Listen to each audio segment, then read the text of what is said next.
Dude, how long was I offline? That was the weirdest offline ever because the whole stream actually died and I had to create a new one. And then since I'm on the move, I don't have time to set it up properly. So it just has the default everything here. Half an hour, really? What?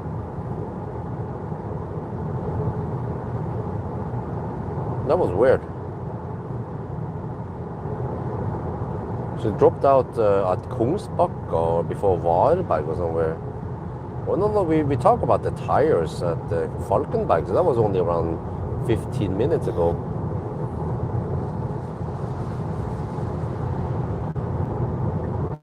But it's strange, man, the whole stream died. Normally, I can go back to the stream. I could just shut down the app, and then when I go back to the YouTube app, it will say, oh, resume the live stream. Yes. Somehow it was just, the live stream was terminated. And I had to create a new stream. I was like, huh? Okay, whatever. We're getting close to Melbystrand. I'm preheating now, 33.5 degrees Celsius. We're gonna arrive there in around 6-7 minutes, 14 kilometers away. We'll arrive at 3%. We go deep. Always go deep.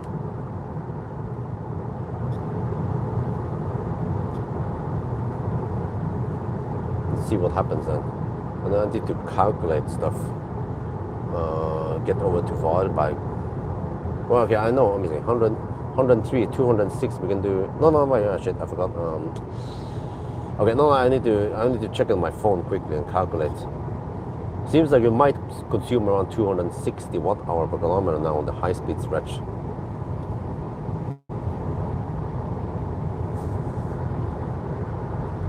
So from Melbystrand to the turnaround point, and is around. I wonder if it's around 10-20 kilometers only, and then to Varberg. Okay, I need to find out where we're supposed to stop. We might actually end up at where. If I skip Varberg, then the next possible place is Kongalv again. And then after Kongalv, I can go to Inspiria and then home. Yeah, maybe that's an okay plan. Then we have 1, 2, 3, 4 stops. Yeah, that sounds about right. But actually, in general, Tesla, they tend to have shorter stops and shorter legs.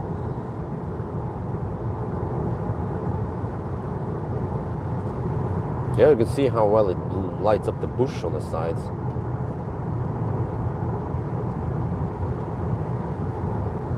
The headlights. But I have to say, it reacts kind of slow.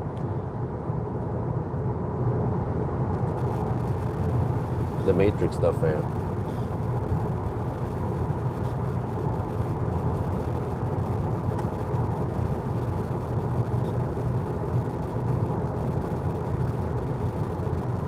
Okay, 37 degrees. Well, it heats up quickly though. It needs several minutes, maybe almost 5 minutes to ramp up the heat, but then once it starts ramping up, then it goes quick. So you might arrive at around 40 degrees only. Well, it's still 8 more kilometers. But I needed to manually preheat. I don't know why it didn't preheat automatically, like it's doing. Or maybe it intentionally wants to go kind of cold-ish.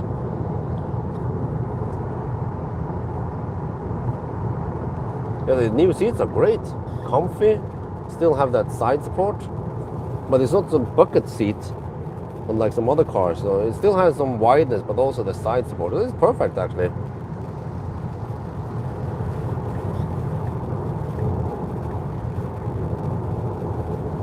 Right, 38.5 degrees. Wow, it goes up quickly now, especially in the high-speed stretch. It gets heat from the... Yeah, I see the front stator is running at 1 kilowatt. It gets some heat there, plus it gets heat from, me hammering it.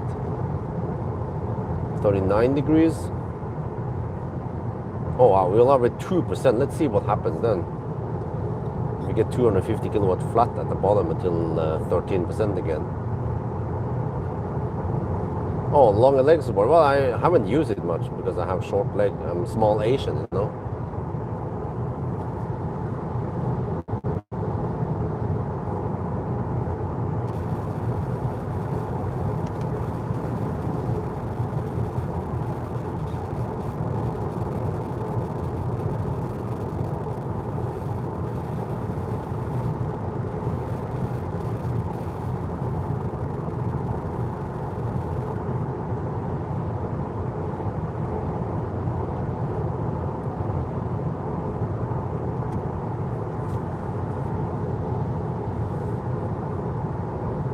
Man, I get blasted a lot.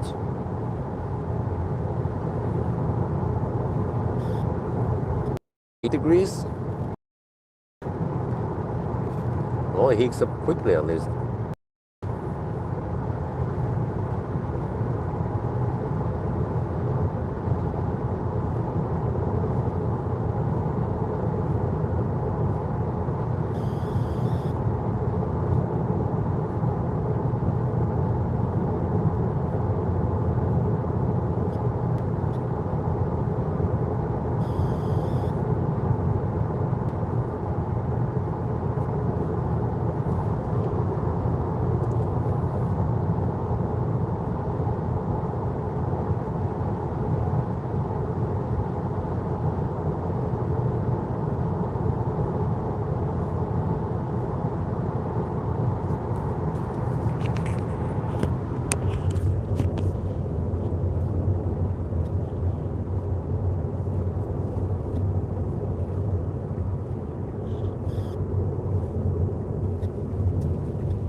I think 41, 45 degrees would be okay. Well, actually, maybe it's a bit too much because we are going so deep. We stop preheating. Okay.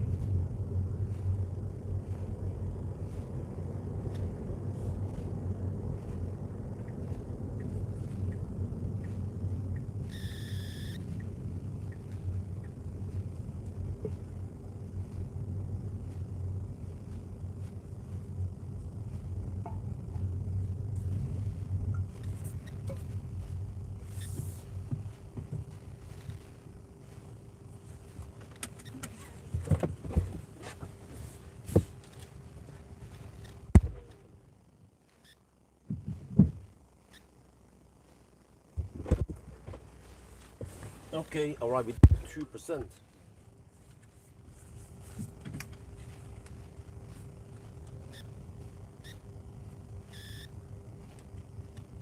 Melvis round.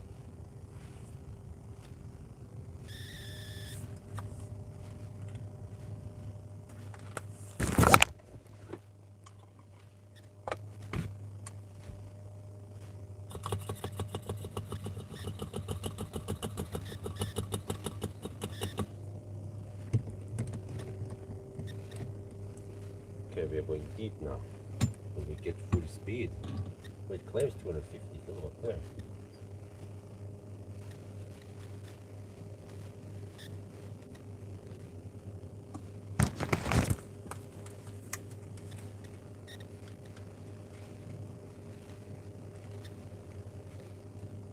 We are now at Melbourne, and then over here we get full speed. We are probably 2%.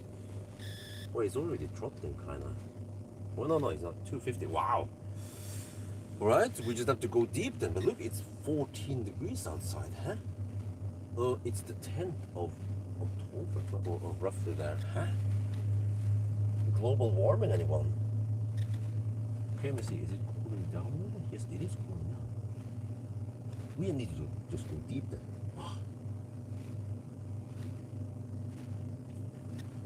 If it's cooling down, then I can start the heater.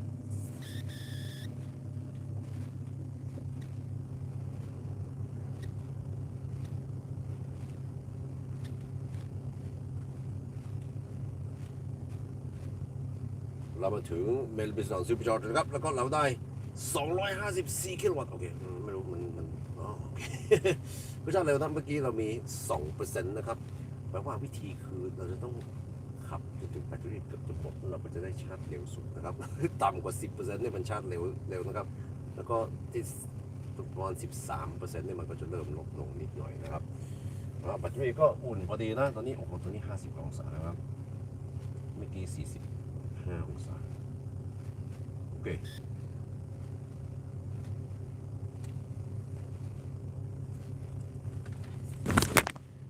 let's see, do we have trash bin here?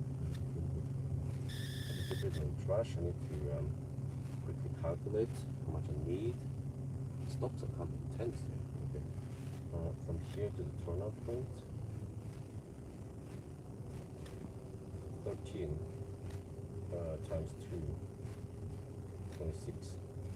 26 plus going to unity by 26 plus 91, huh? 91 plus 26, that's only 117. Okay, it's quite a high speed. So 117 times 260.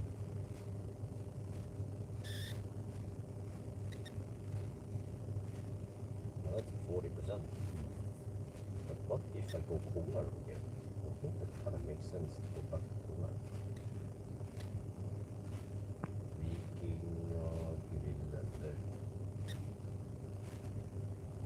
Oh shit, that's 174 kilometers. Well, yeah, okay. Then I have to go to around 45% only. Okay, then I have a little margin. Now let's get rid of some garbage like this. And I have, that's pretty much it.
There we go. We are already down to those speeds, all right?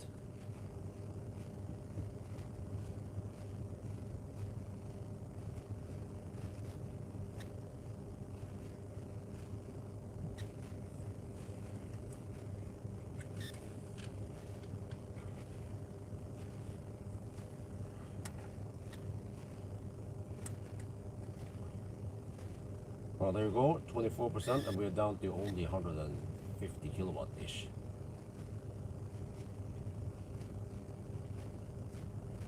OK ตรงนี้ 25% แล้วเราก็ได้ประมาณ 150 กิโลวัตต์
But guys, it might appear to be slow, but we've been charging for only 8 minutes.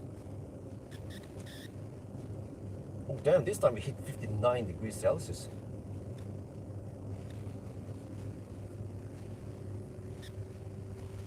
Maybe I should stop the heating, or does it matter? Let me try to eat something while we have some downtime, some resting time. So this might be a 12-minute stop. So that means we charge for only 4 more minutes and then we are ready to go.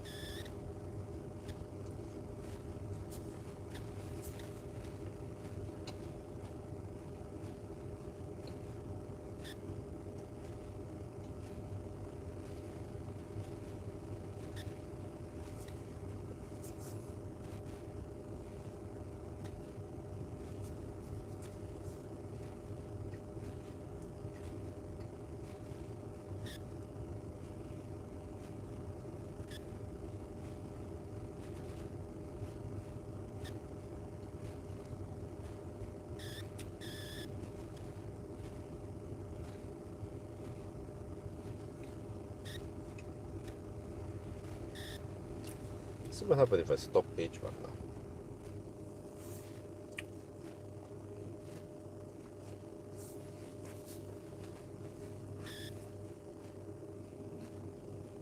Innet goes up.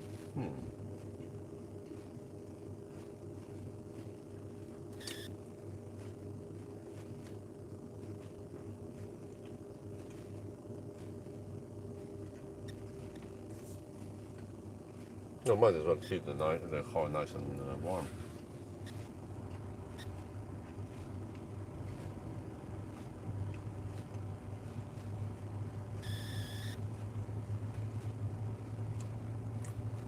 But for what I remember, the Seeker was significantly thirstier.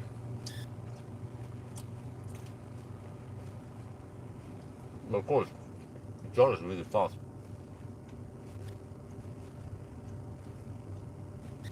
But yeah.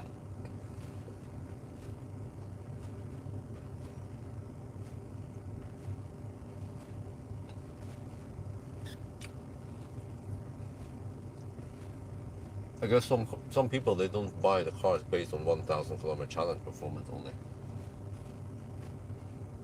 There must be a reason why Tesla sells so many Model Ys, even though the charging performance is way behind the other cars.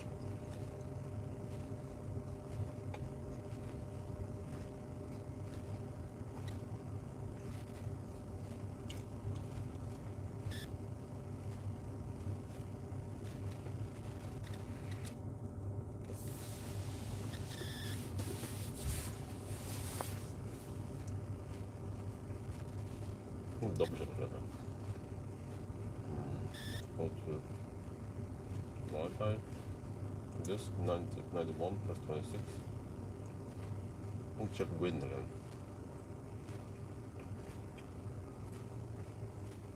Mostly crosswinds. Side headwind some places. 117 kilometers. We have 30 kilowatt hour now.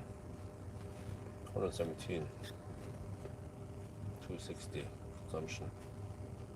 Yeah, we have enough now.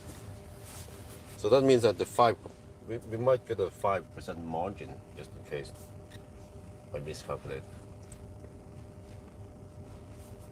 But currently we need to spend 40% of the battery, roughly.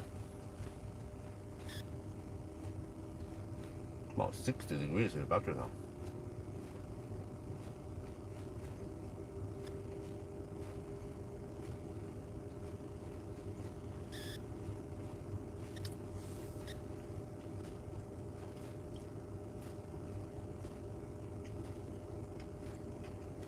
Not to hurry, we're about to go. Oh, is it?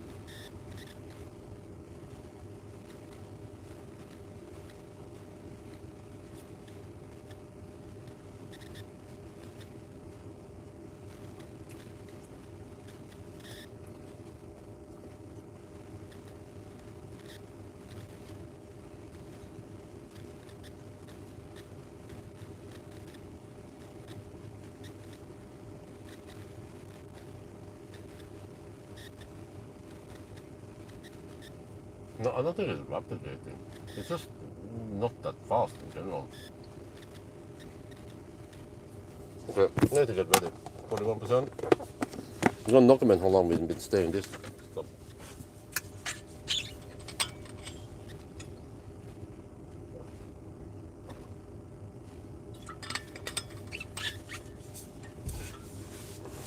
Okay, better get this ready.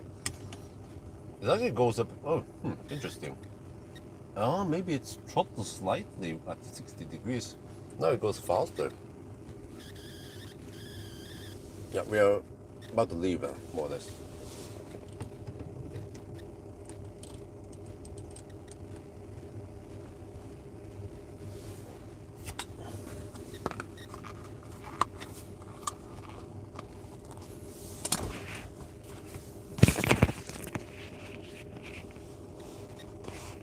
Okay.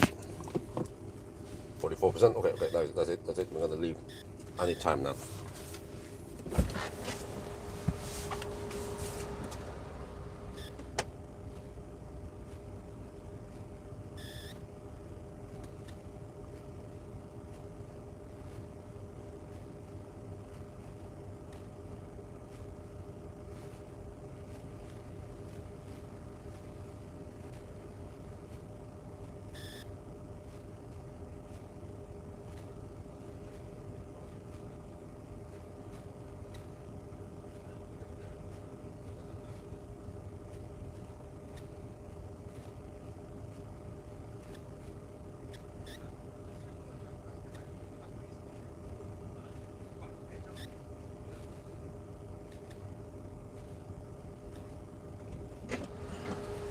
What is 6%? Okay, the screen was restarting on the charger. I don't know what the heck up. But anyway, we're gonna go now.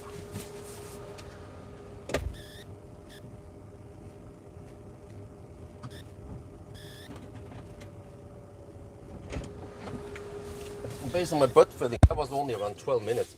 We were actually getting almost 130 kilowatt this time. Maybe it seems like the battery wants to be hot. Yeah. We actually want to arrive at around 45 degrees.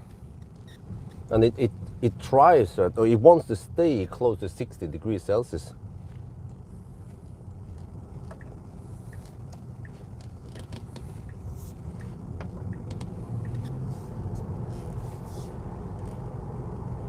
We're getting close to the halfway mark now at Hollandsåsen.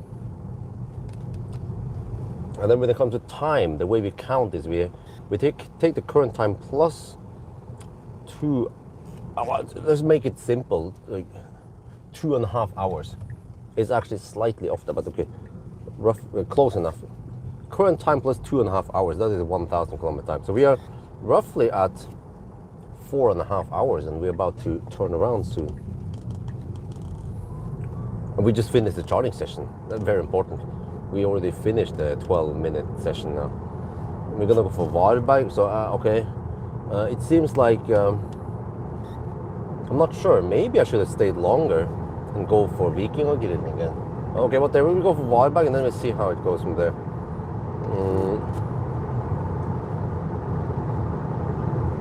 I mean, it's still, yeah. If you want to go for Kongal, I have to charge maybe to over 60% again, which is not super ideal time-wise.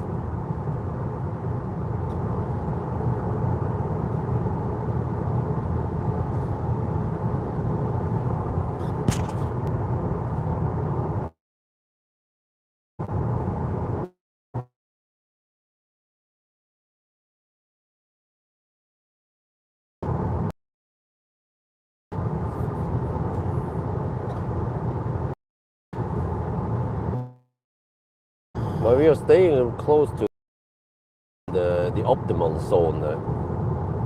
Actually, the first session going to almost 60% might be not optimal.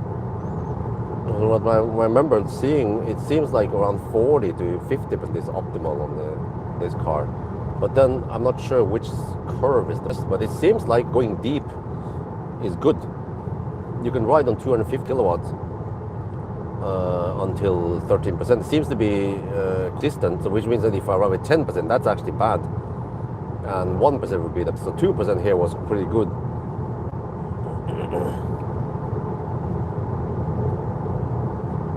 So this time when we left, we had 130 kilowatts still, whereas the first stop when we left, we had around 90 kilowatts only. So I feel like this was a faster session overall.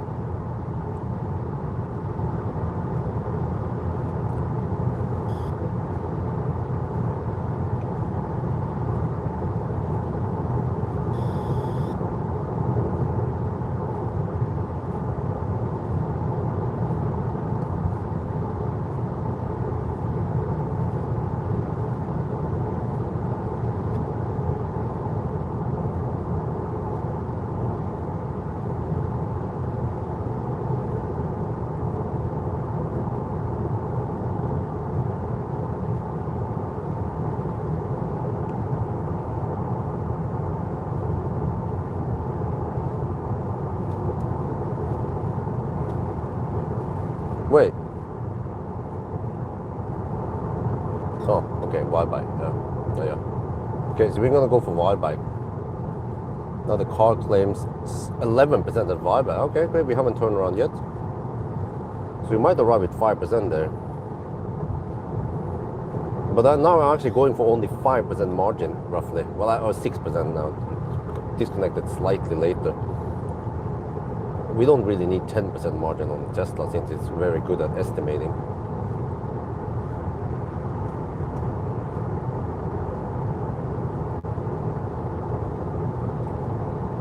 Yeah, it's slightly disappointing. I mean, I would expect nowadays with the technology that you get something like 700 horsepower in a performance model.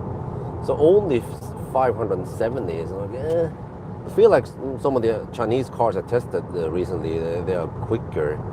Well, I mean, it feels quicker, but I mean, this is still very fast because it's so light. So 3.7 seconds. Yeah, even the Chinese cars, they kind of need to struggle to beat Tesla here because they just weigh significantly more. That's something many car manufacturers forget nowadays. Try to make light EVs, don't make them so damn heavy. But the matrix light, man, is just all over the place.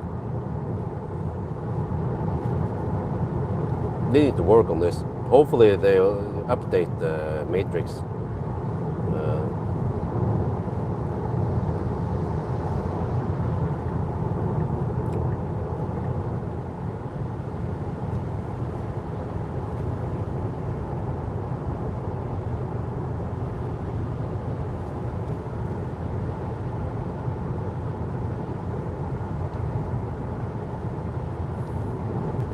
But I heard that the Xiaomi, they tend to overheat.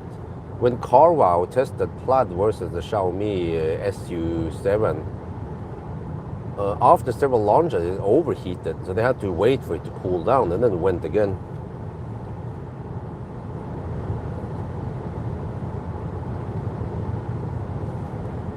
You guys see that episode?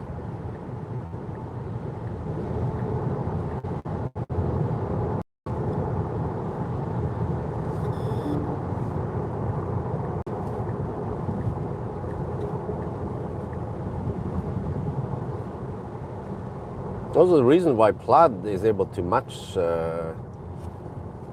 other cars like Lucid with more horsepower is because Plaid is so light compared to the others. So with only 1,000 horsepower, you can still match the other ones.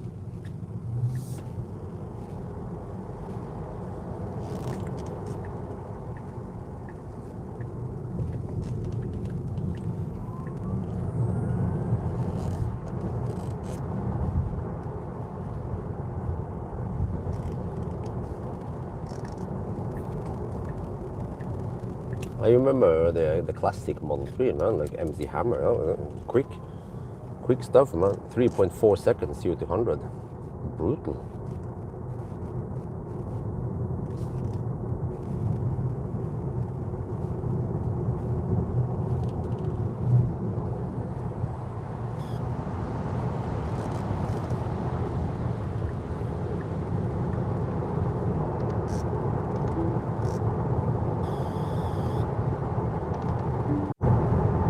Okay, we're back. What I was saying is that for many people who only use the car for mostly commuting or somewhere, then it's not super critical how fast they charge.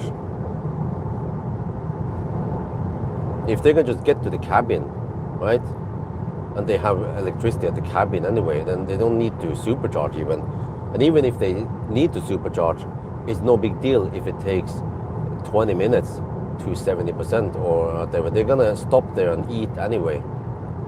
So for them, it doesn't matter if it finishes in 15 minutes or 25 minutes.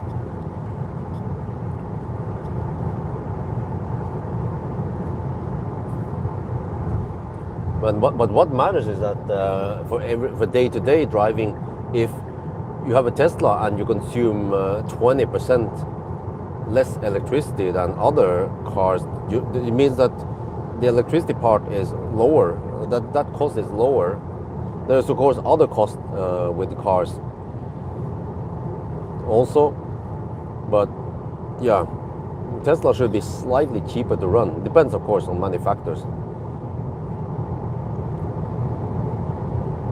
For example, insurance price and also depreciation, so on.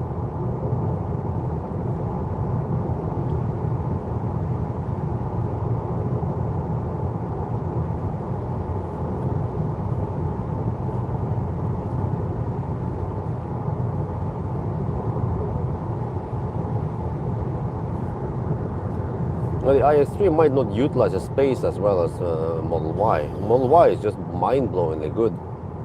It seems to even utilize space better than Model X, for example.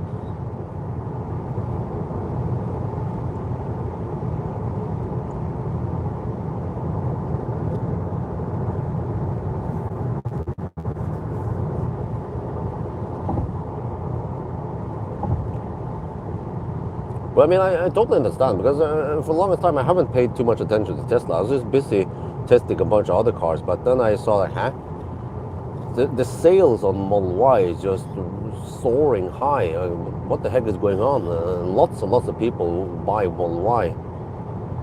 I mean, if the Model Y is shit, then people wouldn't buy them, you know? How many Lexus UX300E has been sold, right? Or other cars. But for example, ID7, also lots of cars buy them because it's a damn good car for that price.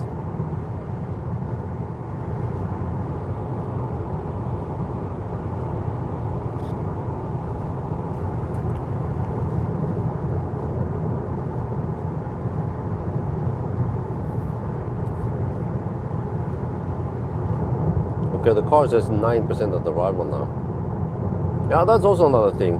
When it comes to the percent estimation, Tesla is just insanely good at estimating. But again, software in Tesla is quite strong. Most other cars I test, they tend to miscalculate or misjudge how much you will spend. Quite bad, so you. And then what is the point of having it, right?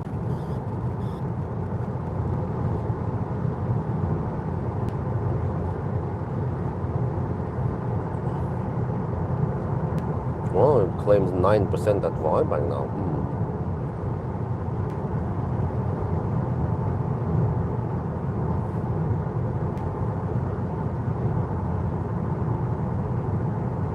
Wow, but on this leg now I consume 269 watt-hour per kilometer.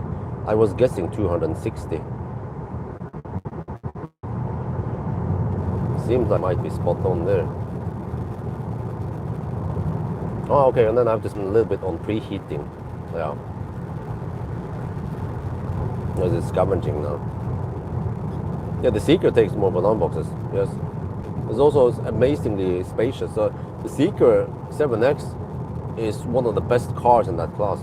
I would dare to be claim that it depends, of course, on taste and needs and all that, but it scores so well on many factors. Of course, I haven't explored everything about the car. For example, how the app is, and yeah, I mean, how is it to actually live with it day by day, you know?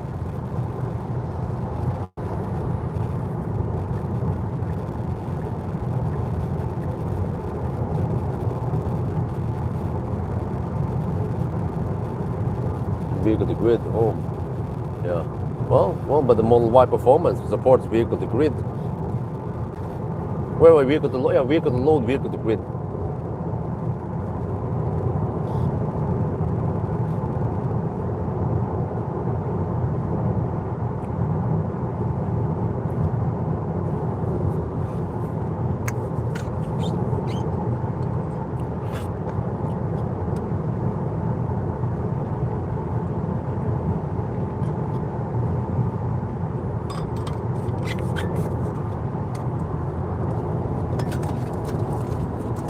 Okay, finish the first bottle of drinks. Switch over to the second bottle. I haven't visited any gas stations yet. I'm just living off the food I brought and drinks. I was expecting this, that I might end up at locations where stuff would be closed at night, or superchargers. Actually, at Valberg, I will be able to visit the gas station there. Not sure if I need to buy anything. Maybe a banana. But I don't have time for double sausage penetration. The car charger is too fast. And I have to figure out my next stop after Valberg. Well, Hogstorp maybe. But then, yeah. I think Hogstorp is the only sensible place to stop at.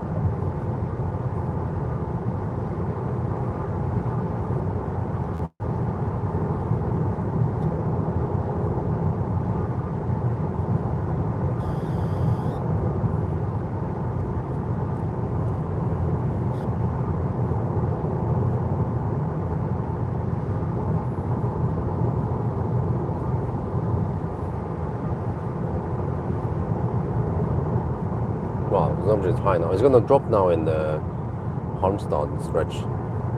We're hovering at 270 watt-hour per kilometer. But we are roughly at the 5-hour mark now.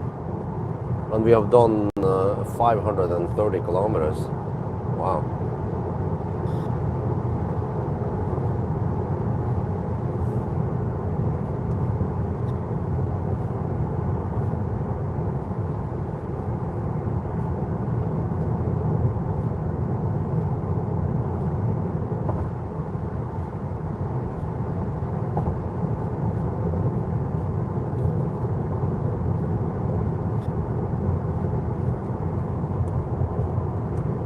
Dude, I feel like the high beam is on. What the heck, man?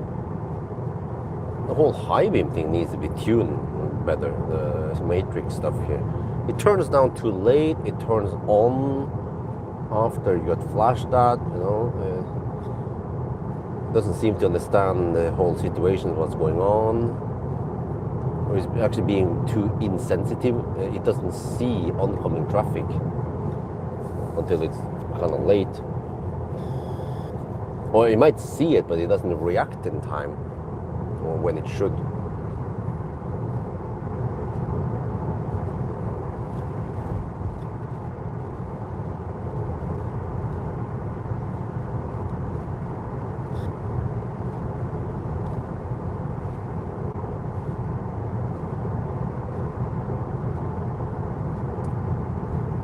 So yeah, actually, what saves this car? I mean, the charging speed is not that great, but actually the efficiency makes up for the lack of charging speed. That's what this test is going to test now, how it is actually practically when you travel far. But yeah, of course, we're not going to match the Seeker 7X's 1,000 kilometer speed, but it'll still be a quite decent time. And as long as we are below 10 hours, and I think it's good enough for most people. But I mean, I do agree that Tesla should try to upgrade the charging speed a bit. It would be great if you can just at least get back to the Panasonic battery times, or even slightly better. That would be great, yeah.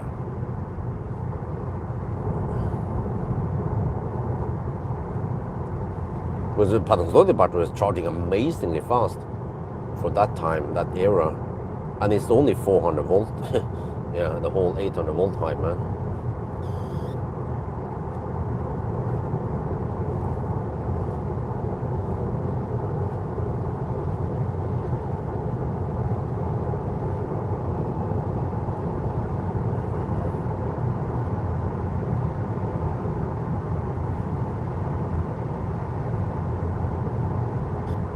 Right, final run out towards bye-bye now, 8% at arrival. Okay. Consumption is 260, around 265 watt-hour per kilometer. It is high. Well, battery cooled down to 26 degrees. Yeah? Well, I navigated to bye-bye.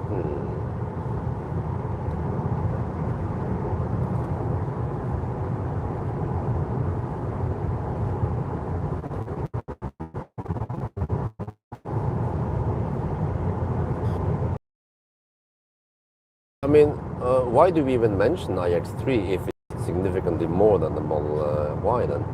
It's like another price class above it, right? We should be comparing against the C-Line 7.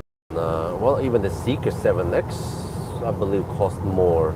Isn't that 650? No, this is 650K roughly.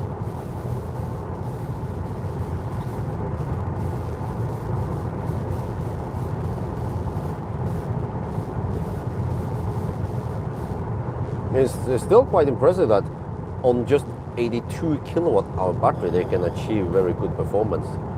It's like classic Ioniq, you know. You don't need that big battery as long as you make the car efficient and charge at okay speeds. What this bike can do. Okay, 250 kilowatt at the bottom.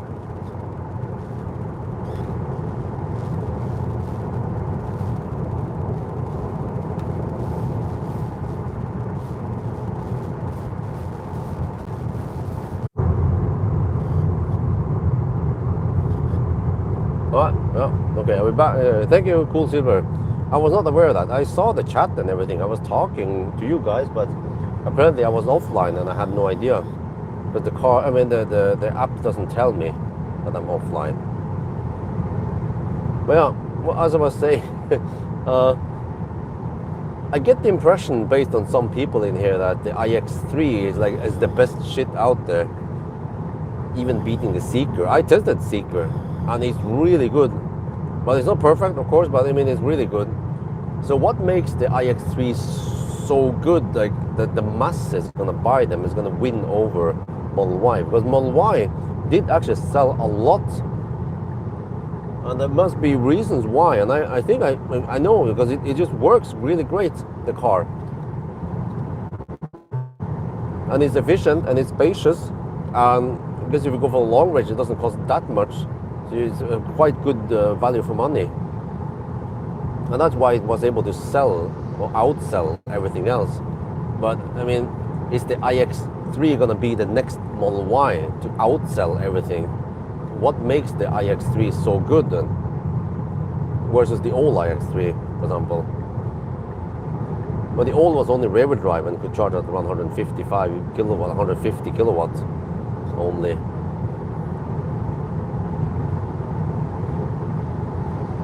But it was also not that cheap, around 600, 700k NOK for it.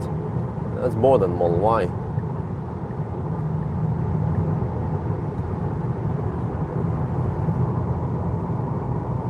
BMW quality, okay, battery, all right.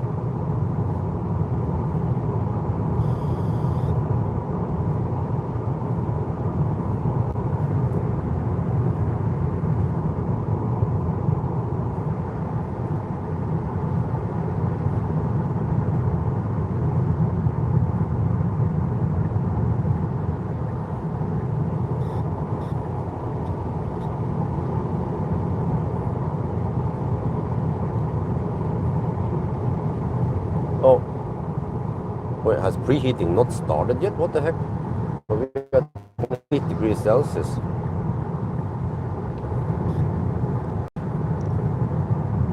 Well, since we're not going to charge for too long, let's just wait and see. This time I'm not going to manually preheat. Let's just wait and see for the car to decide what to do. We're right at 8%.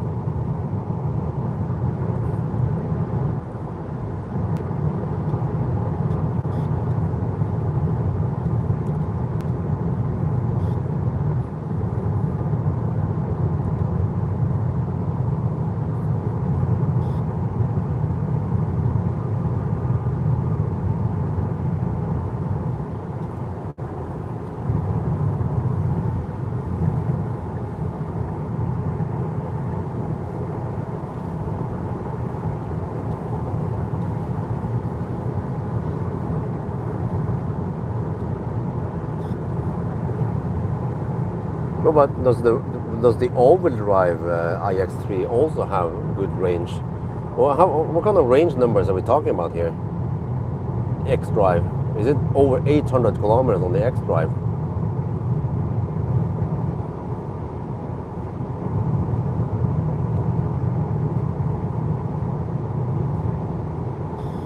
I mean, it has a 110 kilowatt hour battery only, right?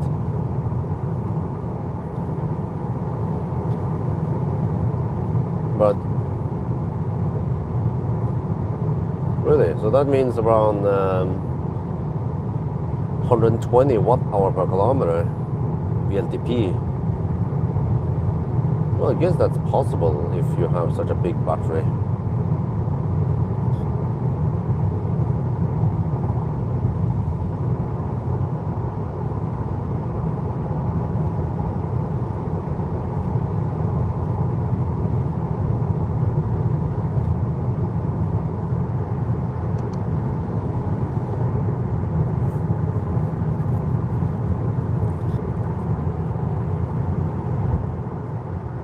Okay, what is the gross capacity then?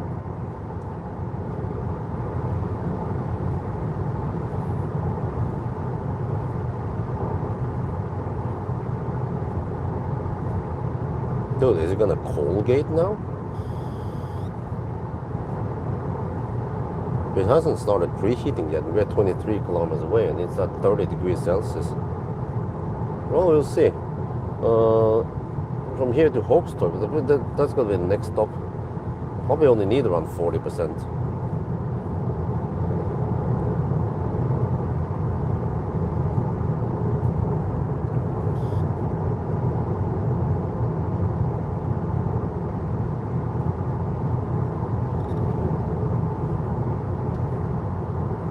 But did anyone test to see if the iX3 is that efficient? Because it's still kind of boxy. What is the drag coefficient of it?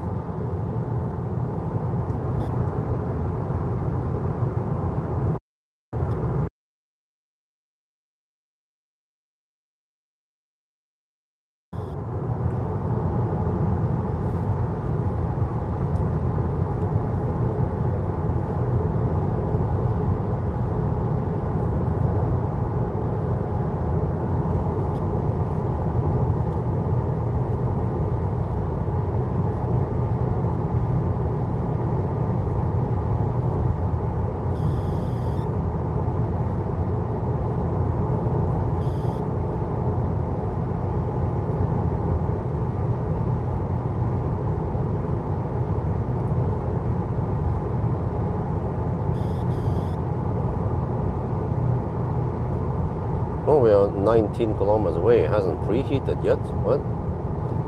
We're at 30 degrees Celsius.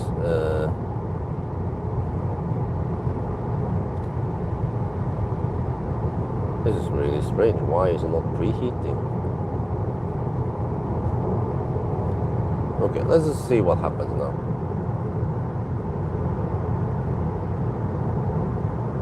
Is it gonna Colgate? Or will you actually get a flatter curve?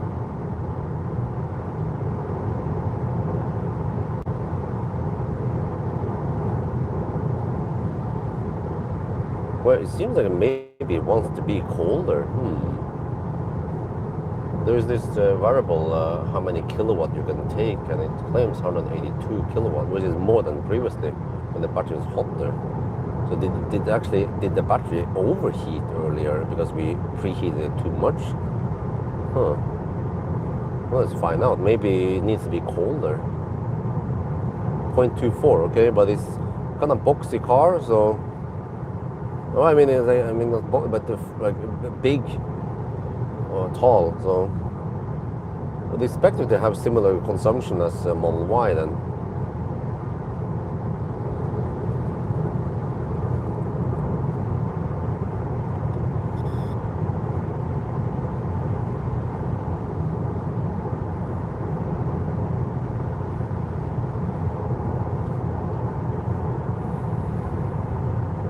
Yeah, the front area, that's what my CDA.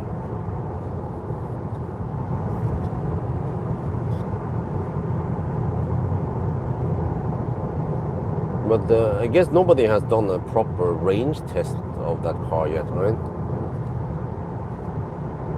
Well, it has happened in the past that some car manufacturers had some bold claims. For example, I-Pace, they claim 480 kilometers. Nobody was able to get that kind of speed range.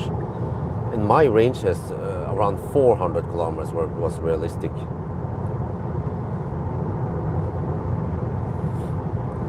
Maybe, I wonder, even if I did a Sunday drive, then maybe then I wouldn't be able to go 480. And then they lower it to 470 to be slightly more realistic, but it was still not achievable.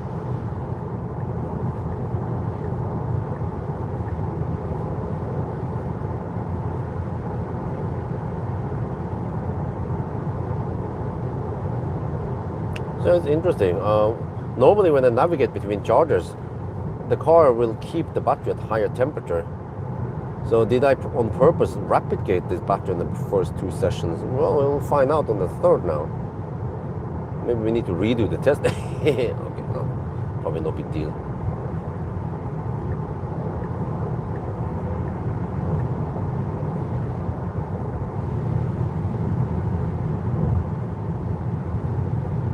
Well, now we're gonna arrive with around 30 degrees Celsius only, instead of 40, 45. Let's see what happens then.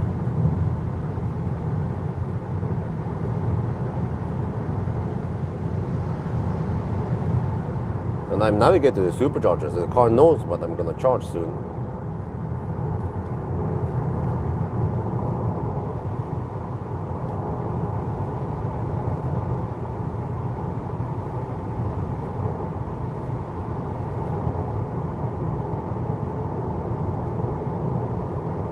Well, there is a possibility it wants to stay cooler, and I think I saw indication that it was rapid gating at 60 degrees, because the charging speed dropped slightly and then it went up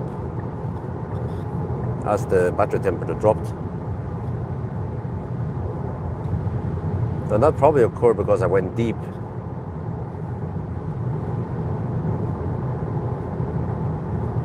So which means that if you go deep, maybe then you should arrive with 30 degrees.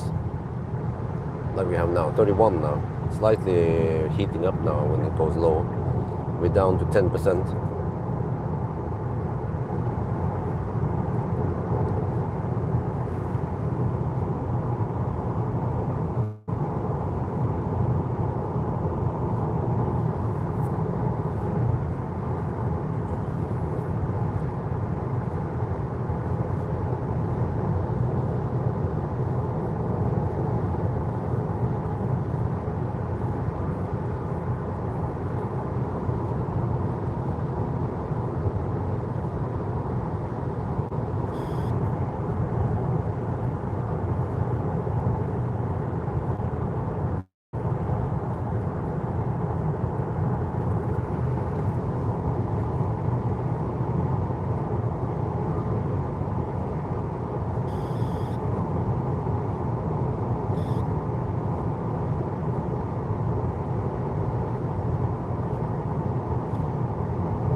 Well, that's we're gonna find out if the curve is good or not. Actually, I'm not sure now what temperature we should go to. If we manually preheat, it will heat it up to 50 degrees Celsius. And then there's a short way to 60 degrees, which seems to be a throttle point.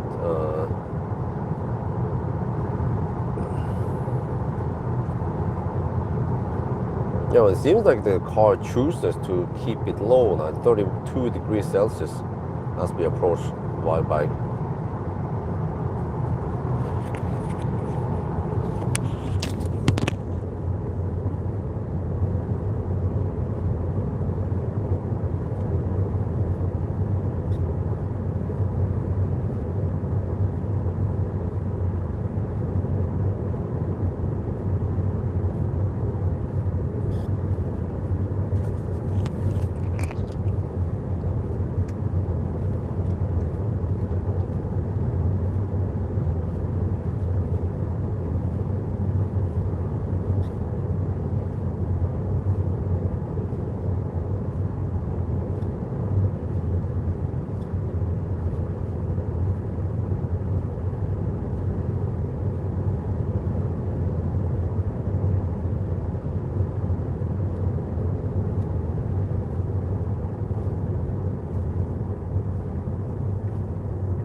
And this is kind of strange because the car did not preheat. I navigated the supercharger. On the two first stops, I manually preheated around half an hour before. So the battery is now staying at around 32 degrees. Maybe the car wants to keep this battery colder, and I saw indication in the previous stop that it hit 60 degrees Celsius and slightly replicated. And then the speed went up again when the battery cooled down below 60. So, okay, well, let's see now what happens.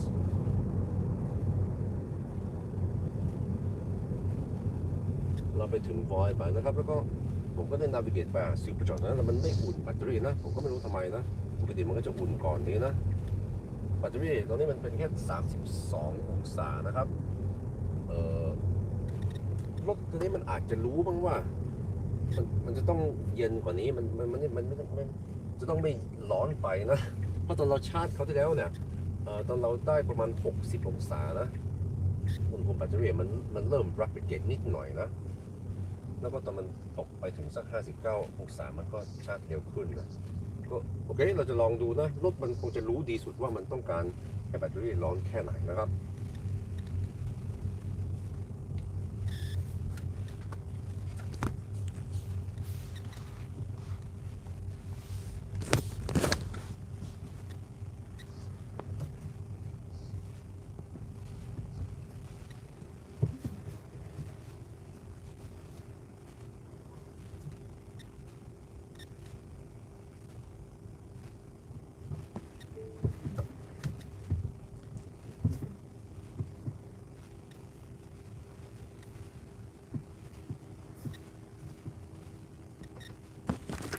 Okay, that was okay. 8% here. Wall bite.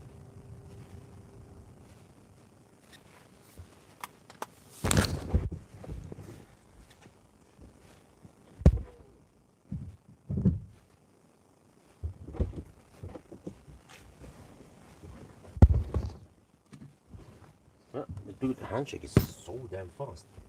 We're already charging. Pump the shaft, pump the shaft.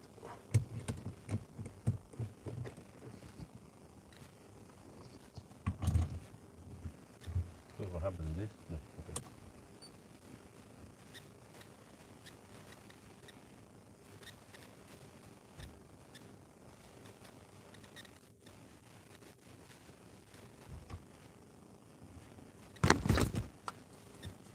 Well, now it seems to slightly cold here, you see?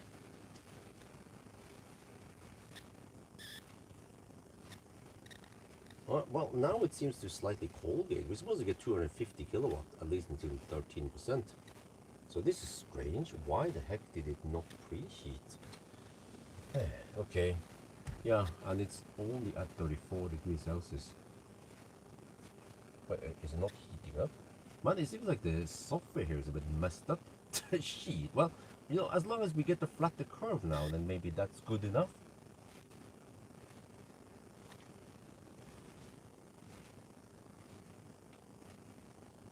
ตอนนี้มันช้ากว่าปกตินะเราน่าจะได้250กิโลวัตต์แล้วมันก็เป็นแค่212เนี่ยแล้วแบตเตอรี่มันก็เย็นมันอุ่นอยู่เนี่ยมันเย็นนะครับผมก็ไม่รู้ทำไมมันเลือกให้ทำอย่างนี้แต่ว่าโอเคขอให้ชอตในเครือมัน flat อย่างนี้นะมันก็อาจจะดีมันก็อาจจะใช้ได้นะครับ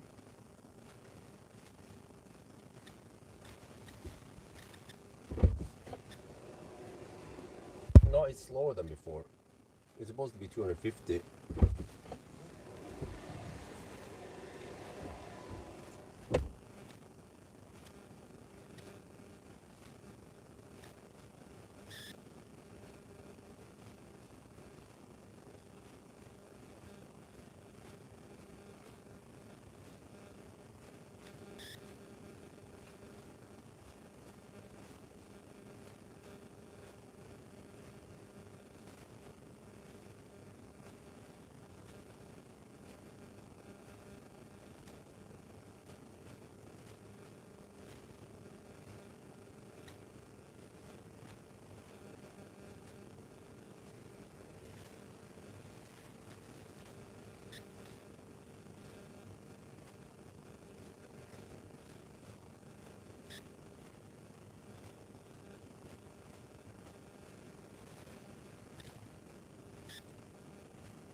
Let's see what happens now.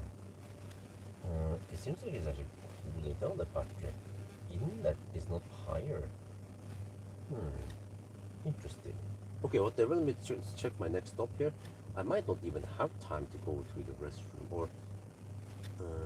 Okay, whatever. Let me see. This my next stop kind of needs to be Hogstorp. Autonomy is not going to work. Okay, Hogstorp. There. How far away are we from that Hogstorp? 151 kilometers. Okay.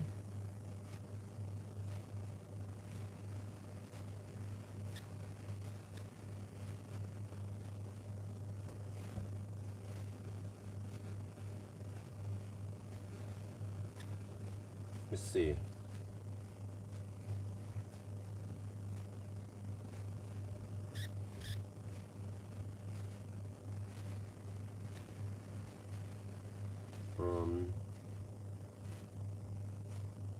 Okay, and the next leg is going to be a lot lower. We're past the high-speed stretch now. The consumption was actually close to 260 as I predicted. So that means that from here it will be lower, about 220 maybe. 220 times 150, okay. Yeah, oh, that's it. We need to charge to maximum 50%. Okay, now I need to figure out, do you actually need to buy anything over there? I think I don't. I still have my supplies. Okay.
Well, that charging speed is from the charger, not to the battery. If you run HVAC, it will appear to get higher speed because, well, HVAC is sucking extra power. So the supercharger can supposedly deliver more than 250 kilowatt, a little bit more, like 260, 255 roughly.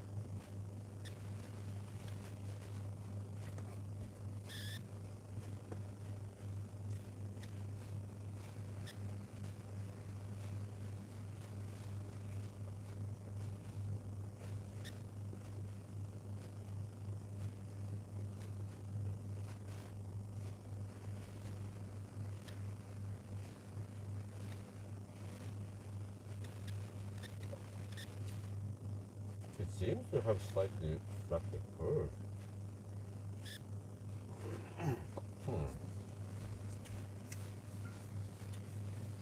It would be nice to see how long it's charging here.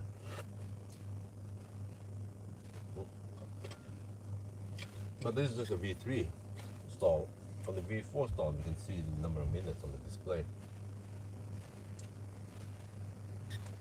But yeah, so no more than 50% is needed, I'm guessing, to get over to Hoxton.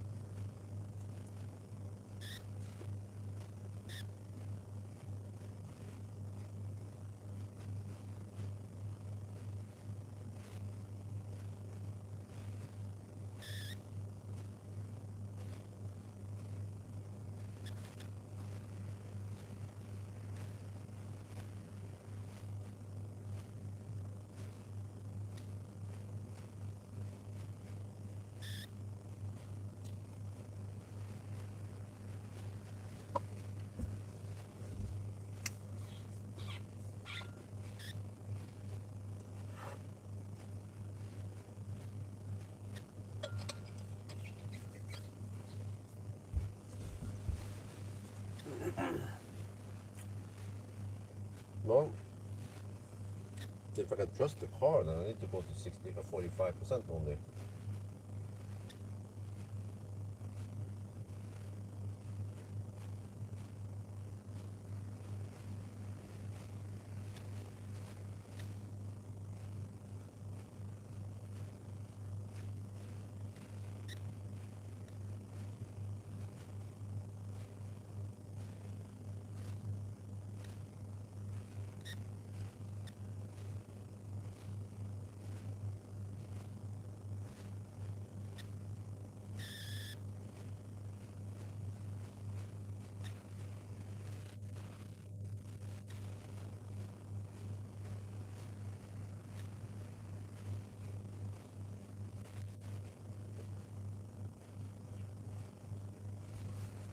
Well, that means I need to leave it around 45%. But then we are going by zero margin, which is a little bit risky. Should at least go for 5% margin just in case.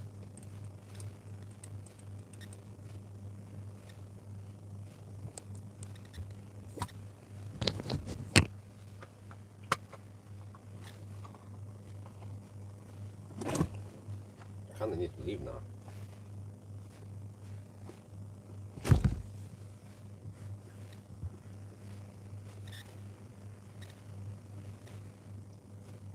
Well, according to my calculation, I'm going to spend 43%. On the battery, I have 45% now. Let me check the other way around.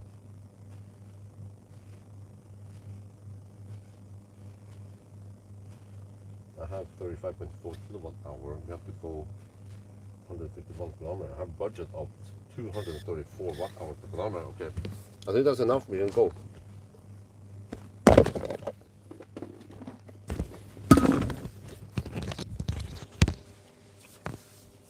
46% now.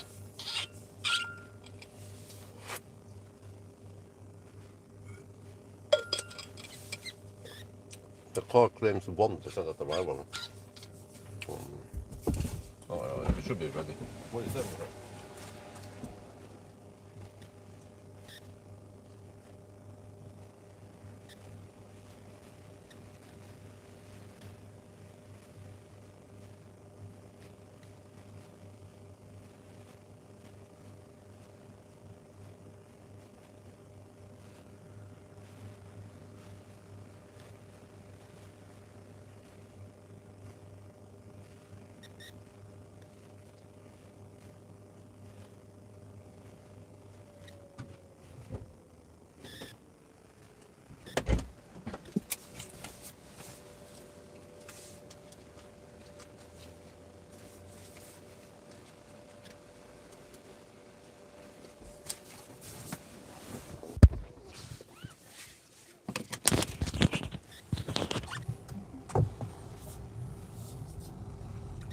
48% I went for. But yeah, that felt like not so long stop, maybe 12 minutes. I didn't check the time when we arrived.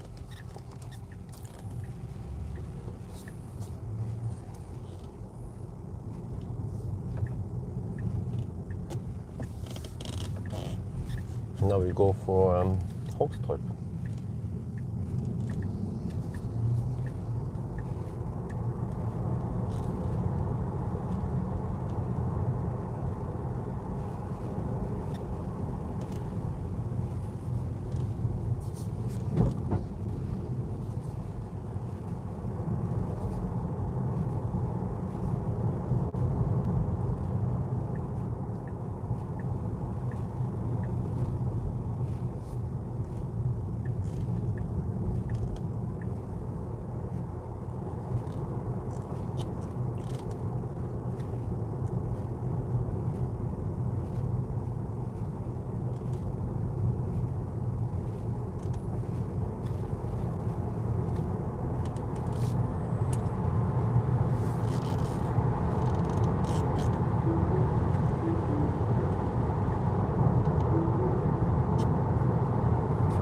Alright.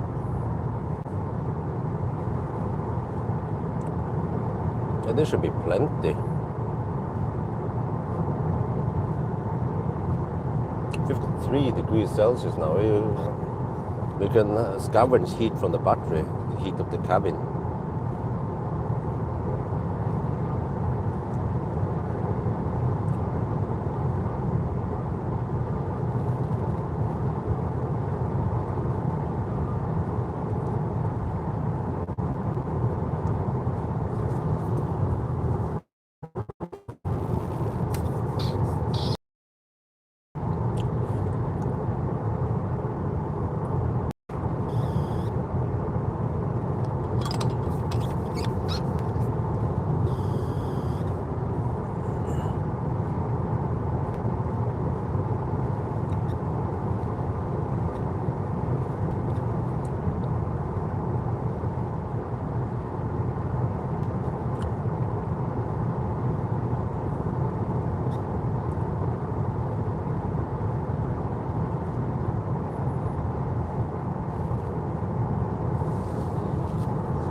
Because we're 21, 27 on 5 minutes. 21:33.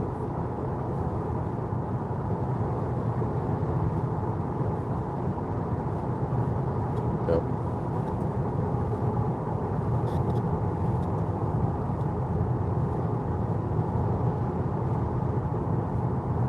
So we take current time plus 2 hours and 27 minutes. That would be the 1,000 kilometer time. So let's see, we're getting close to 6 hours then. We just finished charging also.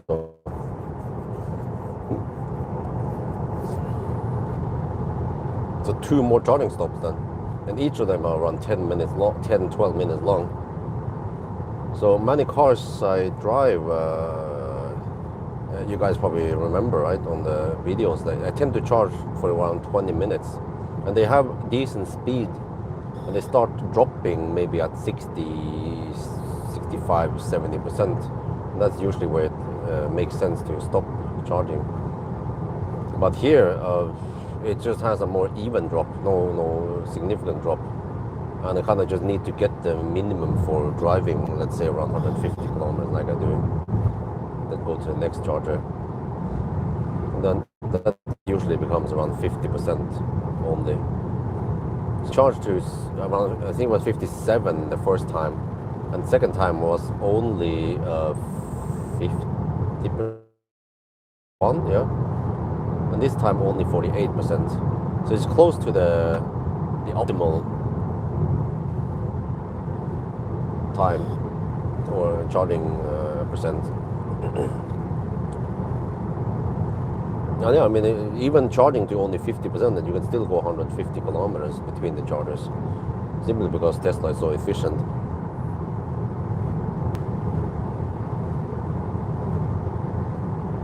What was the end consumption for the Seeker 7X again?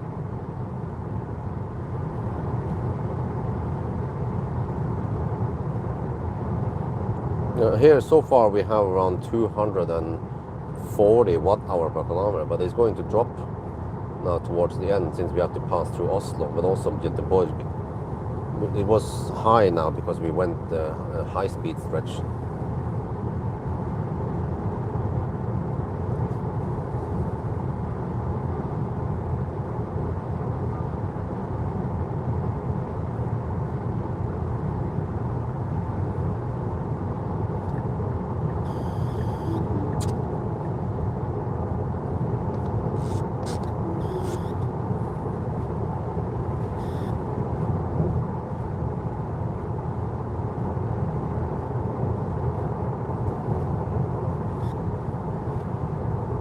Well, now the car claims 3% at arrival.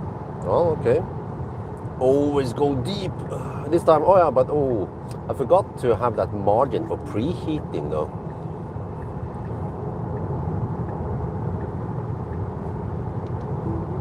Yeah. Oh, actually, nah, maybe that's enough. Okay, we might spend 3% extra, and then we arrive with 1% or 0%. We'll see. But I suspect that it's not going to be as high consumption as I guess it will be, because we had to pass through a city.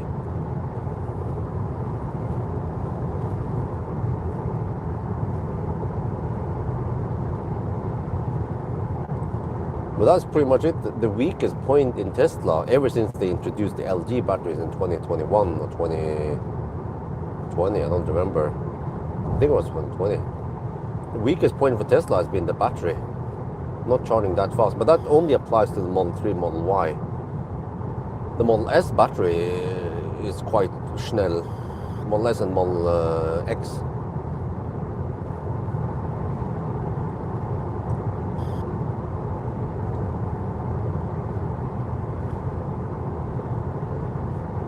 Also, the guy at the EV clinic, Vanya, he says that the LG batteries the Tesla uses, they are kind of shitty compared to the Panasonic batteries. They're way better. That guy knows a thing or two about batteries and battery repair on not only on Tesla but on a bunch of other EVs.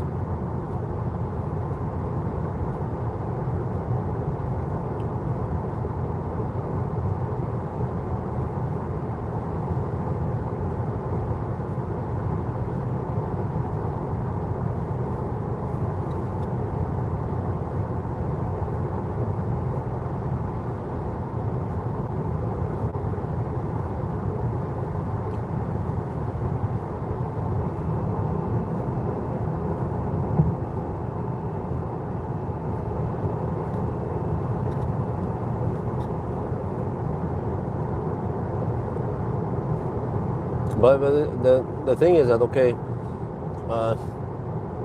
I don't know why Tesla kept using the LG batteries. Is it because they are cheap, or what's up with that? But Tesla did improve the efficiency all the time. They improved the aerodynamics or other things. I don't remember all of them. So they've been just making minor steps up until Highland and Juniper. They are more efficient than, for example, Highland, for example, is more efficient than the MC Hammer. Better aerodynamics, better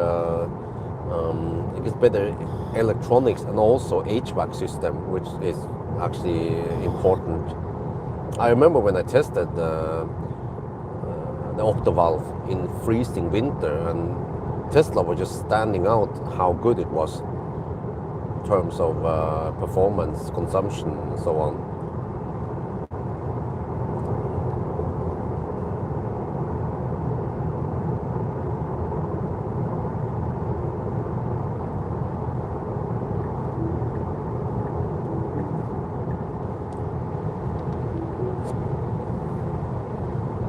Okay, we're gonna pass by Göteborg around 4 at night, so there'll be literally no traffic.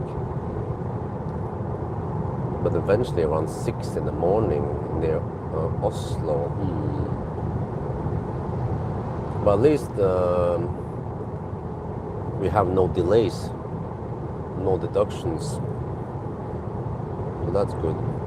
Well, as long as the auto lane change doesn't work, then I just hug the left lane. Wait. The left lane seems to be a bit wetter than the right lane.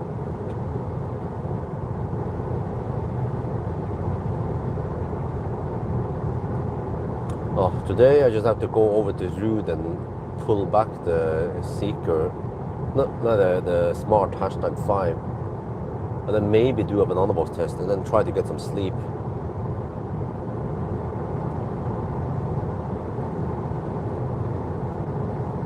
Because then I have my time. I don't have to rush it with the Smart. Just have to do some banana box test, and then, well, I guess we should do a 1,000 kilometer challenge this weekend. Yeah, that's why I didn't do a 1,000 kilometer challenge with a Maybach, because I knew that I was going to go on a freaking marathon this week. Plus, it might not make that much sense. I'm not sure how many people are going to watch it. I'm going to post the Maybach video tomorrow, or technically today, in around 6 hours. It's actually a combined video with range test, but also an acceleration noise test with a bit of other stuff mixed in there. So it's just one video with lots of tests in it combined, and then there will be a charging test where I test the Maybach battery, which is 125 kilowatt hour, versus the Geländewagen battery, 124 kilowatt hour. They are not the same, apparently, because it turns out that the Geländewagen battery charges significantly slower than the Maybach battery.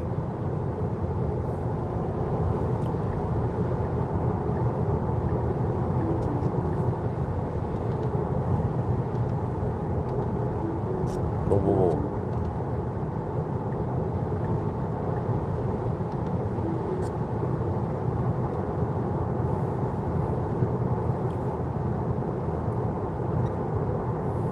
That's a bummer, because if there's something you need in the Geländewagen, it is faster charging. It would be great if we can get the Maybach battery in there.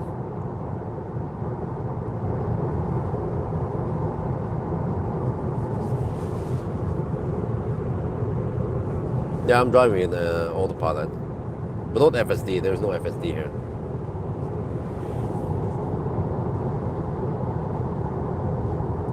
But there's something I need to enable.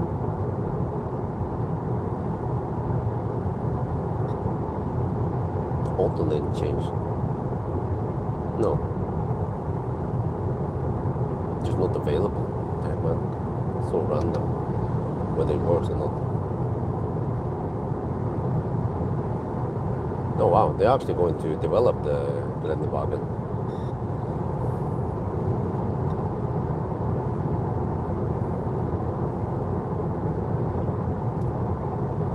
I think it's just incredibly thirsty. There's got to be something that can improve there. Of course, without ruining the looks of the classic.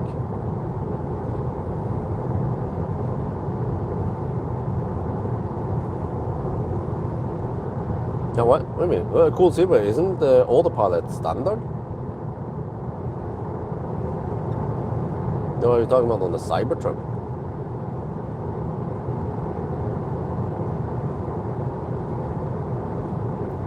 But if you guys are interested, you can go over and check out the charging curve spreadsheet.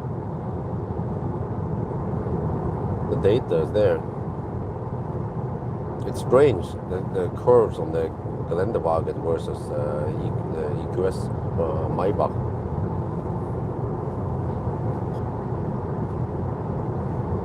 Huh? What the heck? So autopilot is paid extra on the Cybertruck. Man, that's kind of lame.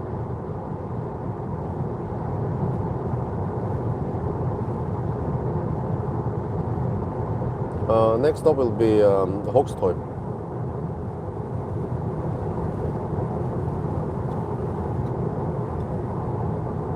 Man, there's so much rain nowadays.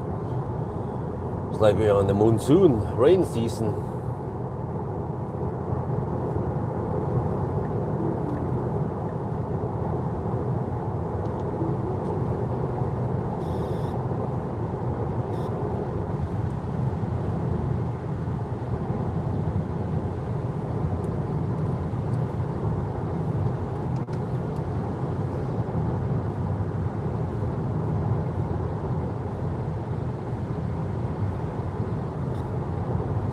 I would say for this challenge, it wet at least 50% of the stretch, more like 60% of the stretch.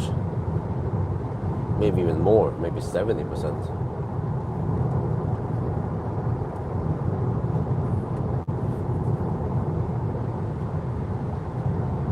Oh, it seems like the early birds are out now, 3:30 at night.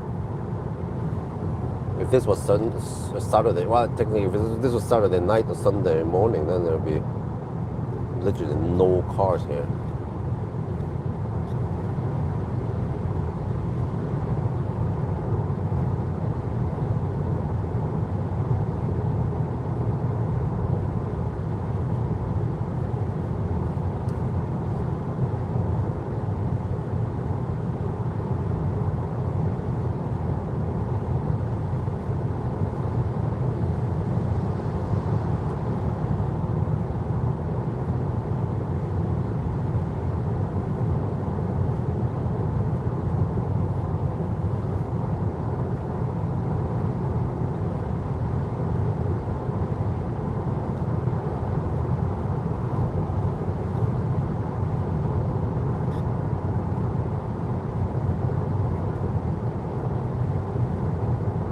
Well, okay, let me explain quickly. It's kind of hard to read all the text you posted there, but you now is weird because you have to choose whether you want to have it on ACC or autopilot. And now that auto lane change is not working, then whenever I force it out of autopilot, it will completely go out. Not even adaptive cruise control is possible to use. So yeah, once you just turn the wheel, it will start slowing down. So you then have to speed up by manually pressing the accelerator. It's super lame. It should be like before, where you have signal click and double.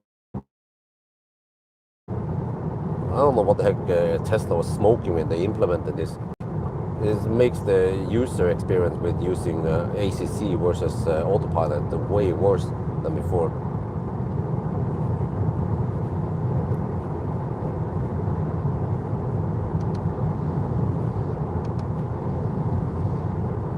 You see, if I was a Tesla owner, I would find out it quite quickly, and I'll bitch about this in a couple of videos, and then hopefully they'll fix it.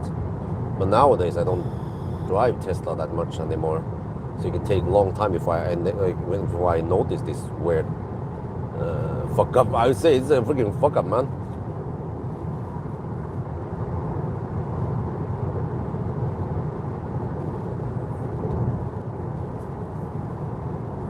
At least to give the user the possibility to choose, not force them to this.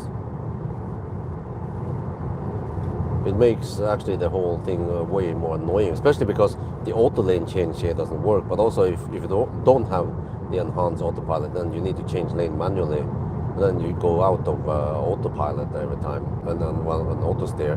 I mean, yeah, because normally before, yes, when you want to change lane, you just blink and then you get out of autopilot, auto steer, but you still have adaptive cruise control on the same speed. So it's like,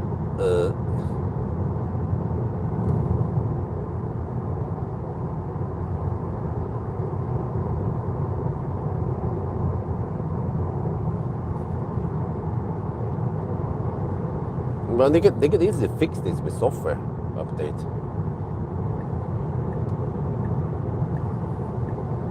Like I said, I wonder what the heck the Tesla guys were smoking when they implemented this. This is not good at all. Nicht good. And you know, it's like, because it was already good, you know, they just fucked it up. Just like the gear stock was already very good in the pre-Highland. Superb ergonomics in the gear stock and the other stocks there. And other things about the car. The way they have implemented the user interface, and just the minor things like, you know, when I press on the bottom to change temperature, it actually changes temperatures, right? It goes up by half degree Celsius or down by half degree Celsius when I click on it.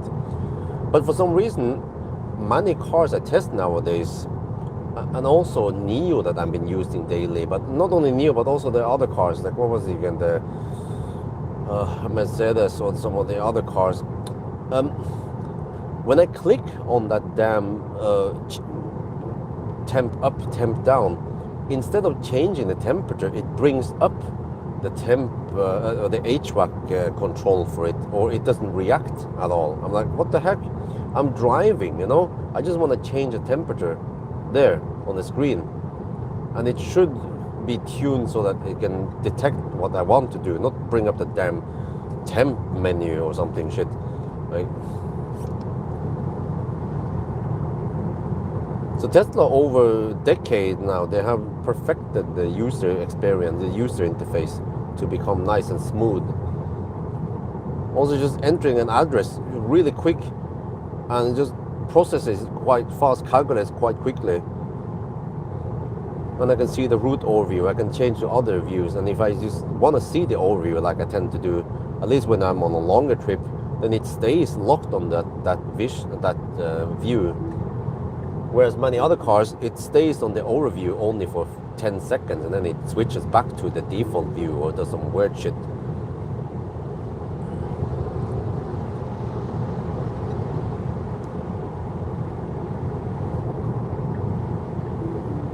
But trust me, like the legacy automakers I test nowadays, many of them, they have super annoying features that I wish they could fix, and I have to live with that. But for me, it's no big deal. I just test the car for a week, and yeah.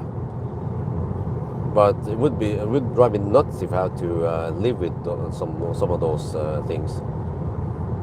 Even the like in Neo, that it doesn't remember, or it defaults back to the comfort mode every time. Same with Mercedes, it defaults to comfort mode, even if you set it to sport or eco mode. And next time you come in there, you have to press start, and then it just defaults to comfort mode. Yeah.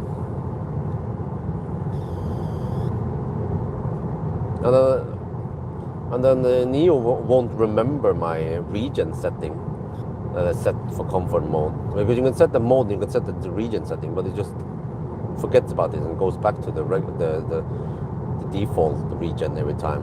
Then I have to switch over to the custom profile, because there I set the region, and then that it remembers. But it means that every time I want to start, I need to click, disable lane assist, disable lane departure, annoying thing, speed limit warning and stuff, and it's hard to hit those things because it's just a tiny on-off thing. It's not like Seeker when I made it freaking huge in the drop-down menu.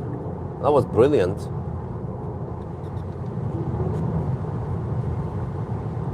And then I had to click twice on the drive mode button to tab over to the custom drive mode, not comfort. So it's like little things you have to do before you do start things, right?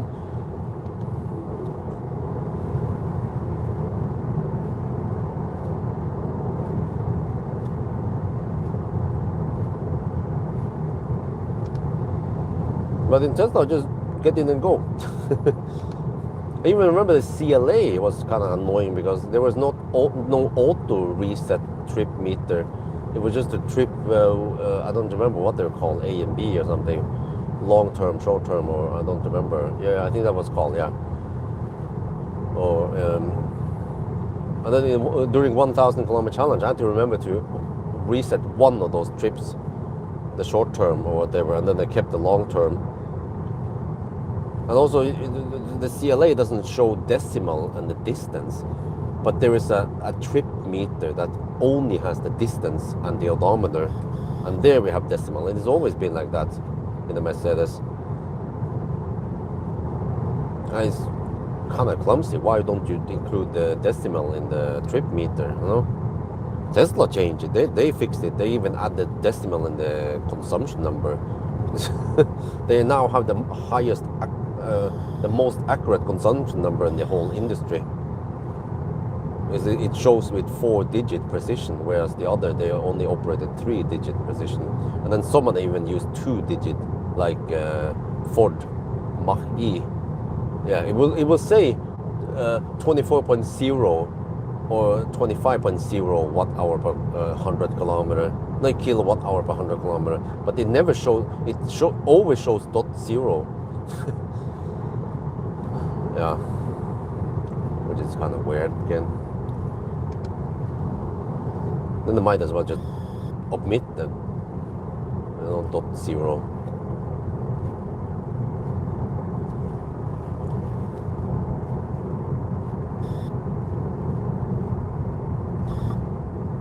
But does this apply to every Model 3, Model Y out there, or is it just Uniper or Performance Uniper, or how is that?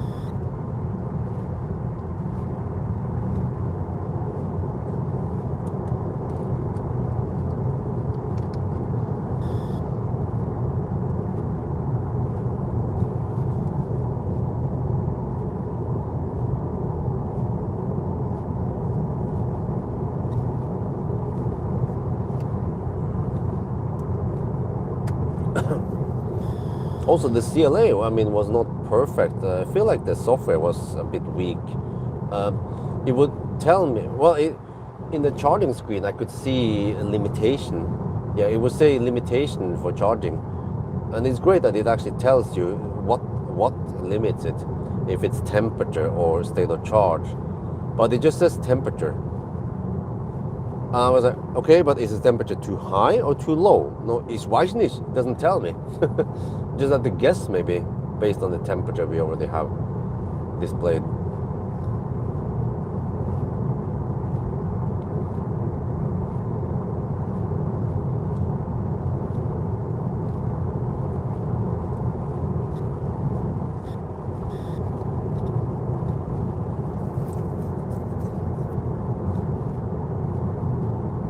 And also, the fact that in the CLA, I was surprised to see that, it's a Mercedes, but you have the rear button. If you want to use if you want to lower the rear window, you have to push the rear, just like in the MEB platform. But even in the Tesla, you have 4 buttons for each, 1 button for each window. So actually, in the CLA interior, I feel like they were pulling a Tesla, like Tesla is doing now. The CLA seems like Mercedes needed to cut cost with it, and the interior feels kind of cheapish here and there, and lacks a bit of features here and there.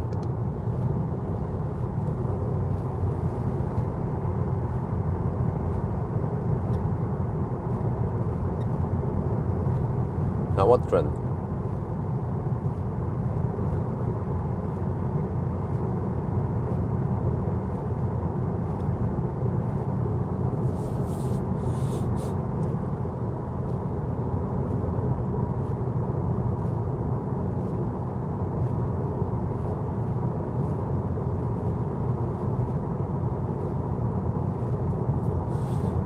Button for separate. Yeah, exactly.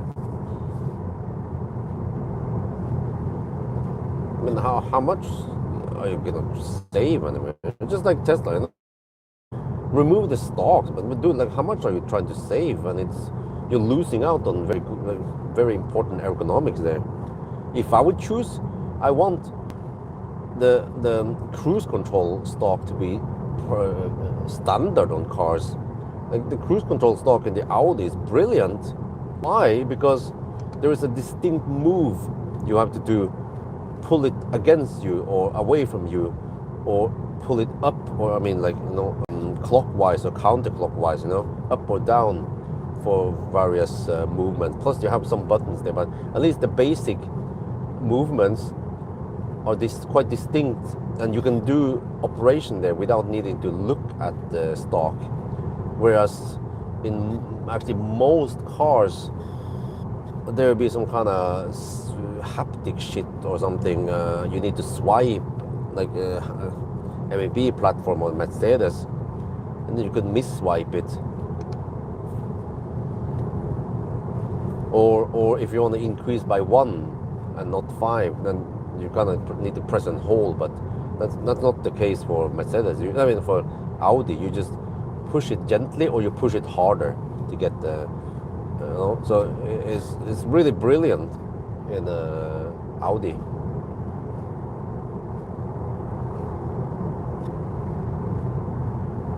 It was actually similar, Tesla Model S, like Millennium Falcon or so on, and Optimus, which is more or less like how it was before with the Mercedes. But then they went into the whole haptic shit on the steering wheel. And also those buttons, like in order to enable cruise control, you have to press one button, and to disable, you have to press another button. But in the Audi, you just pull it away from you, against you or something. So once you learn that muscle memory, you don't have to look at the steering wheel at night. You can just drive at dark, pitch dark, or drive in blindfolded.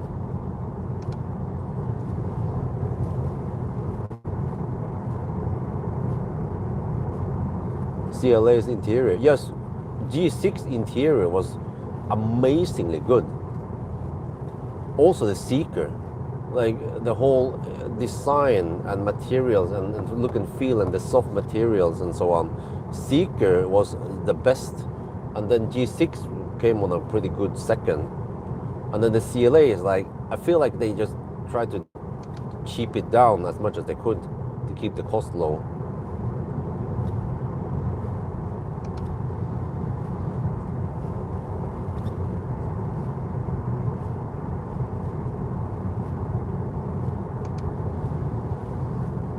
And I was also surprised that the head-up display was not standard on the CLA, because I've been testing lots of Chinese cars lately, and I mean, they have, of course, all-inclusive, also head-up display. Yeah, of course.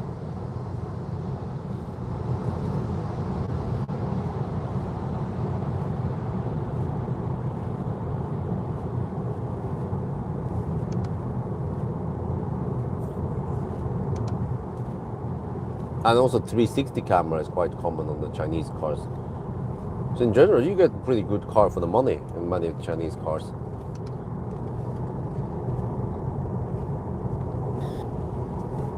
But even like the IM6, okay, it charges fast. IM6, IM5, it has plenty of horsepower, but they use the interface like, is it meh?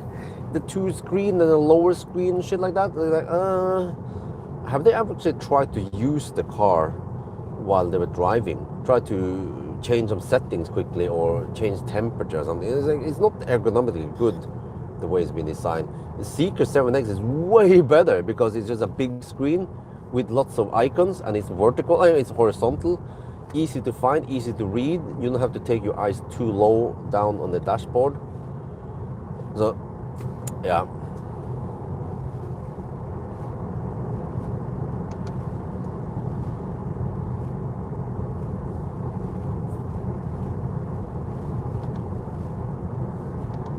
Well, shit. I don't know if you guys heard me. I clicked on the autopilot thing and it did not register it, and they click again. It happens really often. It's like roughly a 80% register chance, or it will roughly misregister around 20% of the time, which is high enough for you to get annoyed by it, because it should be 100%.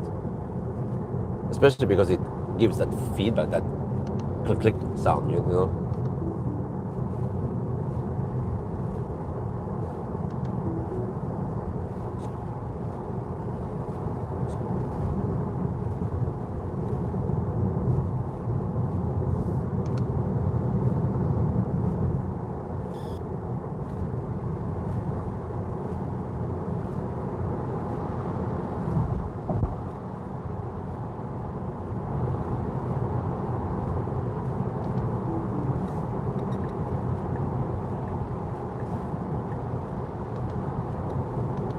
Oh man, again?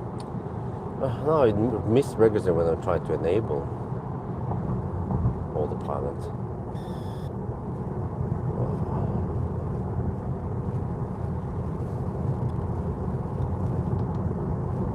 Now it misregistered again. Holy shit balls, man. I think maybe you're supposed to press harder. Like an old man. Yes. Let's punch on the scroll wheel.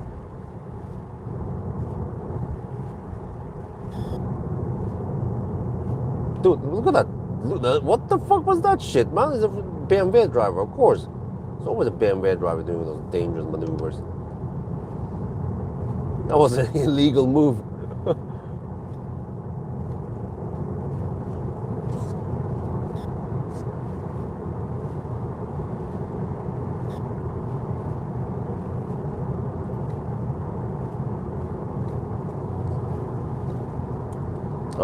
It's 13 degrees Celsius. It's actually quite warm for November night. No, it's October night. No, we are hovering at 220 watt-hour per kilometer. I was guessing around 220, 230 maybe, worst case. We're gonna arrive now with 4%. Oh, well, okay, let's see. I'm gonna heat up the battery slightly more this time. Seems like I need around 40 degrees at least.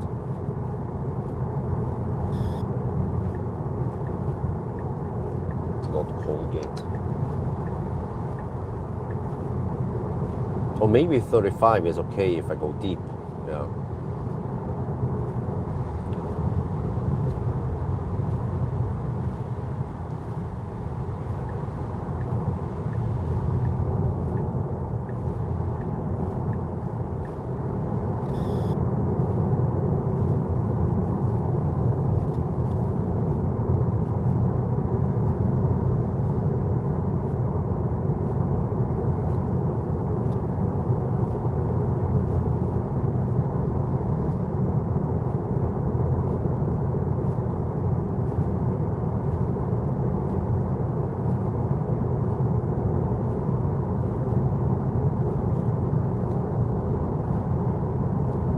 Well, city is waking up, but I'm already past the city center.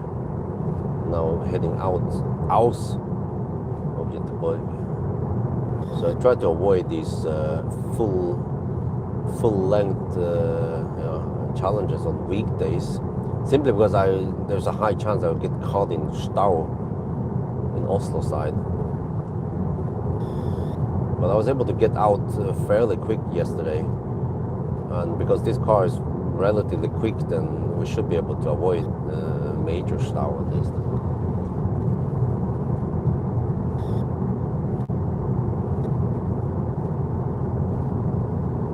It's almost 4 now. That means getting close to the 6.5-hour mark.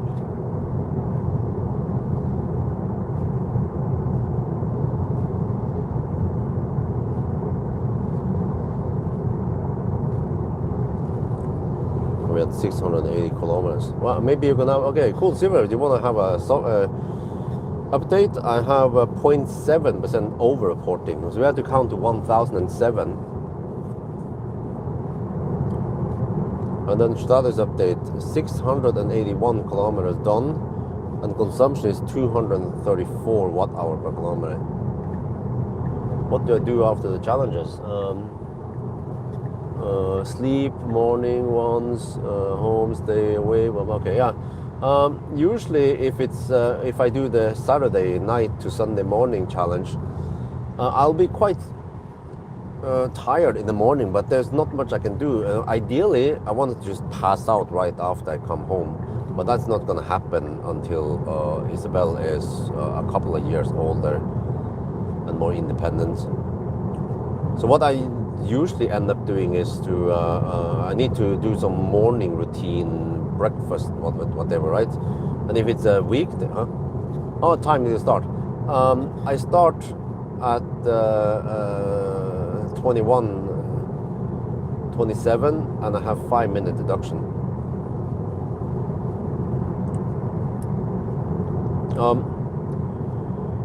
So if it's Sunday morning I arrive, I have to just stay awake, stay alive until roughly noon, because usually noon, that's when Axel gets tired and he needs his midday sleep. Then I need to usually carry him for about 15 minutes, 20 minutes until he falls asleep.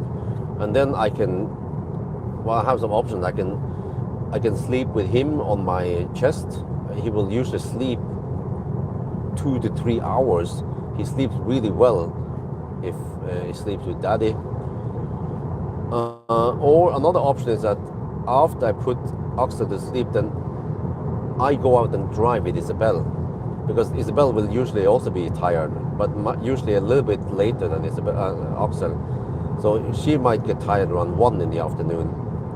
Then I go out driving with the Neo, and then I come back home, and then I try to sleep in the Neo, but it's actually kind of clumsy, because we usually have one of the seats. We have Axel's seat behind my seat, so I cannot recline that well.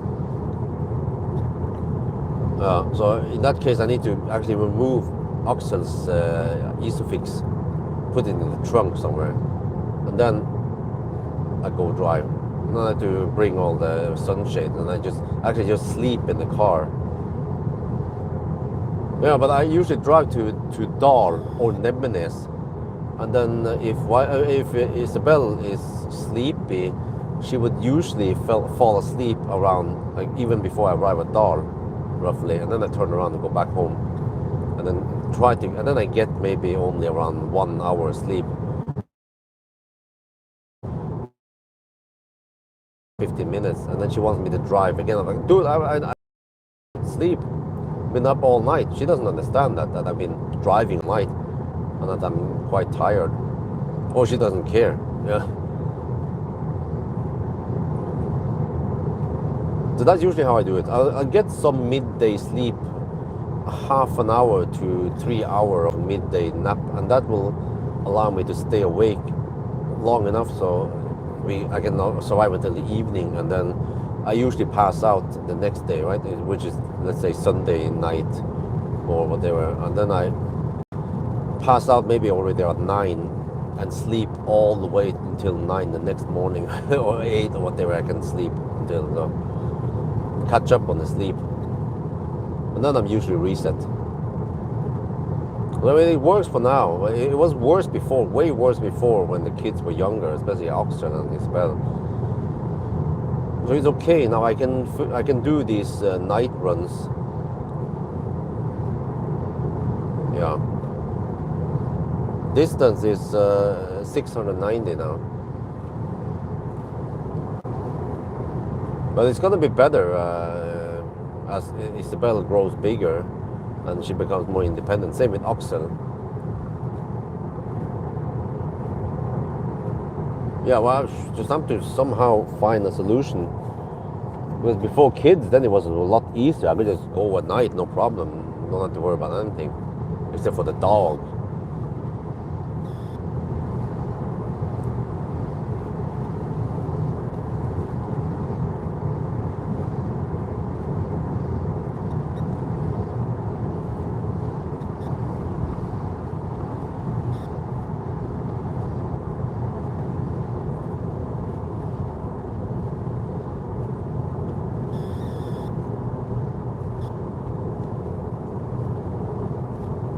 Okay, Hogstorp now. Yeah, it seems like we just have to trust the car's navigation.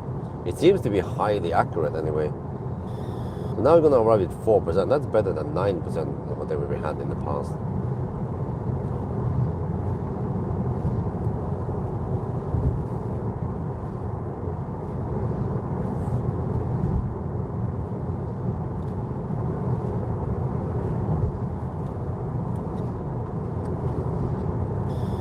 It's quite wet now throughout the whole challenge. So of course the consumption is a bit higher. We had 233 watt-hour per kilometer now.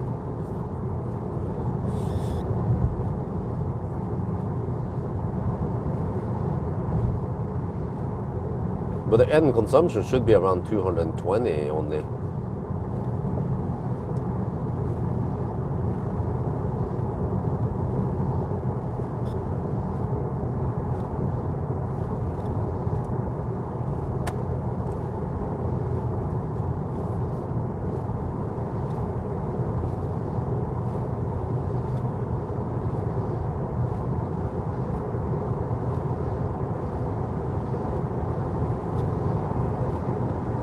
The bun seems to be quite an easy child to handle. Well, in most cases, she can also be kind of hard to deal with when she gets grumpy and yeah. But I mean, this is just how it is with kids. I heard from other parents also, but they are roughly the same on this age when they are in the terrible 2 or terrible 3, right? Trostalderen. They want something and then they like no, and then I want it. Okay, here you go, and then they don't want it anymore. I'm like, huh? It's like they are just testing the parents,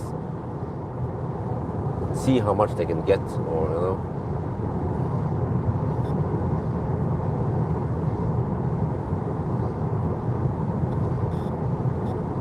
Well, I'm kind of fed up with rain here. Check the weather radar. Oh, it's still loading. What? Oh, no. Okay, there's not that much rain here. Seems that the rain is about to stop, or just very gentle rain. So we're getting, well, actually we're not that close yet. 61 kilometers away from Hogstorp. Okay, I'm gonna preheat eventually, maybe around Jungschile. Yeah, I should start preheating there. Well, we are hovering at 30 degrees Celsius now, 29.3, so still okay temp. Doesn't scavenge it down to 10 degrees like the Korean cars.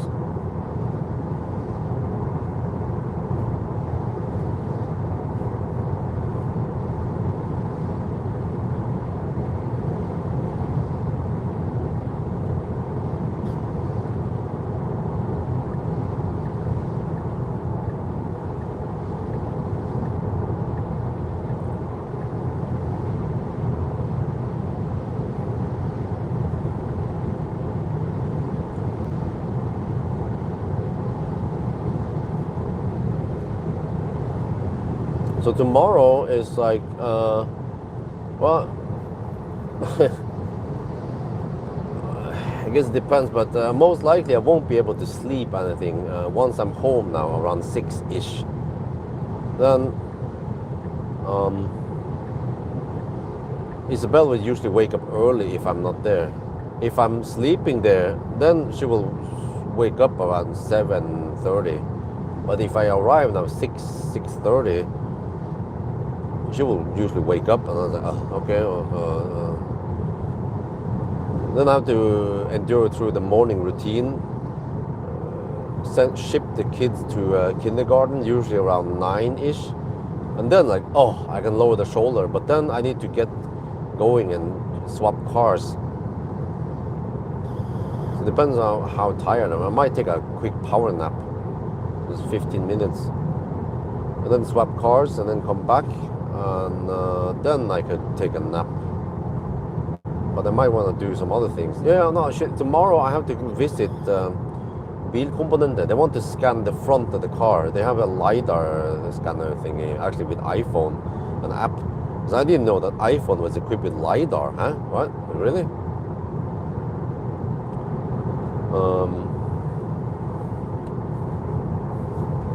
Yeah. And yeah, I have to visit Bilkomponenter on the way back with the car to remove the commander.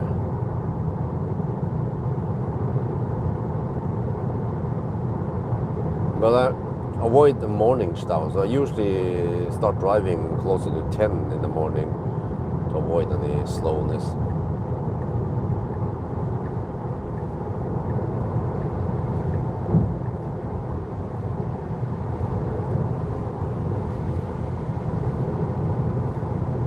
night.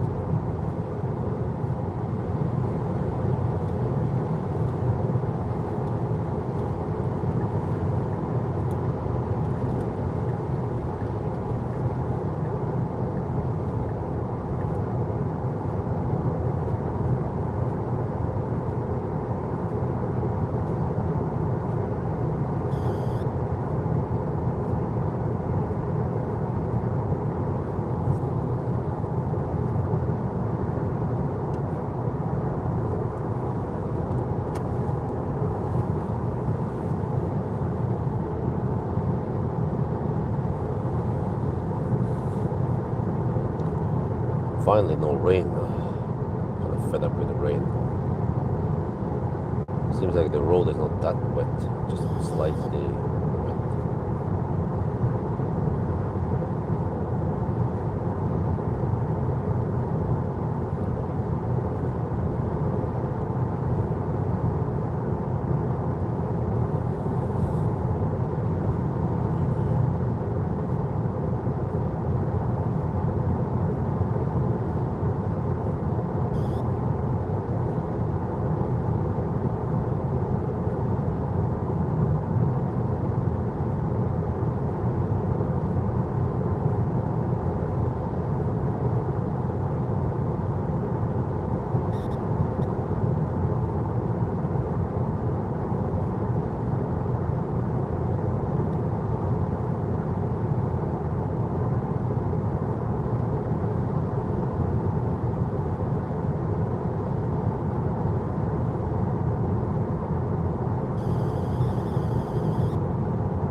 Right, 4% at the arrival now.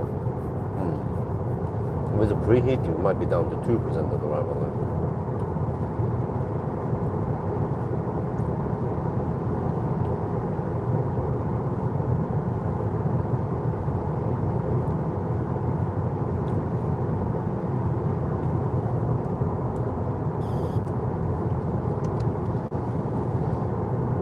No, back at Spectator.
right, we are now 44 kilometers away from Hogstorp. We're down to 17%.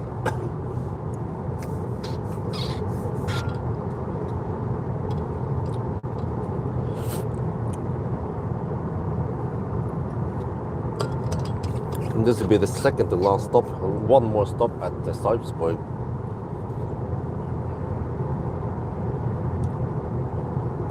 That was Spekerud. Okay. So from Spekerud 200. Let me see. From here, 42 kilometers. Wait. Oh,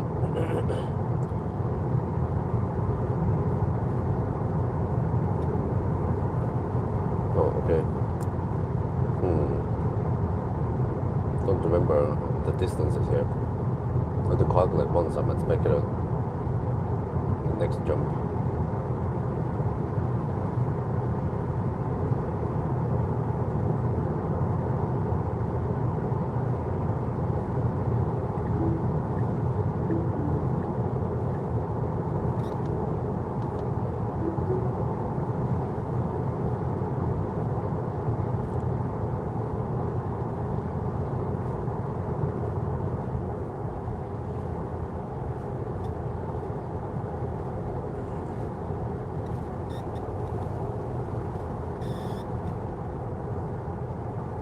EV9, yes, I did. Oh, dude, what the heck are you doing? Tested the van version and also the regular passenger version.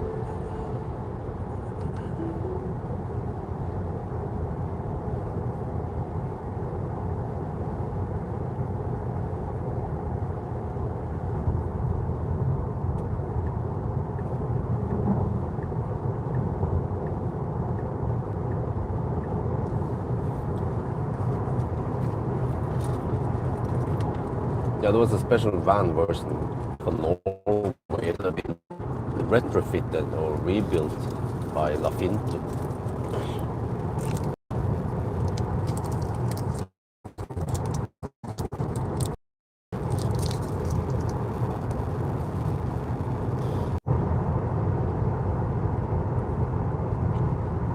No, I guess I need to do it with a smart hashtag 5.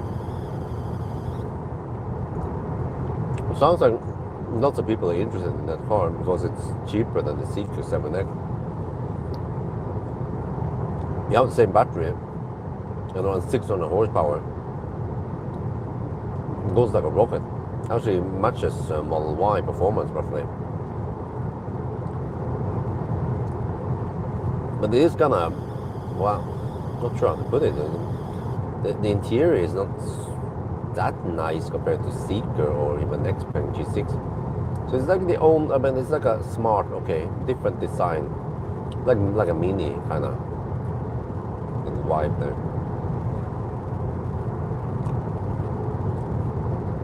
Well, the battery temperature goes up a little bit now, 32 degrees Celsius. We're hovering at 28, 29 earlier. And we're still 36 kilometers away. I feel like I need to start preheating soon.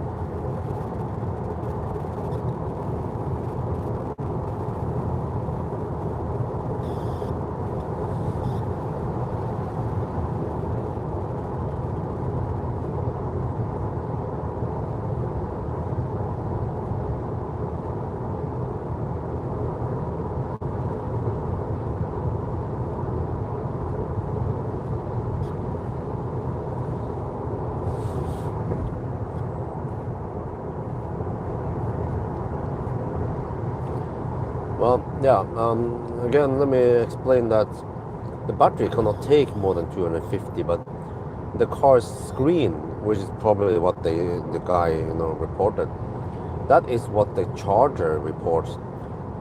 I've seen it when I fire up HVAC, it goes higher, versus when I turn off HVAC, then I get flat 250 kilowatt. But actually, cars, my Tesla will show you the battery input. And also, I believe in here in the in the Sexy app, and it's actually not 259, whatever. It's around 230 something after some cooling, or I don't know. I'm not 100% sure about that. But what I'm sure is that yes, the charging screen on the car shows what is pulling from the charger, but it was not like that before. On Optimus Prime and yeah, which I use a lot, but also MC Hammer, I believe, it did show what went into the battery. Because I remember comparing that number against the Skyma Tesla number, but then in the newer cars they change it so it displays the actually higher number from the charger.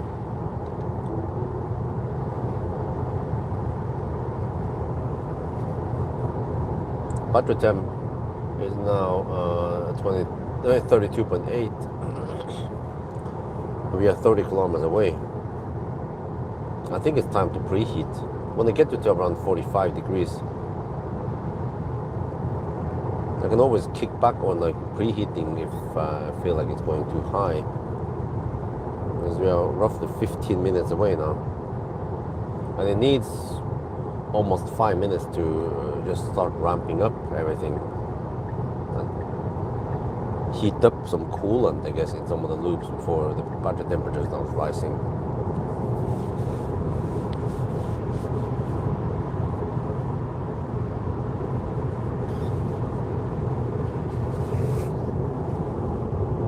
Okay, manually preheating, bam, at 13% now.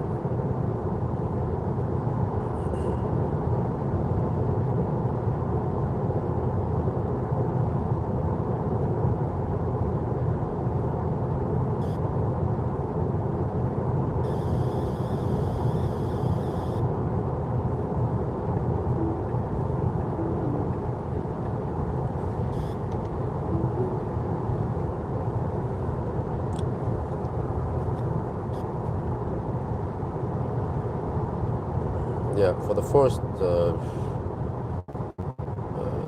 maybe first 2-3 minutes, there's literally nothing in the battery temp.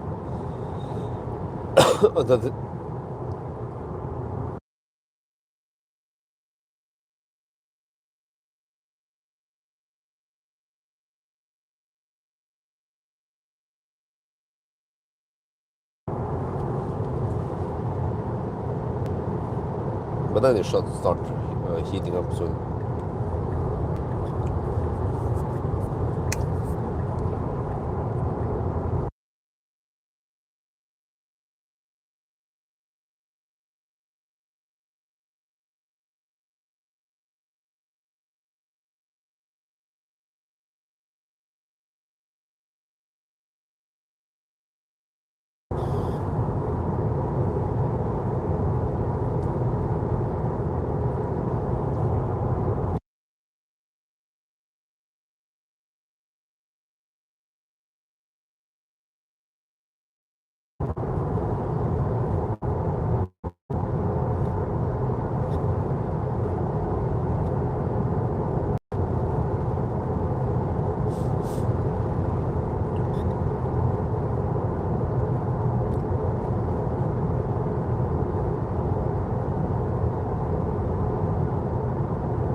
Okay, flashlight again. Shit, man.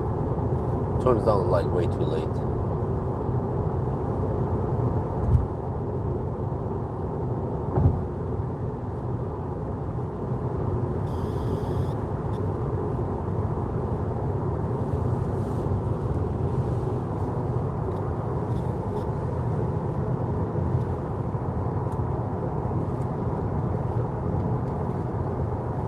Okay, 33.3 degrees now.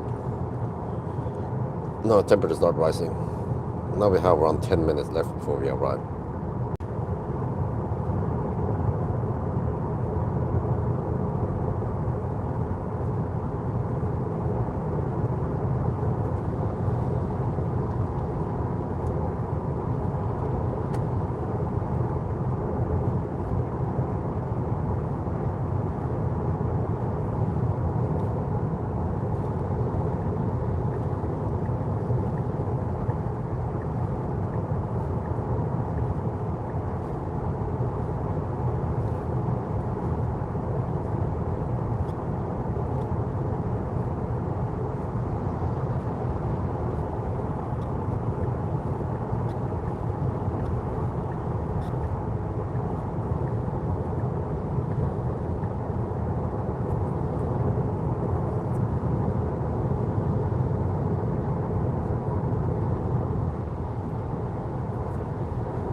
Well, 35.5 degrees. Yeah, it's heating up quickly now once it starts heating.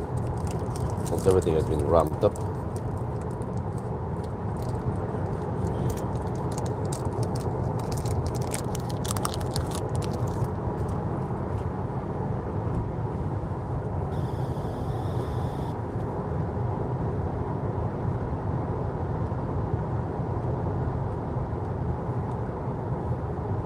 So 36 degrees.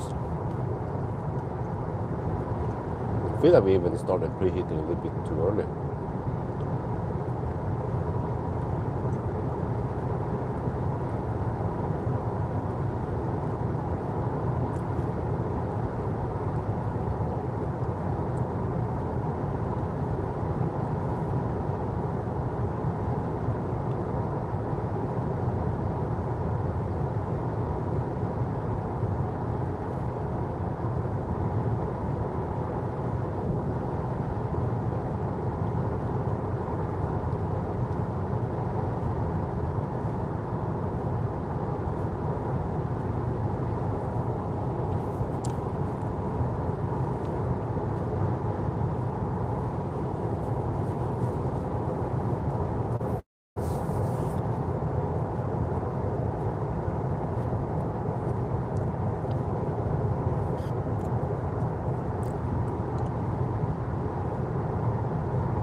This corner, Gelendewagen. Well, Gelendewagen is nice, but I'll take the Tesla.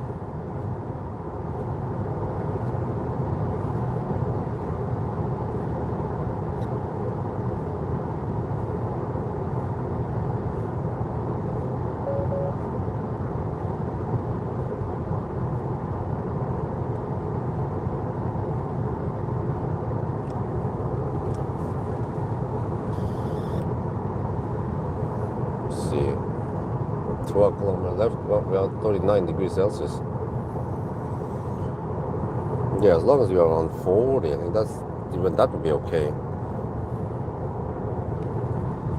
Because actually, might not want to heat it up too high. You might replicate here, since we are going deep.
41 degrees.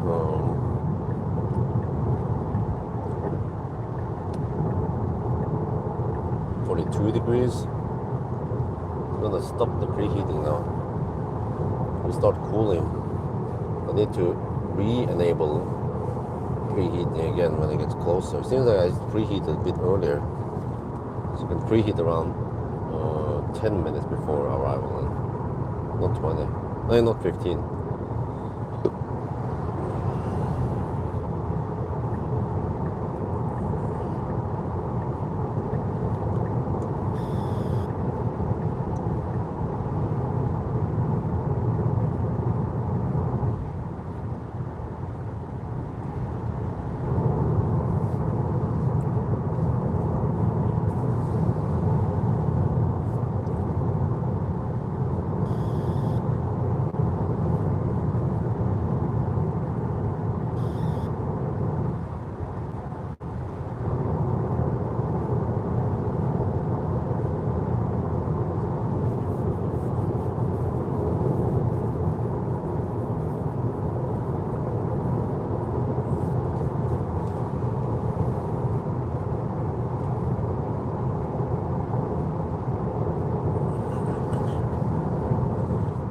Going deep now, 4%.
Well, almost there. 3.2 kilometers left. Let me get ready.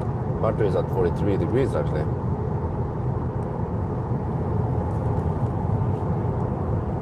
Wonder if that's enough.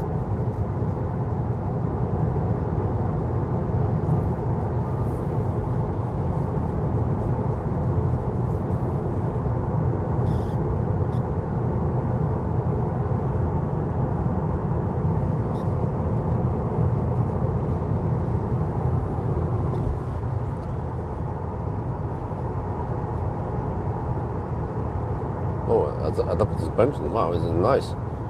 It's comfy.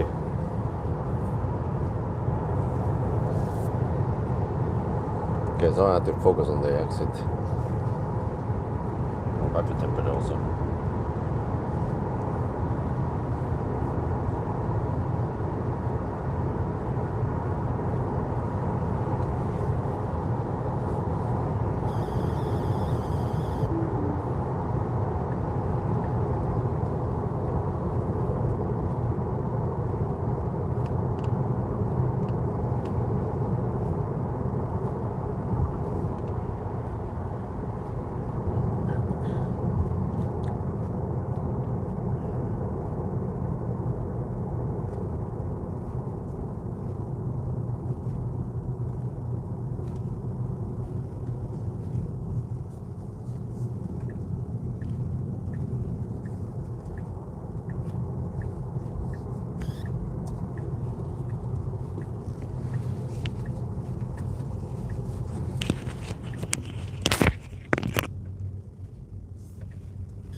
Around 32, okay.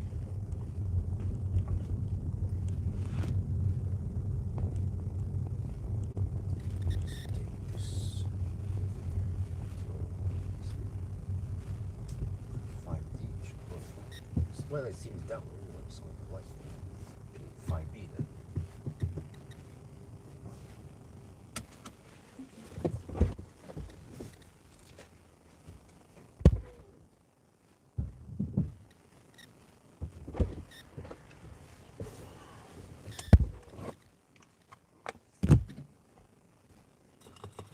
Start charging at 32, but almost 33.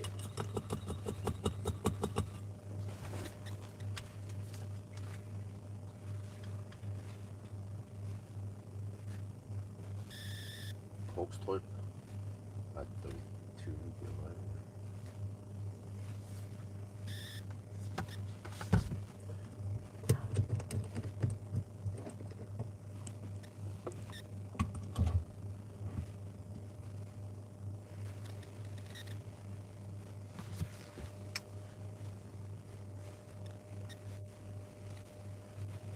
We are now at supercharger Vågtorp. We're around with 3%. Boom, 250 kilowatt. Oh yeah. It seems like you need to preheat to around 40 degrees Celsius. That's okay. You need to go 50 degrees. So, all good. This is going to be the second and last charging stop. Let me show you how easy it is in Tesla to just navigate here. When you go here, you go to, you click on the charger, then all the supercharger marked in red, and there are plenty of them. So you're going to go here, and then I want Teslabjorn to be the last stop. I think you can see how far away are we? 119 kilometers. Okay. Yeah, I think that's okay. Maybe go for the last. Right, that means only around 10 minutes stop here. Just another pit stop.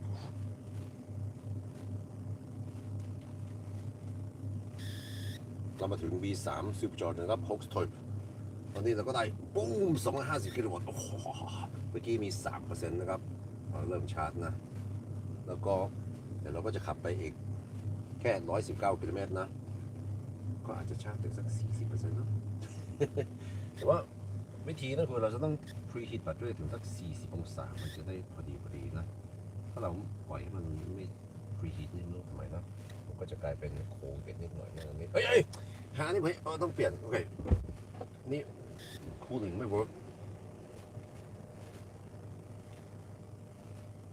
we have to move stall the cooling is kaput here cooling is kaput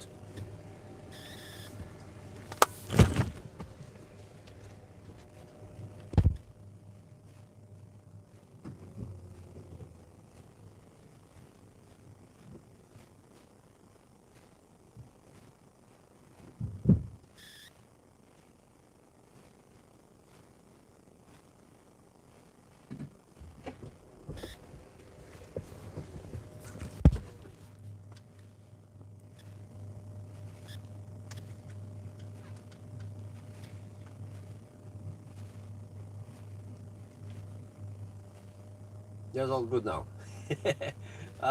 I don't think I need to deduct for this.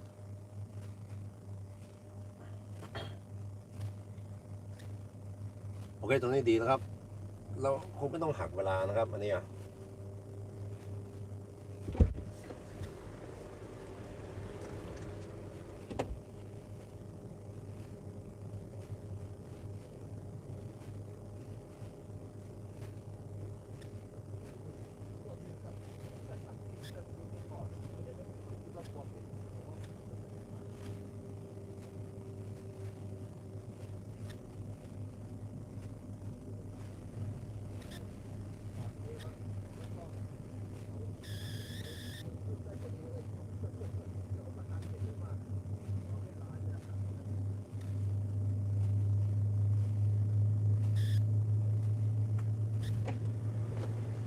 Man, Tesla handshakes so quickly. Oh, wait.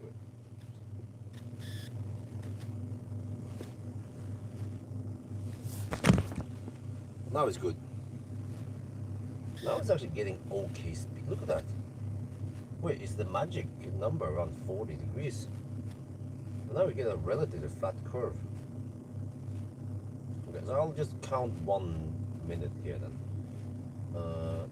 Vågtorp. 1 minute. That means 2:26.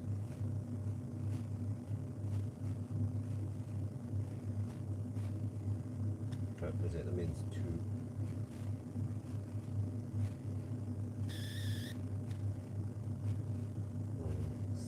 Total 27. 5, 6 plus 7 plus 5 is 32. Oh, wait. Yeah, 32. Oh, it's supposed to be 28 here.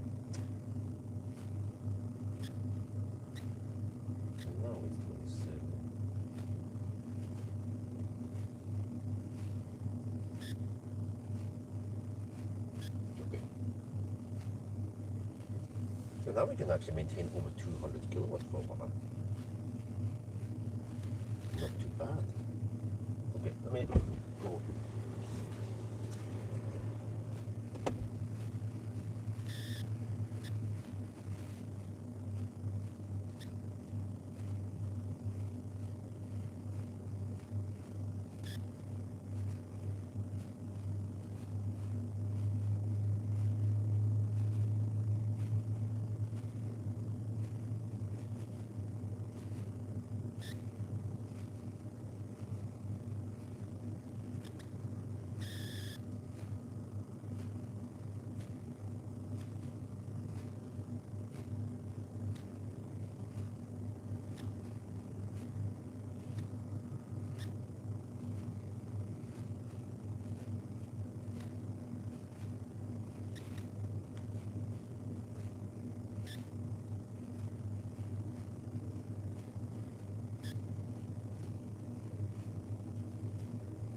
Wow, look at this. This would be the best charging session so far. Maybe a magic number is 42. We will arrive at 42 degrees Celsius and go deep around 5% or 3%.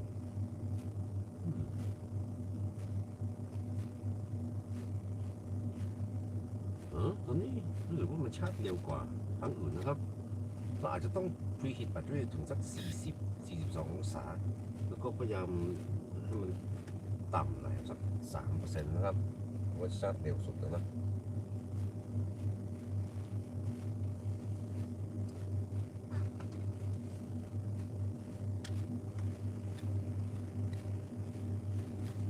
not really what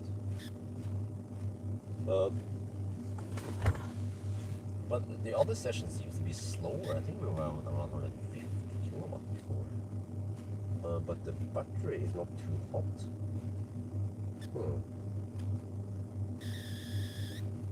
But okay.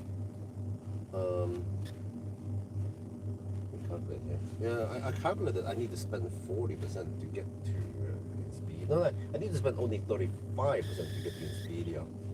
The car claims 37% something, because now it claims minus 5% at Inspiria. Let me see, we spend, well, on the last leg we spent 230. Wow, really? Via the body. Oh, okay.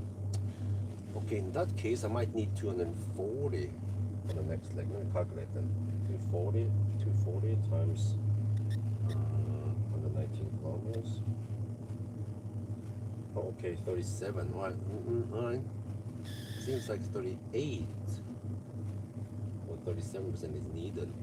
So that means I can go around 40. 42 is the number. 42%.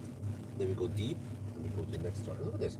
It's still okay speed now. So it seems like I don't know. Tesla haven't tuned the software, just like I experienced with that 91 kilowatt hour battery and also some of the other MEB. But you know the GTX or the 91 kilowatt hour MEB battery was overheating because it actually preheated to slightly too high temperature.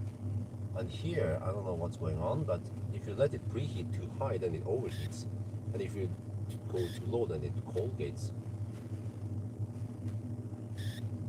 Yeah, I know about the cooling. different. This is what goes into the battery. This is what it pulls from the charger.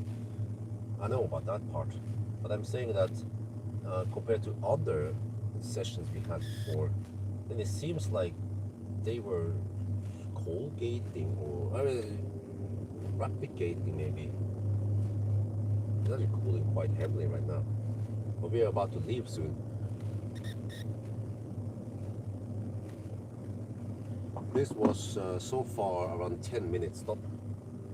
Okay, need to get ready.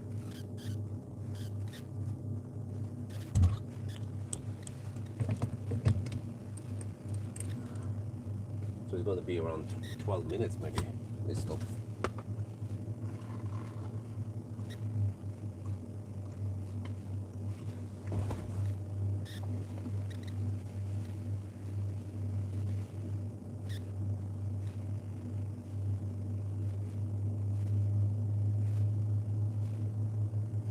Okay, now it claims 3% at arrival. Okay, I want to have that extra for preheating, 40%. So I go 42% and have 5% margin roughly. That should be enough. And we're talking about 12-minute charging stop. That's quick, man.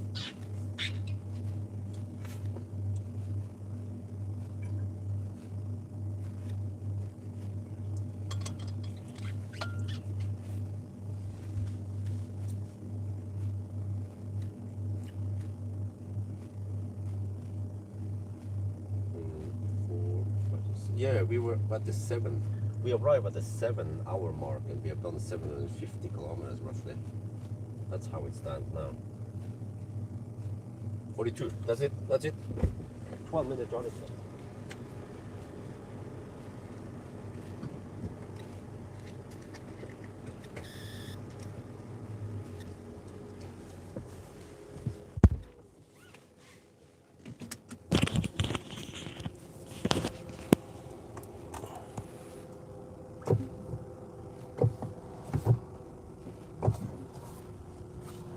Man is always confusing the swipe direction.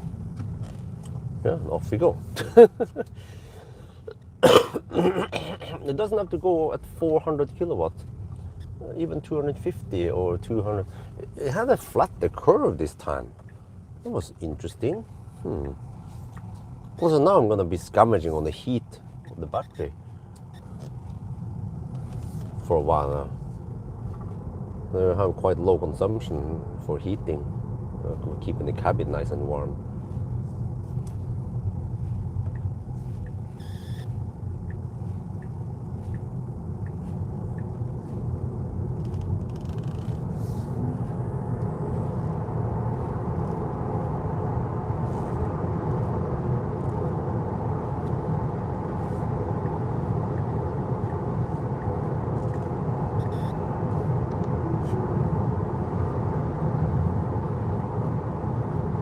No, the thing is not working anymore. Again.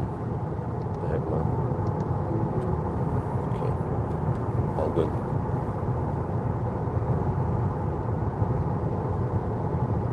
Yeah, we are at 57 degrees. But yeah, it seems like around 40 degrees Celsius is optimal.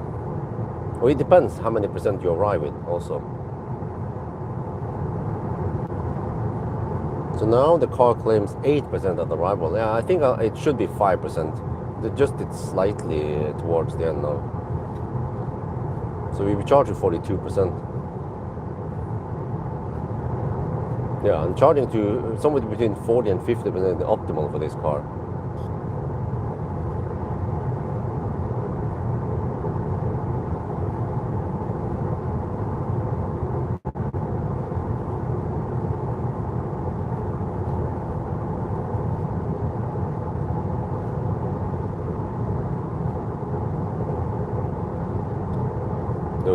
Turn down the there, fine.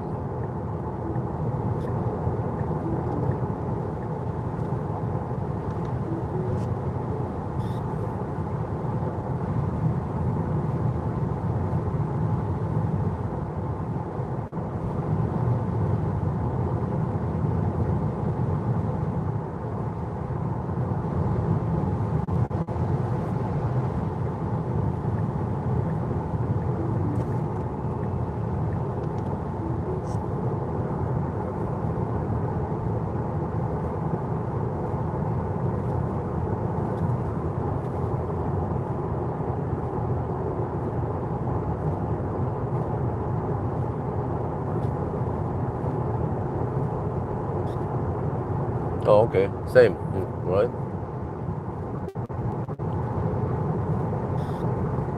Wait, on the wire bike session, on the wire bike session.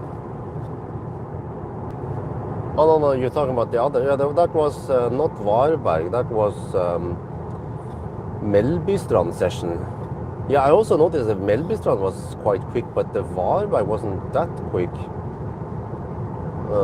I didn't hit the highest speed there, and I haven't logged every session to see how long they took and so on.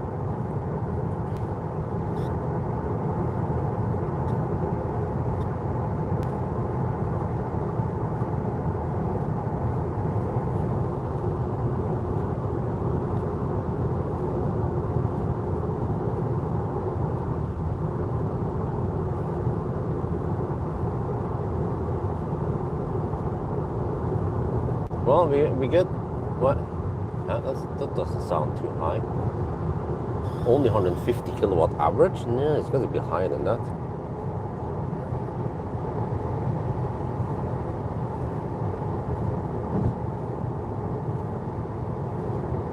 No, that's actually after losses. Well, technically I forgot. We didn't take 12 minutes. It was more like 11 minutes because we had that little kaput stall I had to deal with. So I think it was more like 160, 170 kilowatt average. And actually before losses it might be around 180. We were hovering over kilowatt for a while.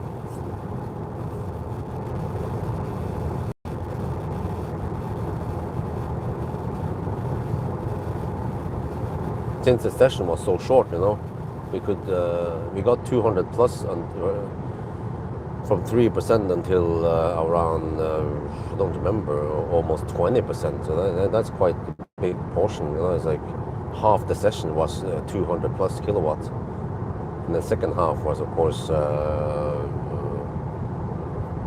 down to 200 down to around 150, 140 kilowatt when I unplugged.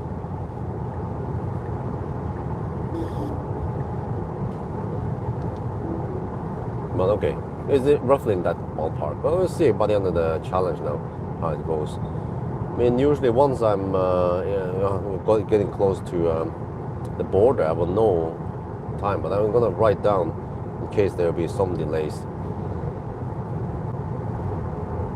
But I will know the 1,000 kilometer time soon.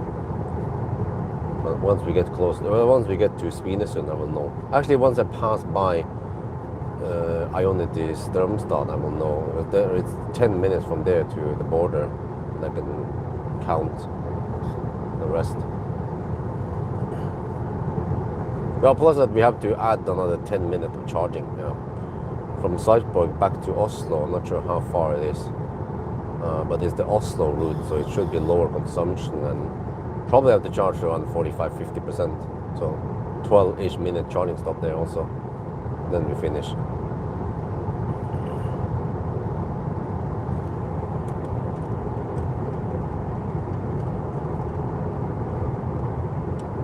But I can feel that it's getting darker and darker nowadays.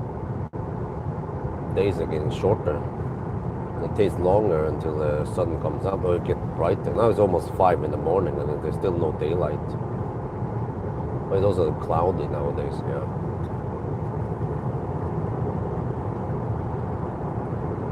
During summer it'll be quite bright 5 in the morning.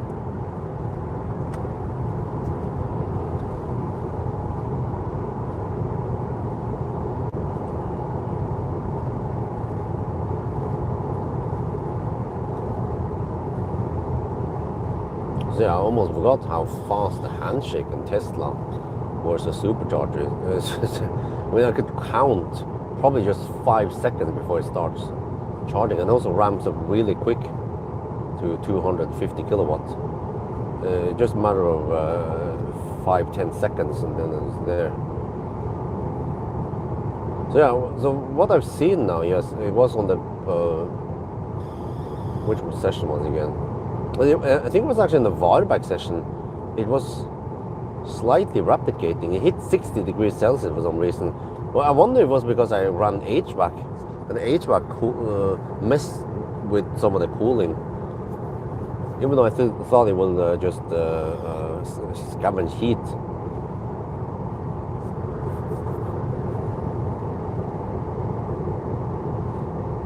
I'm not sure. Because it was strange because we actually arrived with cold battery.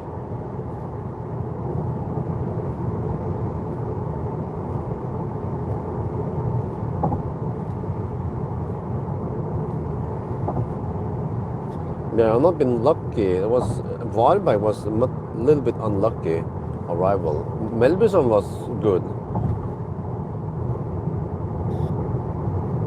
And then the first one, well then there was not much we can do since it was the first stop at Hungar. We've been fairly lucky with the timings so far in the challenge.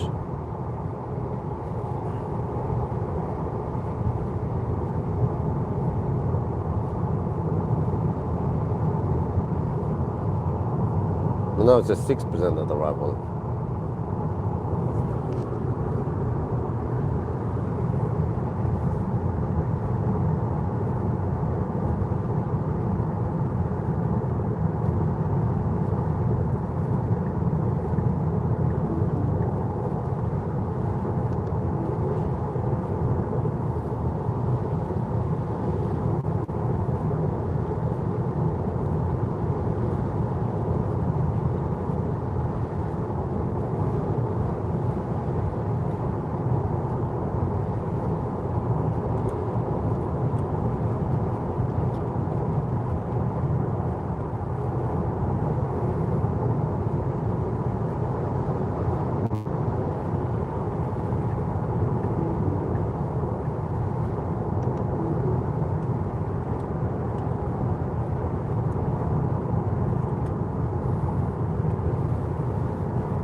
So my charging stops have been, well, the longest was 17 minutes, the first stop, and then all the others were roughly 12 minutes long only, each time.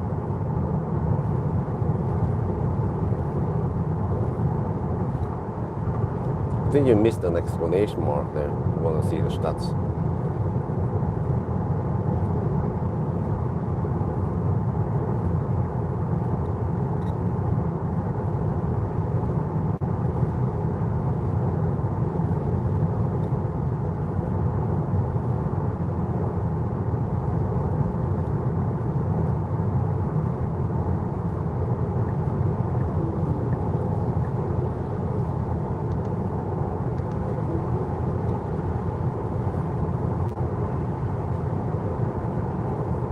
This guy is hammering it. With a pickup truck. Man, that consumption must be high. Pickup truck with a box behind it.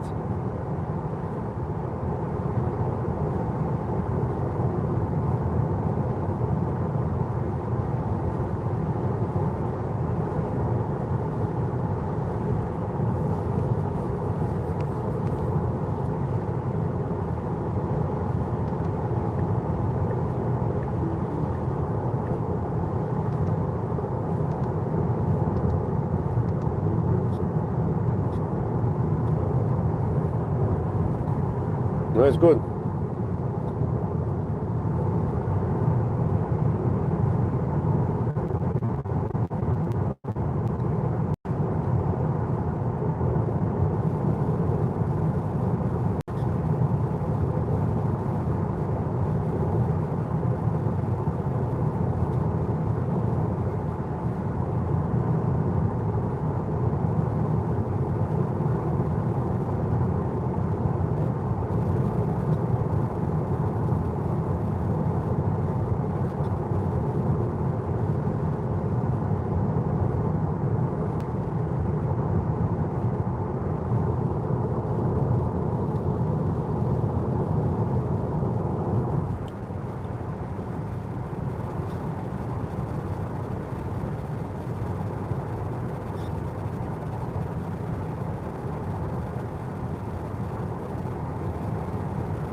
Dude,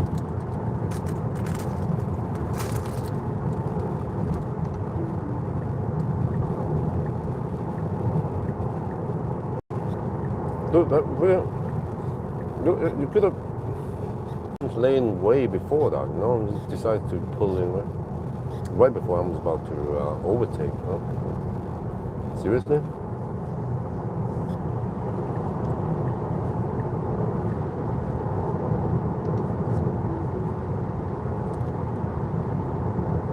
We could have waited 5 seconds and we passed that Toyota, I mean Lexus.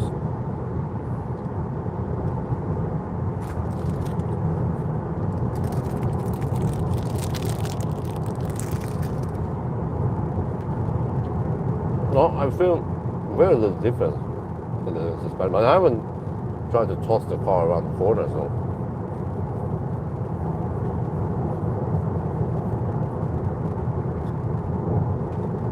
But it feels like, yeah, it's slightly firmer on the other, but that's pretty much it. I think it's just more. The only problem is I don't have time, but I've been focusing on the regular test.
And then Strömstad, yeah.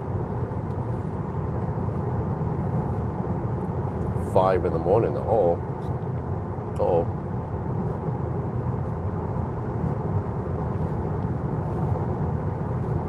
Might be around 6. Oh, no, 6 something by the time. Oh, hope it won't be 6:30 by the time we reach Mortensrud. We might hit some morning down and.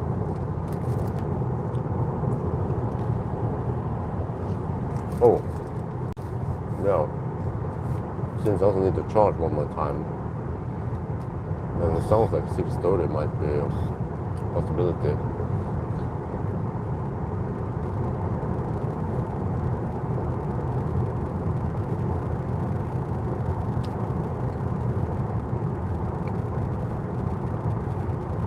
Then I might be home around 7. I mean, no time for napping before Isabel wakes up.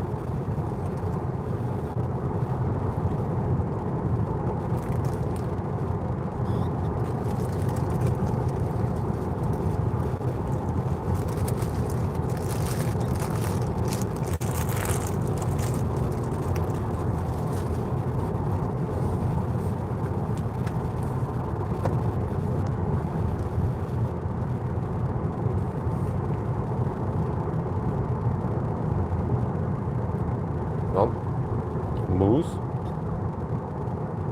Is it blinking or not? Because it's something. Danger. Possible danger.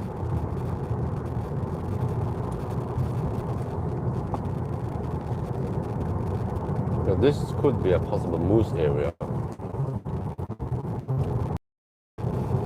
No, camera is rolling, microphone is rolling, recording. There's something here. Not sure if it was flashing because of my lights being annoying or because he wanted to warn me about something. Let's see.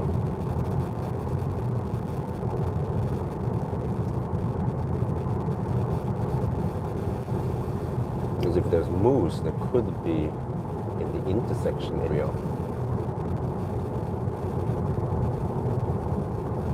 That's where they get in. So have to be super alert right now.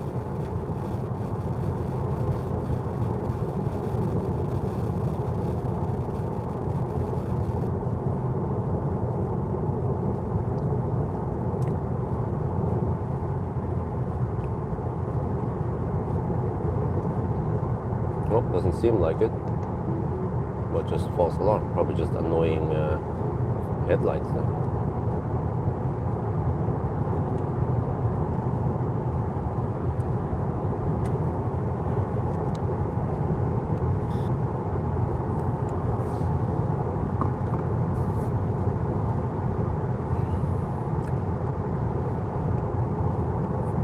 Winter, yes, of course. But they tend to be not in Norway during winter. They tend to go to Thailand and test Chinese cars over there. Which is getting more and more interesting nowadays, since many Chinese cars they go to Thailand before coming to Norway.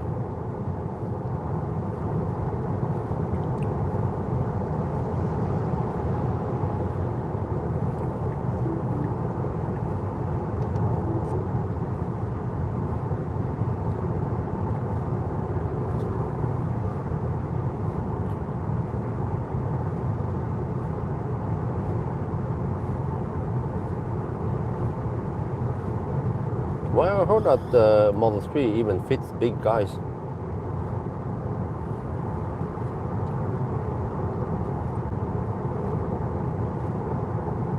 Okay, Tanum means we're getting close to Strömstad. Let me see, distance-wise, time-wise, 72 kilometers away from Salzburg. Okay, that takes just half an hour, a little bit over half an hour, 35 minutes. I mean, we should be at the border in around 20 minutes. 5:28. That means 7-ish plus the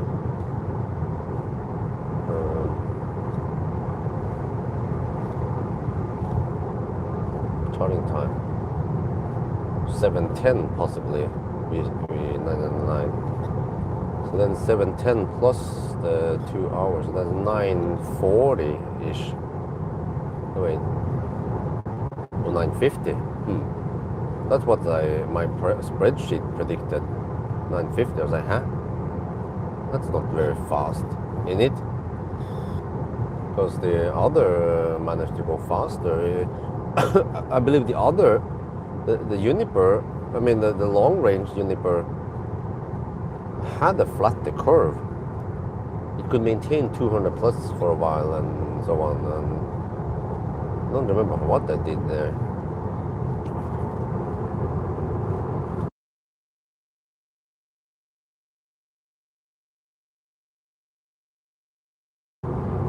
Yeah, what was the 1,000 kilometer time for the long range Juniper again? I think it was not 9:50, it was faster than that. 9:40 something, or 35, or a little bit bigger challenge. Could get some Danish bread sausage. Oh, that's way too far, man. No, thank you.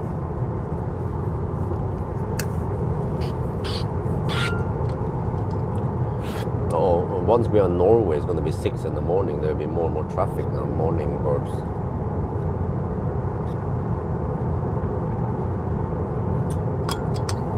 Actually, even now, the early birds are already out on the Norwegian roads, which means that in about an hour, there'll be more traffic.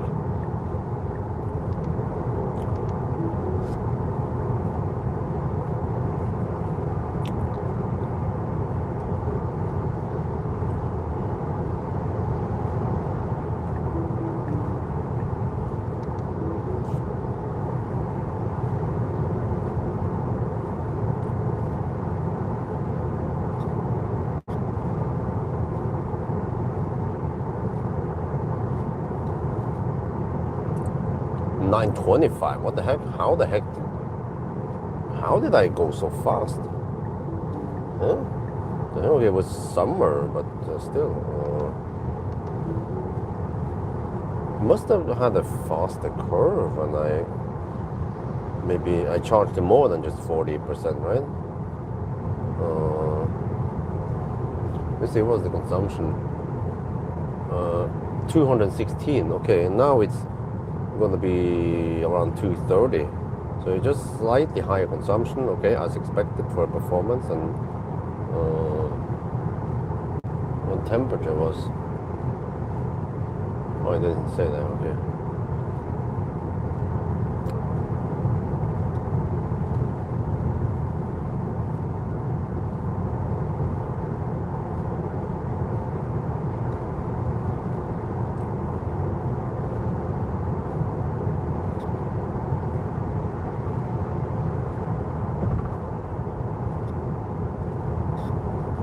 $15 degrees. Okay, just slightly warmer.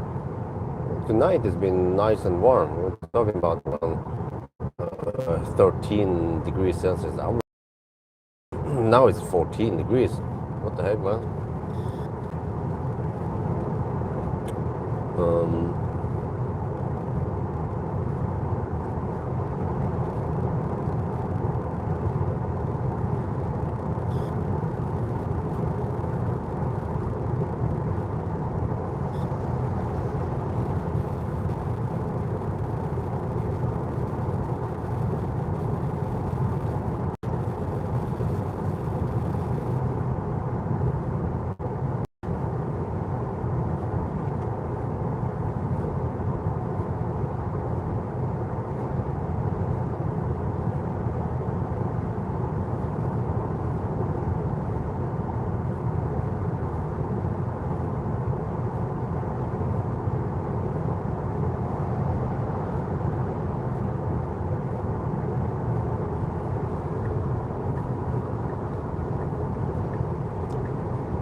Okay, want to see again once we are near the border.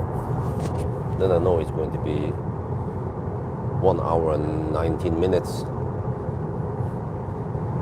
back home.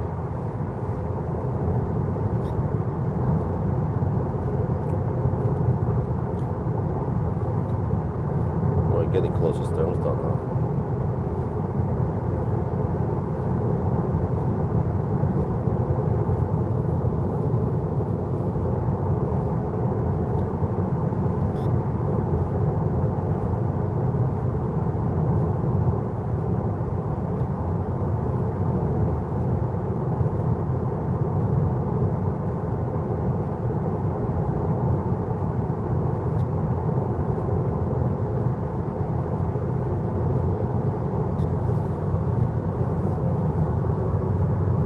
Some crosswinds, yeah, still wind from the, let me check here, weather forecast, very useful.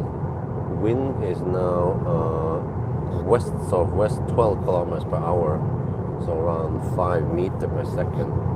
Crosswinds, mostly crosswinds.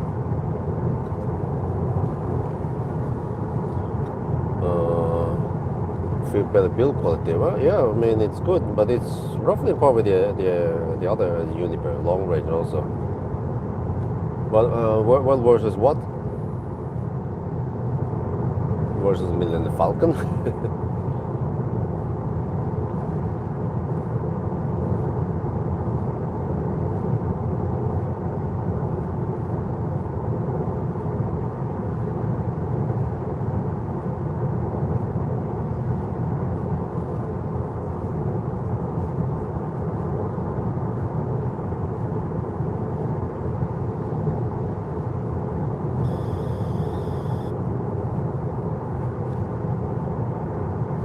it seems like it's gonna be 5:30 by the time we reach the border. Oh, and that means 6:20 roughly. No, 6:50 by the time we finish.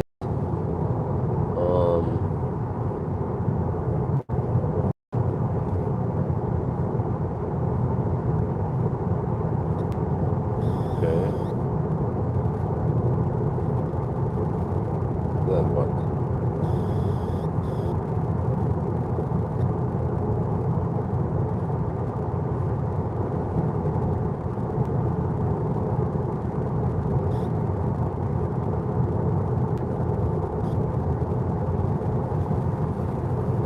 Wait, trying to figure out here. If I arrive at the border at 5:30, then I should finish at 6.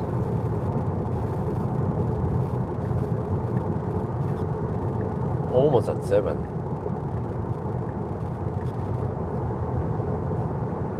Okay. 6.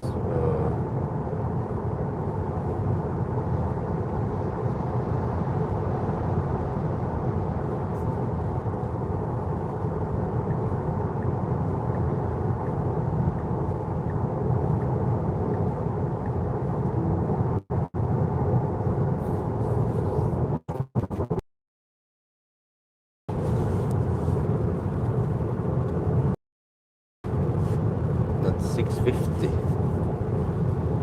At 6, 7, 8.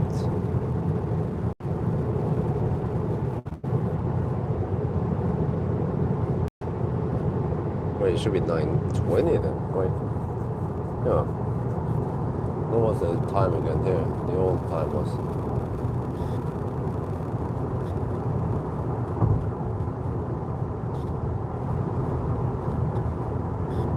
9:25. Oh, okay. Oh, yeah. So it might be roughly the same.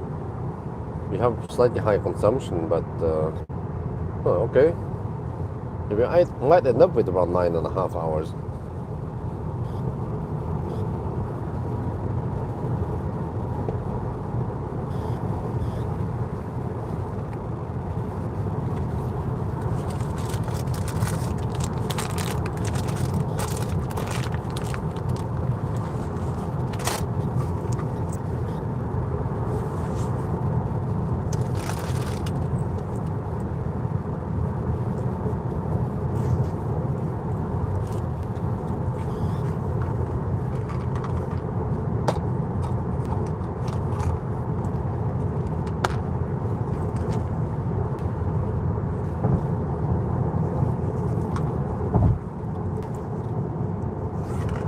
Here's Strömstad.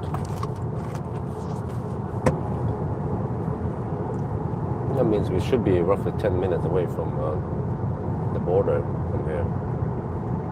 So we actually arrived there right on track, right around 5:30.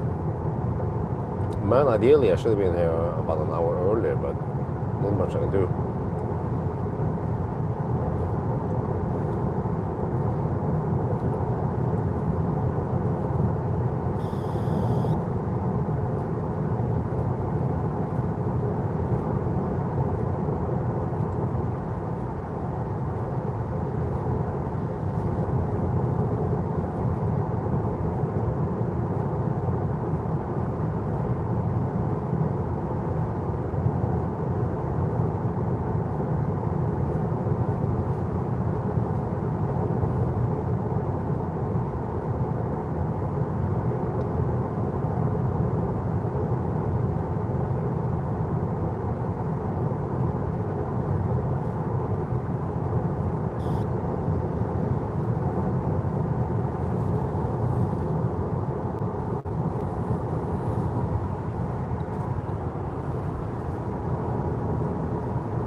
Okay, that was the previous generation with a smaller battery, I believe.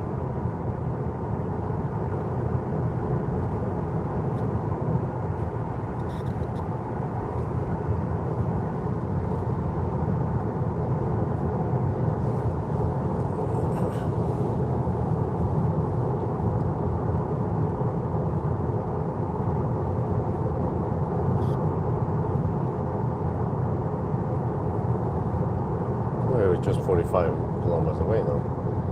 Need to start preheating again soon.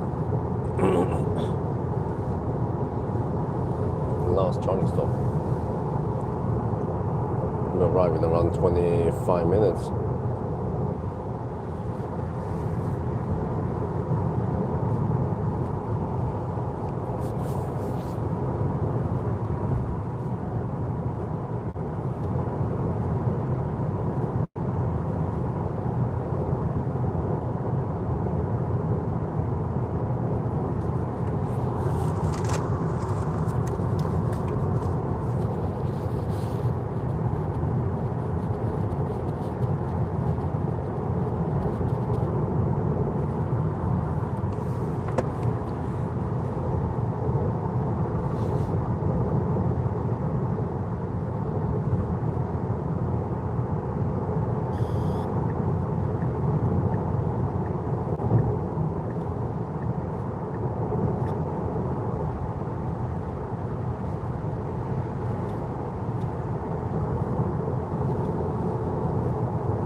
Oh, Anonymous donated $25. Oh, thank you very much.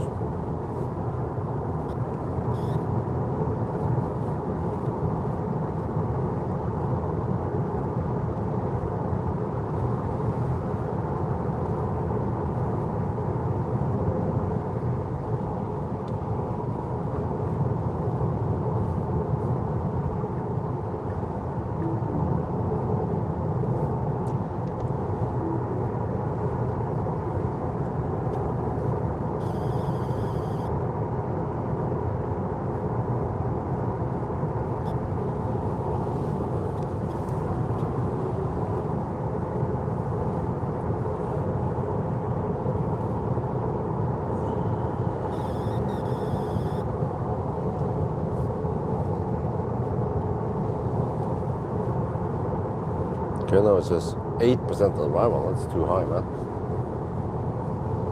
Maybe to spend some on preheating or something.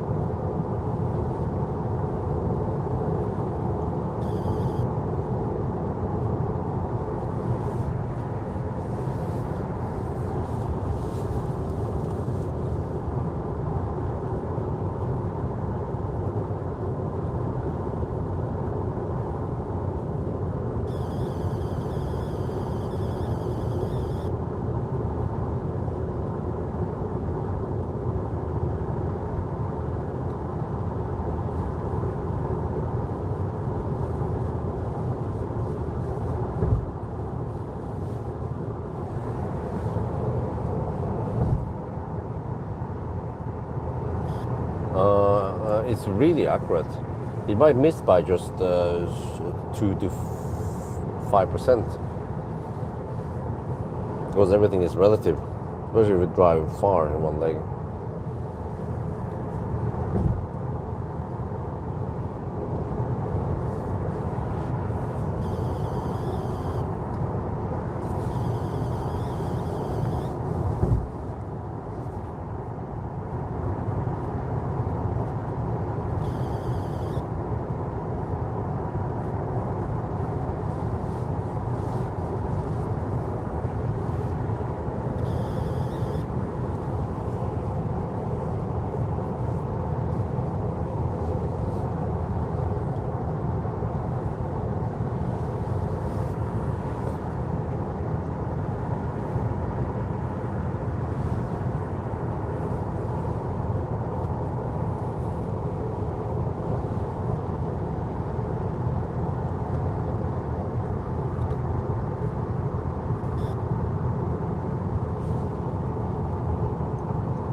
Okay, close to the border now. All there.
Okay, border reached. 6:38 is gonna be.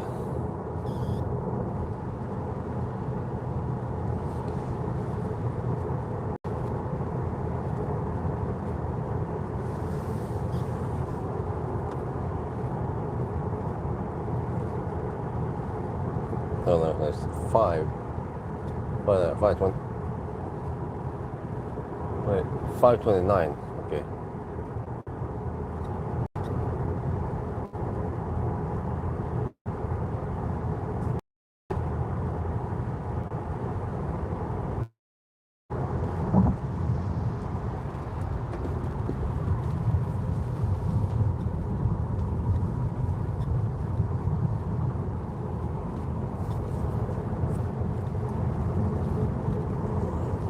And that means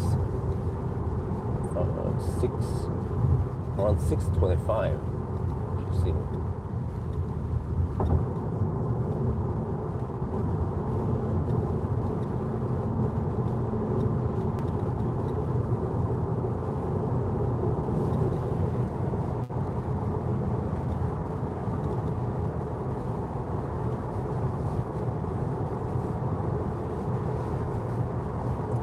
No.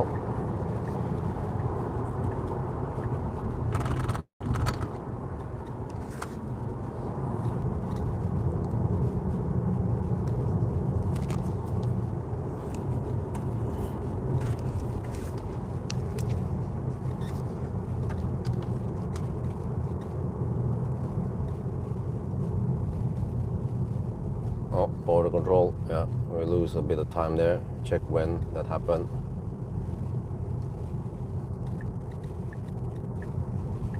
Okay, border control ก็ต้องเสียเวลาไปนิดหน่อยนะครับต้องเช็คดูว่ากี่โมงนะ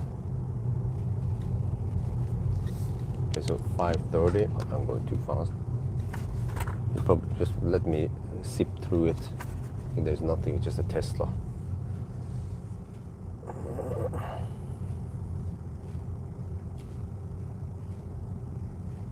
There's another minute lost here instead of just hammering through.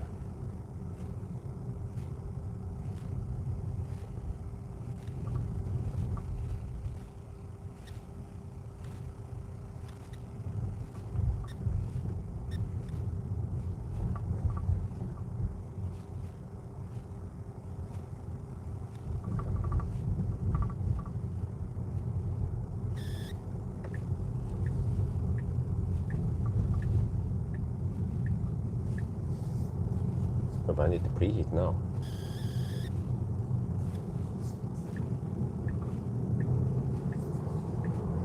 We're just 25 kilometers away, but that's, yeah, I think it's good timing.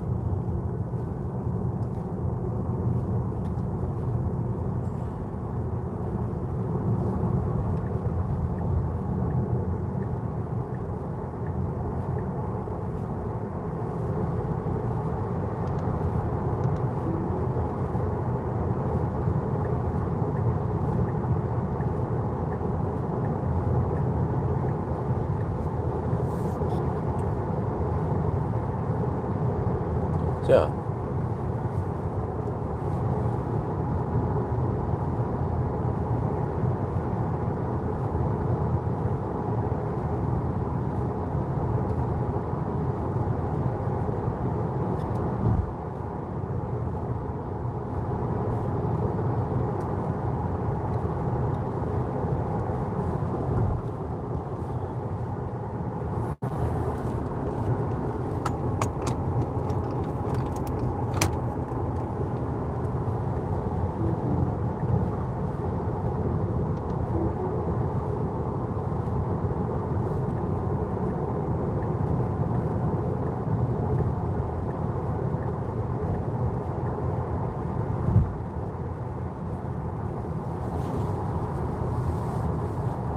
%6% at arrival, really? Well, I better start preheating now, Schnelli. About 22 kilometers left. So you plug it in.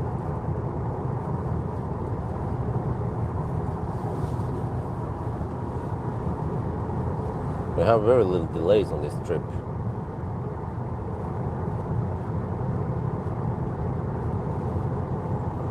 So far, well, we don't know yet how Mortensrud in 1 hour is going to be.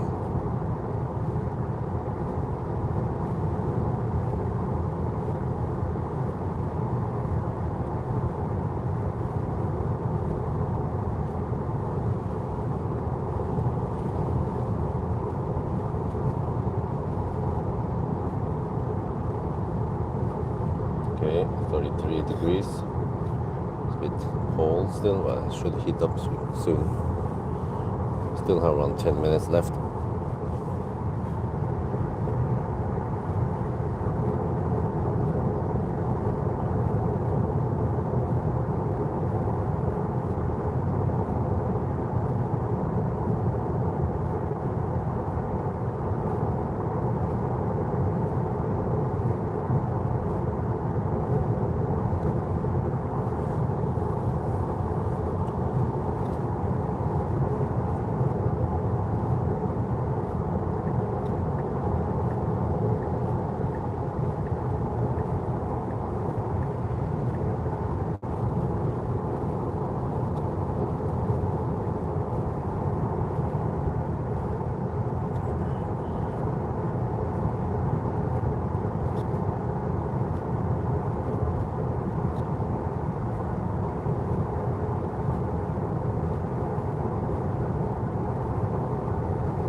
Getting 35 degrees. Now it's heating up. Once it heats up, needs around 3 to 5 minutes of heating action before it starts rising.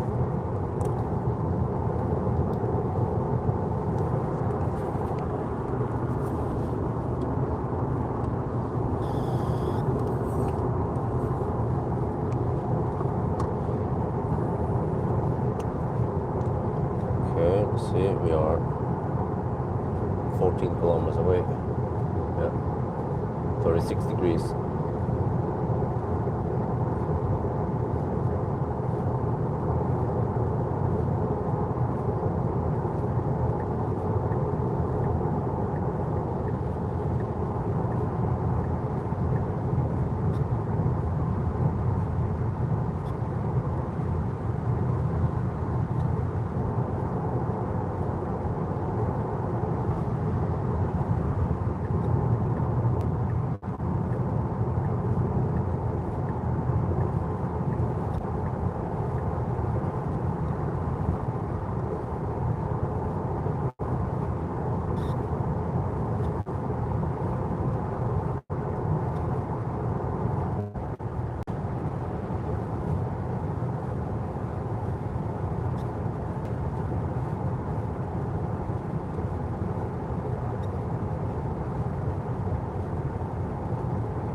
No, we reached 40 degrees Celsius.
I need to stop the preheating soon.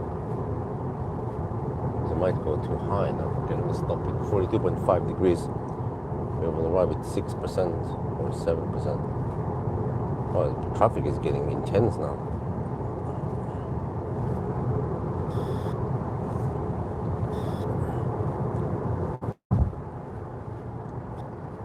Oh, we consume 240 on this leg.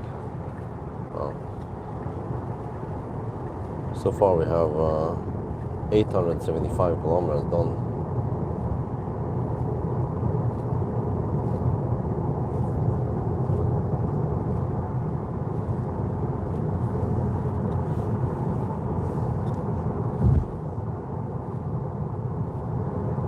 Well, that means I think the charge is only 40%. The last stop now. 10-minute charging. Something like.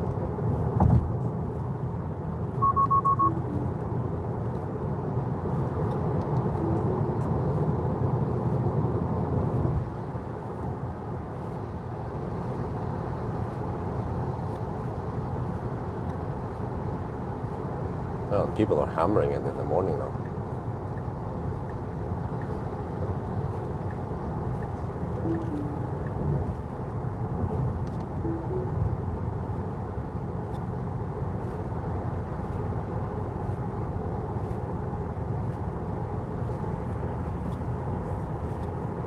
Oh, it's going to be around 6 by the time I leave here.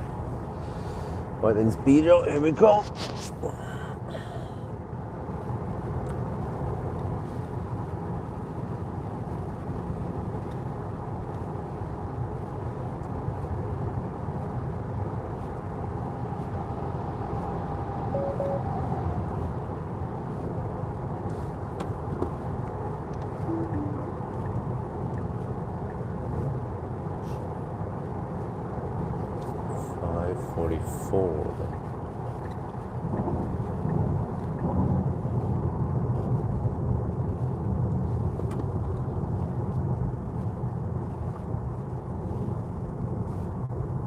There, yep, 5:44 when we leave Norway.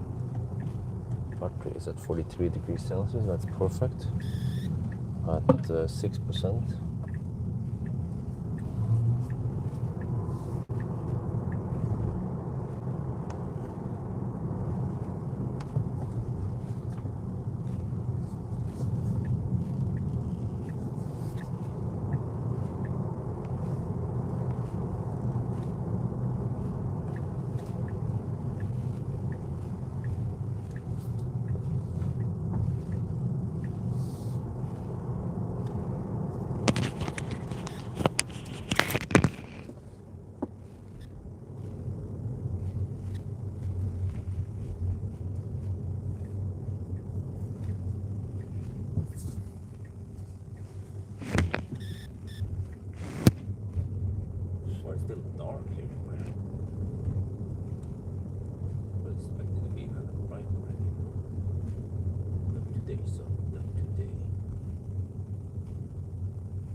Inspirio.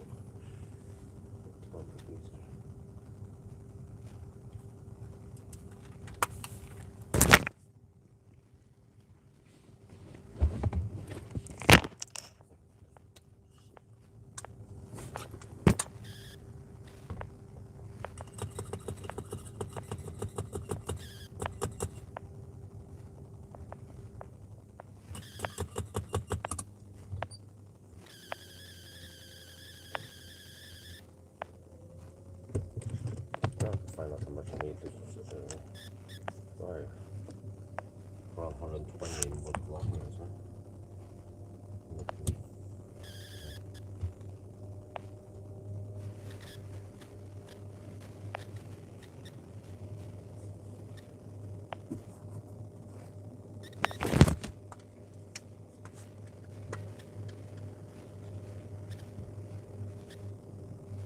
Yeah, the home is around 123. Yeah, so roughly there, 120. Okay, 125. The consumption here was 230. The next stop is going to be lower, probably just 210. Actually, more like 200 only.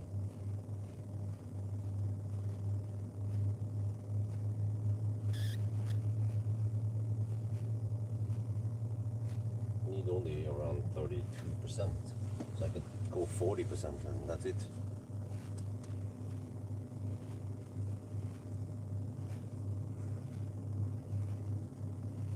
Is it the last charging stop in Spiria?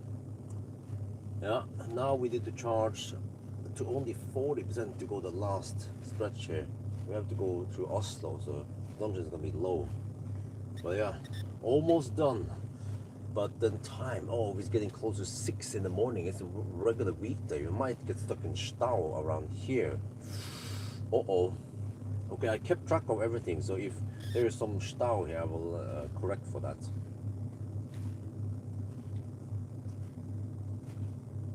Okay, อันนี้เป็นที่ชาร์จสุดท้ายนะครับทริปนี้นะเราต้องชาร์จถึงสัก 40% นะแค่นั้นนะก็อีกไม่ถึง10 นาทีแล้วก็พร้อมจะไปนะครับก็ต้องขับอีกสัก125 กิโลเมตรก็จะครบ 1,000 กิโลเมตรครับแล้วก็เราต้องผ่านออสโลแต่ว่าตอนนี้มันเกือบจะ6 โมงเช้าแล้วนะแล้วก็กว่าเราจะถึงที่นี่นะสัก6 โมงครึ่งมันอาจจะมีรถติดโอเคถ้ามันรถติดนี่เราก็แค่หักเวลาไปนิดหน่อยนะครับไม่รู้จะนานกว่านี้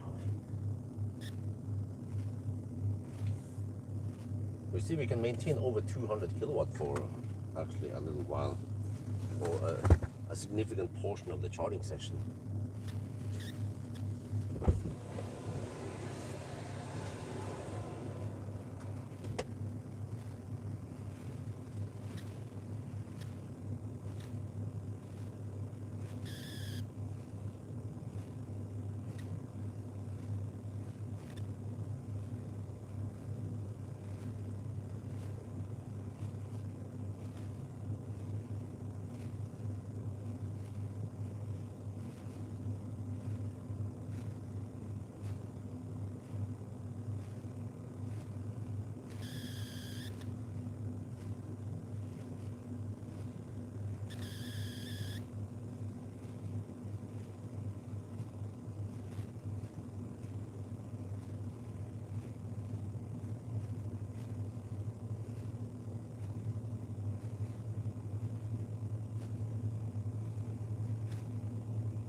So around 40% should be enough.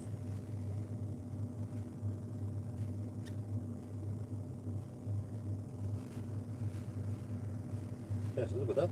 It seems like it has a flatter curve now.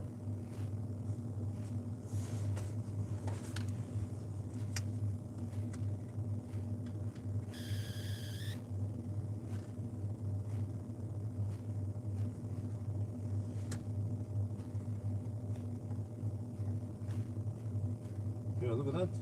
It seems like we have a flatter curve now. The battery temperature does not go that close to 60 degrees or 58 degrees. Okay. Seems like the trick was to arrive at around 40 degrees Celsius. But if you keep preheating manually, it will actually go to 50 degrees, which is too much.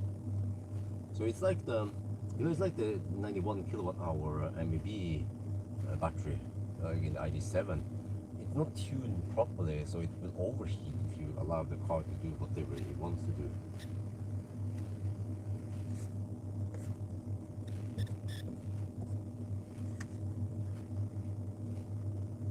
รู้สึกว่าตอนนี้มันชาร์จเร็วกว่านะครับเมื่อกี้เนี่ยนะมันถือว่าเร็วกว่าที่ผ่านมานะครับในทริปนี้วิธีก็อาจจะเป็นอาจจะต้องอุ่นแบตเตอรี่ถึงสัก40องศา40-42มันจะพอดีนะครับมันจะไม่ร้อนไปเนี่ยอุณหภูมิแบตเตอรี่มันเป็นประมาณ55ก่อนนั้นเนี่ยมันเป็นตั้ง58หรือว่า60แล้วมันสูงมันทำให้แบตเตอรี่โอเวอร์ฮีทแล้วเราได้แค่120กิโลวัตต์ก็ถ้าเราปล่อยให้มันพรีฮีทนะไม่ยุ่งอะไรมันก็จะชาร์จมันก็จะพรีฮีทถึง50องศามันจะร้อนไปมันก็คล้ายๆMEB ของ Volkswagen ID7 นะครับ91กิโลวัตต์แบตเตอรี่ถ้าเราปล่อยให้มันพรีฮีทให้รถมันเลือกเองมันก็จะกลายเป็นแบตเตอรี่ร้อนไปแล้วมันก็จะโอเวอร์ฮีทนะครับ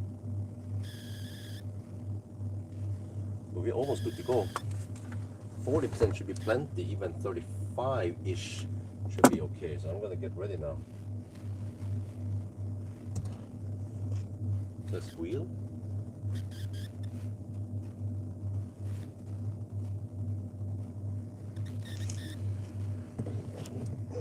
So we were at the 200 plus kilowatt. Now we're going to be on 200, below 200 for a little bit.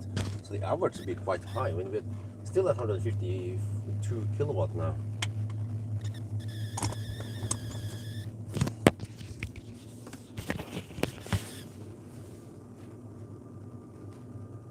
I'm going to start the HVAC. I'm going to leave anytime soon. At 35% now. The car claims continued trip. You have enough. Now it claims 0% of the level. Let me see, what did I calculate? I calculate we need to spend 32%. And then the car probably, okay, car claims 35%. Okay.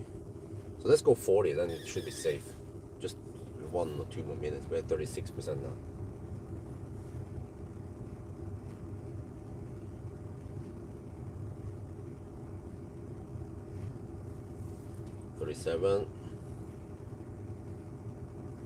Well, I see the traffic is increasing a lot, which means that we're going to be stuck behind these guys. So the car might not know that we're going to be stuck behind a bunch of left lane huggers.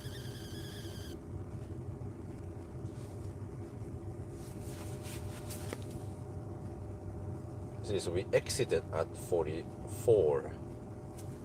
And now it's 55, so we've been charging for around 10 minutes. Almost good to go with 38%. Yeah.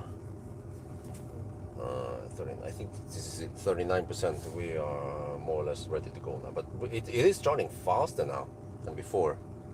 Huh, interesting.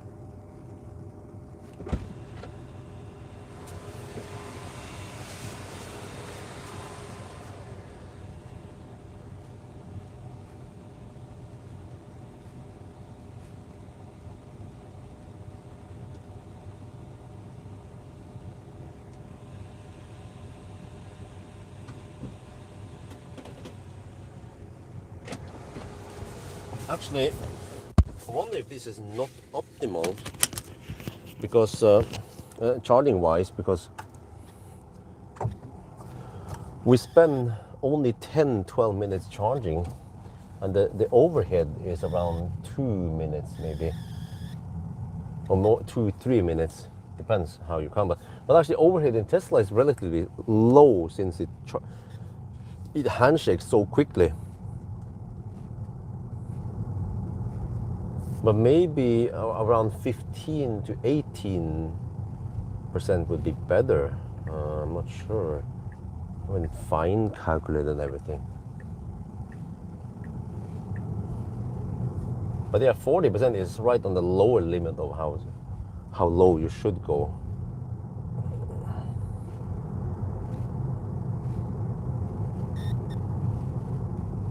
Almost 6 in the morning now.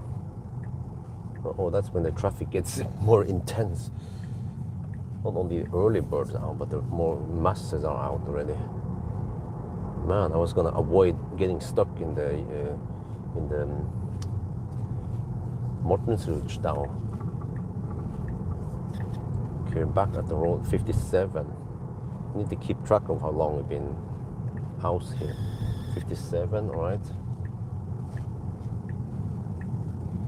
So I can deduct the traffic correctly.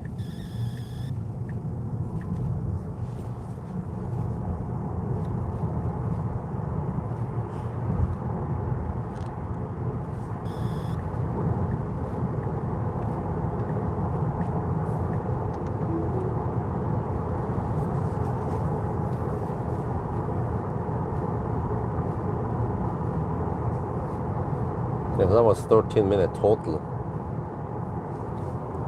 at the supercharger.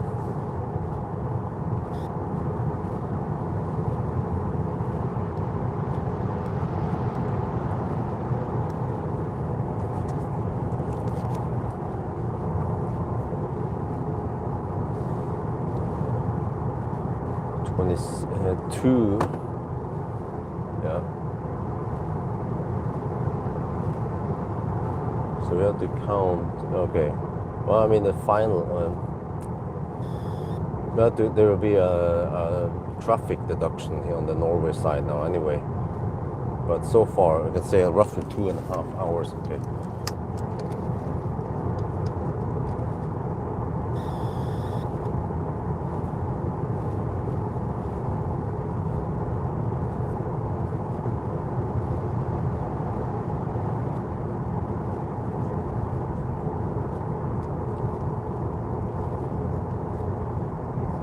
That is it, the final run. And the way we count is that if you look here, the distance, can you see it? The car overports by 0.7%, so we have to count to 1,007 kilometers.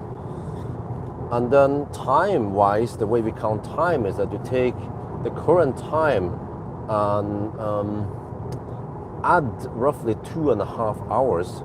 So we are already at 5, 6, 7, 8.5 hours so far. And we still need to pass Oslo. So, well, it's going to be faster than 10 hours, but how much faster? Well, we need to find out.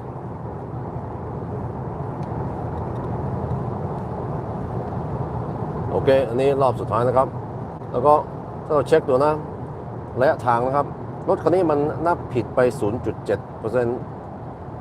แปลว่าเราจะต้องนับถึง 1,000 กับ 7 กิโลเมตรนะครับแล้วก็ถ้าเราเช็คเวลานะพูดสั้นๆคือเราเอาเวลานี้แล้วก็บวก2 ชั่วโมงครึ่งนะครับมันจะเป็น 1,000 กิโลเมตรตอนนี้เราใช้เวลาสัก8 ชั่วโมงครึ่งนะครับแล้วเราต้องขับผ่านออสโลอีกโอเคมันจะเร็วกว่า10 ชั่วโมงแต่ว่าไม่รู้ว่าเร็วแค่ไหนนะครับ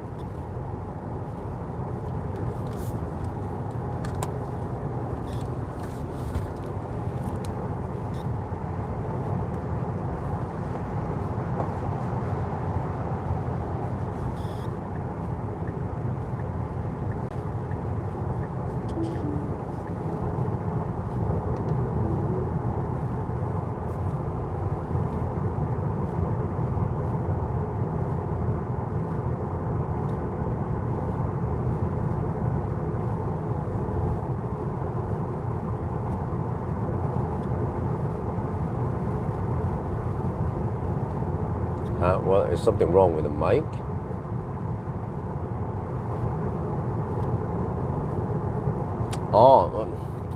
Okay, well, there's some noobs in here. I have a Thai channel. I was speaking Thai. Yeah, it might sound like gibberish for people who don't know Thai, but you know, there are other languages than English on this planet.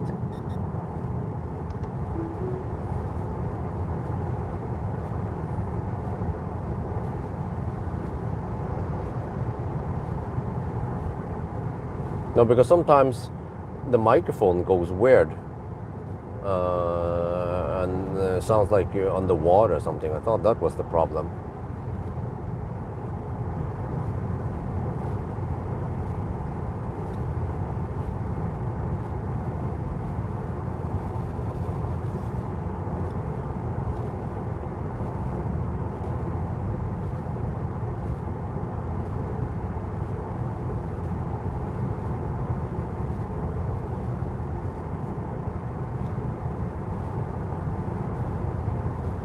Okay, let me see. 6 now.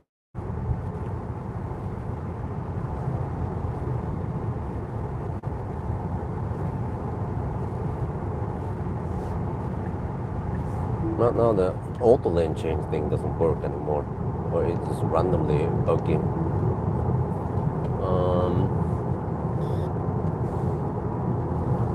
But when I entered the country again, it was 5:29, which means that I should normally finish at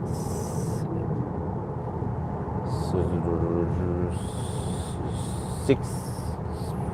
Let me see. 6:57. Oh, and then we add another 1:26.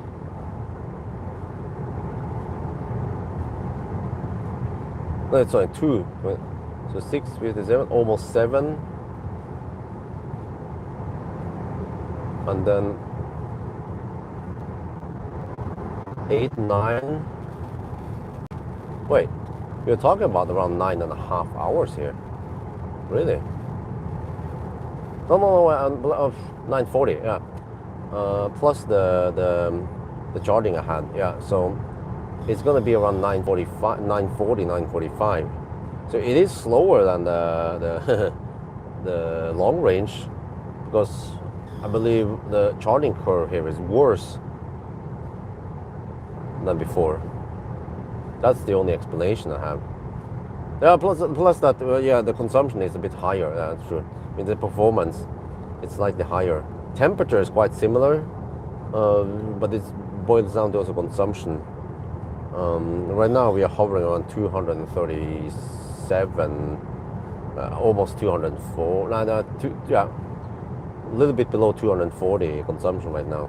It's going to drop now in the Norway side, but it's going to be around 15 watt-hour per kilometer higher consumption, and that also explains the time difference. But it's mainly the slower charging that kind of kills it. And here we have to deal with some campers, but we just deduct for that once we are at the border.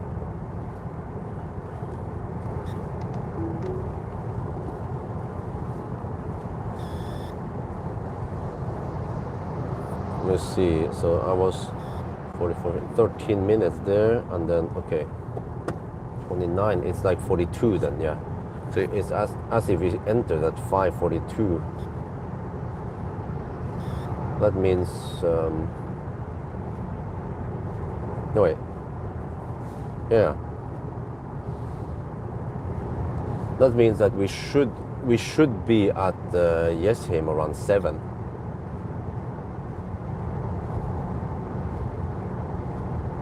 That's the unblocked or the undisturbed time, or whatever you call it.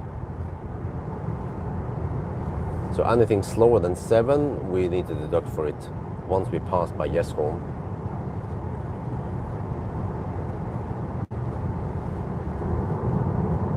Wait. Well, that means that the 7 is the 1,000 kilometer time.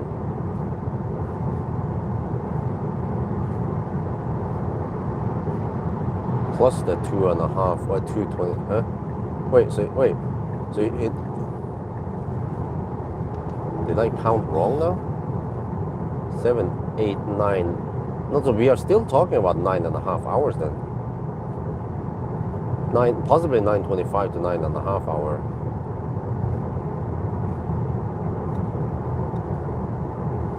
So maybe that slightly bigger battery had a little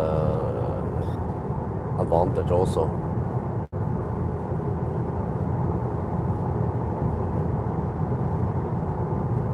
Oh, there you go. Usually around Rig, traffic goes more and more intense. I just have to see if there's any red yet, or not yet, but in around half an hour. We have to hurry over to Mortensrud. That's where the choke point is. Past Mortensrud, it tends to flow better, or at least okay, but not ideal.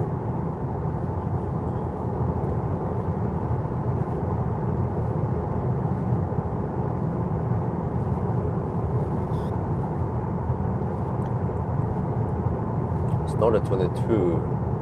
Well, I started 21:30-ish, and we had very little delay.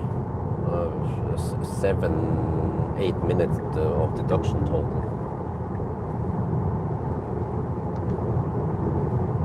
So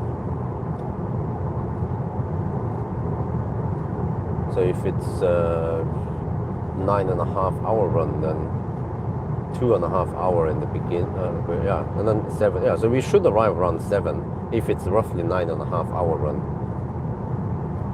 which is realistic for this car since it goes at 250 kilowatt and it has okay range. But we'll see now by the end of the day how many watt hour per kilometer we end up with once we pass through Oslo. Right now it's 234.5 watt hour per kilometer on display here.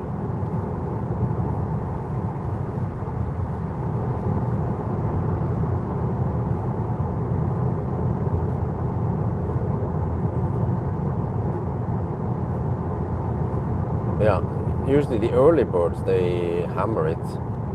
Some of them go, actually many of them go even faster than me. But eventually the road becomes clogged and some Nisse blocking the left lane and all that shit. So it's not ideal to do it now in the weekday, but I only had this car in the weekday. And I know that if I don't do this within the 48-hour period, the next possible time I get it for longer might be in, I don't know, several weeks, several months, and then the interest for viewing my video will be lower. So it's all about timing to get the video out fast. So I actually need to prioritize getting this video edited and posted ASAP, possibly tomorrow morning. I mean, yeah, like Wednesday, Thursday morning. For today, I already have a video ready.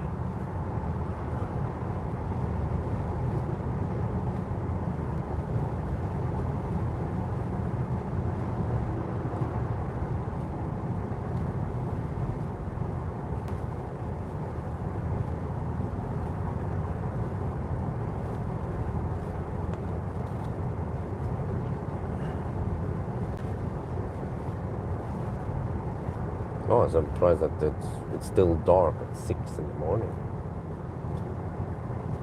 Well, isn't it by the end of September, no, October, we changed the clock back again. Then we changed it 1 hour back.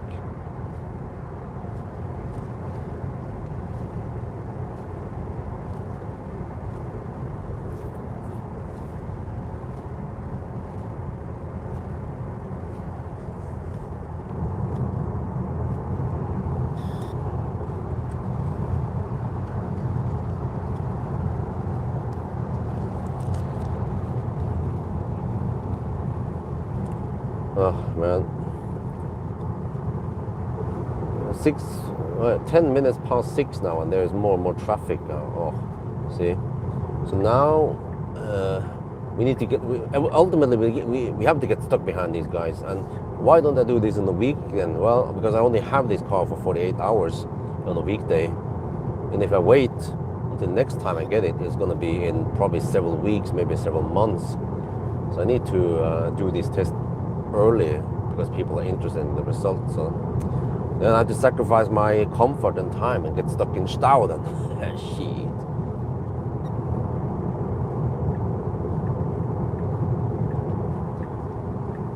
นี่เฮ้ย6:11แล้วครับเริ่มมีรถเยอะขึ้นนะแล้วมันก็แช่เลนแล้วขับช้าเราก็ต้องหักเวลาไปแล้วก็ผมก็ไม่มีโอกาสขับเสาร์อาทิตย์นี่มันจะโล่งดีแต่ว่าเรามีรถคันนี้แค่ได้ยืมแค่48 ชั่วโมงนะครับแล้วมันเป็นวันธรรมดานะก็ถ้าเราจะรออีกคราวหน้าเราได้ยืมรถคันนี้มันก็อีกนานอาจจะเป็นอีกหลายอาทิตย์อาจจะเป็นอีกหลายเดือนนะครับเราต้องรีบถ่ายวิดีโอรีบเทสนี้ตอนเราได้รถเร็วๆว่าหลายคนเนี่ยอาจจะรู้มันเป็นยังไงนะครับก็ต้องอดทนหน่อยมันจะช้าหน่อยกว่าจะไปถึงบ้านนะ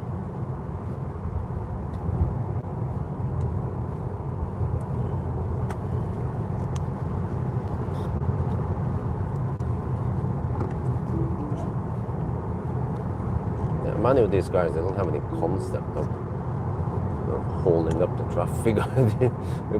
They see that everyone is trying to get to work, but then they just, derp. Why else would people be hammering right now, this time of the day, right? Going towards Oslo.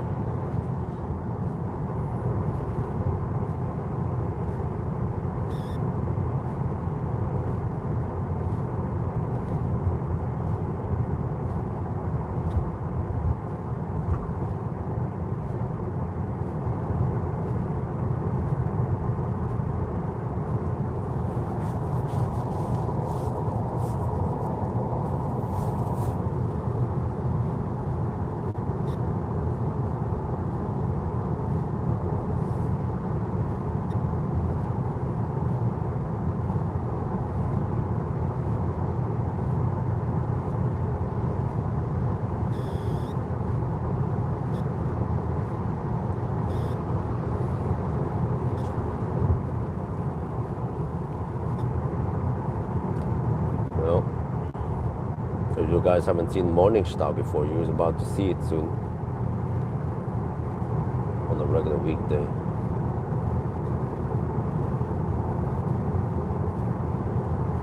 Well, this is Seeker. I tried to do it on the weekend. Well, not Seeker. I keep saying Seeker, but it's basically the same battery. But Smart #5. Kind of want to know how thirsty it is. And then maybe I can try to perfect it this time versus I screwed up slightly on the Seeker 7X challenge. So I'm probably going to go for the same truck chargers because they seem to be able to deliver 400 kilowatt. Yeah, and then we just avoid the supercharger. I mean the Ionities. And since it's a popular car, then people want to see it. Even though it's the same battery and all that, I could just say, well, but it's going to be more or less the same as the Seeker 7X time. But they're like, no, but I want to see how fast it goes with the car they are interested in. So, okay, well, as long as you get high enough view counts, then I'll go for a challenge then this weekend. Possibly Saturday night is the best time. But even a Friday night would be okay. Saturday night is the best, Friday night is second best, and then comes everything, all the other days, which ends up as weekdays at the end, like today.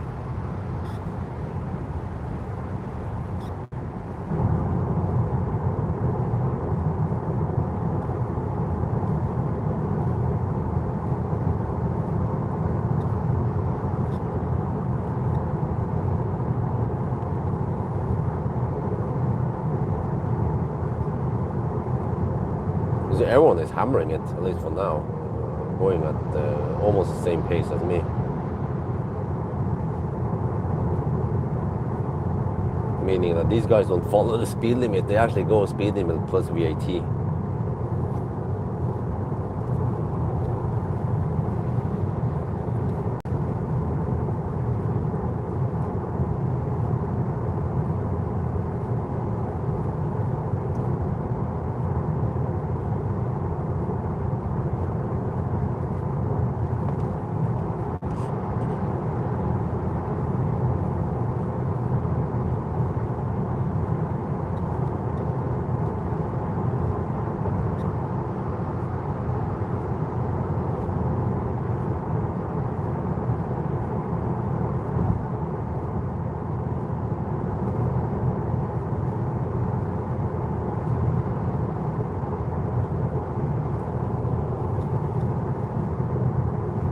Wow, just watch lots of cars joining in here. Yeah, more and more cars now. Closer to Oslo we go. And then the more these guys tend to camp in the left lane, and because of that.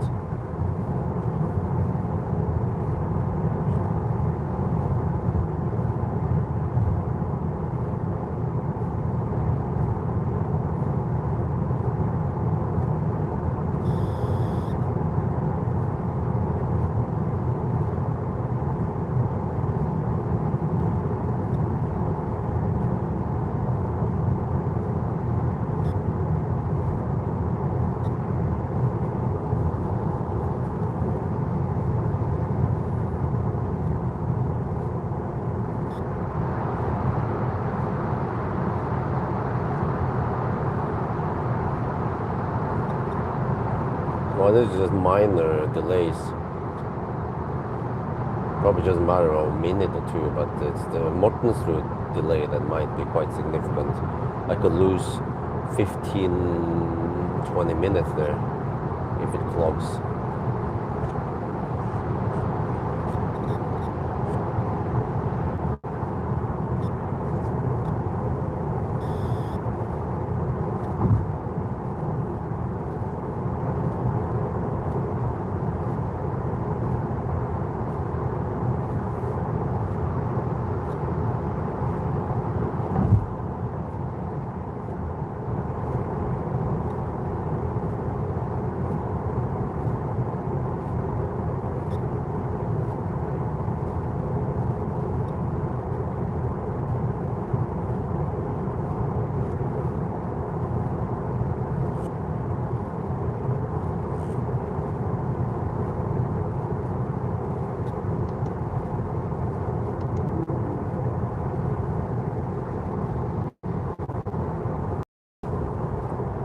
I don't get it. What is the point of driving all the same speed as the right lane? Well, then you might as well just get out of the lane, you know?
Almost over, but I consider this 1,000 kilometer challenge somewhat important.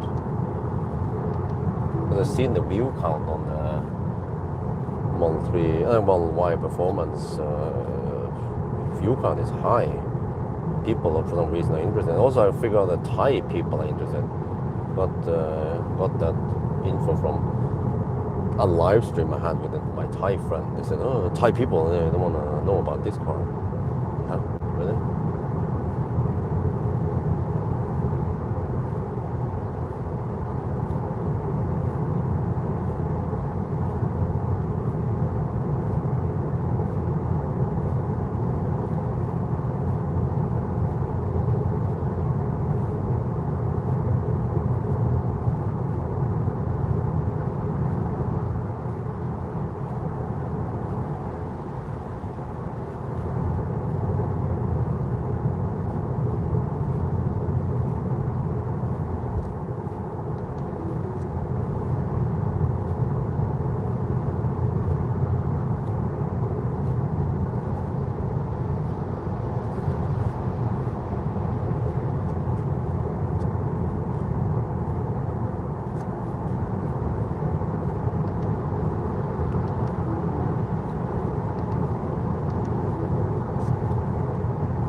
see the Stau. Shit. It's already starting at the Mortensrud. There's even an alternate route now to go via Nordstrand, but I'm still around 15 minutes away from Mortensrud now, and it's getting worse and worse. So I've been losing some time here, but okay, whatever. There's not much I can do unless I drive via Ytre Enebakk. Some shit.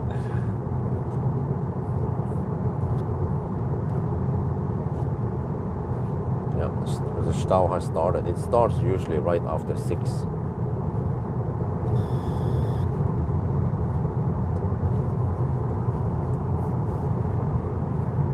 It's not red yet, but I bet it might be red by the time I get there.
The fog is not helping either.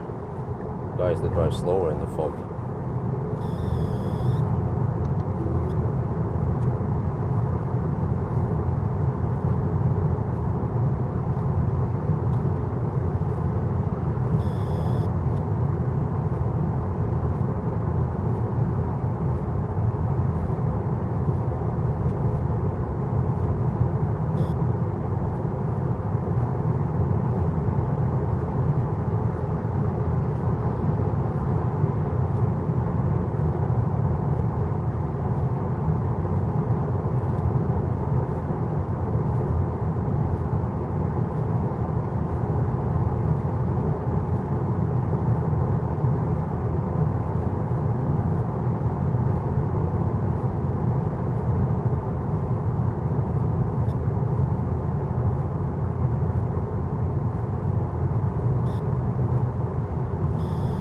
Shell Ås means we're getting closer to Tusenfryd, Nordbytunnel first, and then it's getting more and more clogged. Oh, it's turning orange now at Mortensrud. What else could I not start earlier last night? Yeah, already rushed it as fast as I could.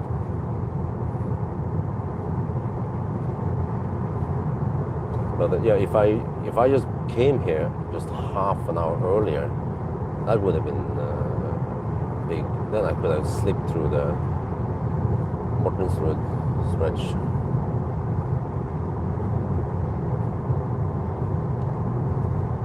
So what I could do, of course, is to split it so that I go only to Kongalv and then take the remaining tomorrow, the day loop. But I kind of want to go for the regular loop night.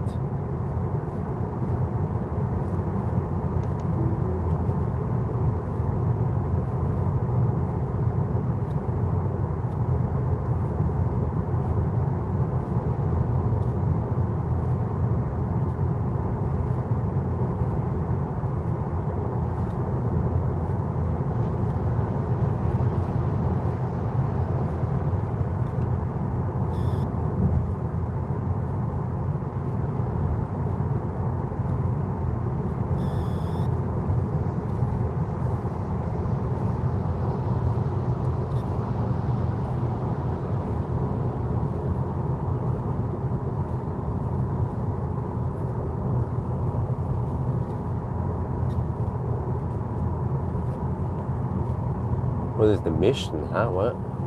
We are doing 1,000 kilometer challenge. I just haven't set the title because the previous stream was messed up and disappeared without me doing anything. So since I was driving, I didn't have an opportunity to set up a new title and everything. But we are currently at 939 kilometers. We have around 65 kilometers left to 1,007 kilometers.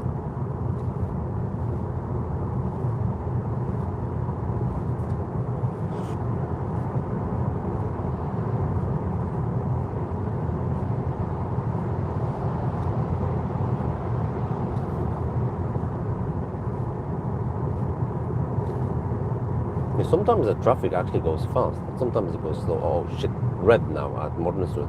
It clogs so fast over there, man. Shit. It goes from flowing okay until and then there's a delay there. Actually right now it is faster to go via Nordstrand. Maybe I'll just go with Nordstrand if I can save a couple of minutes.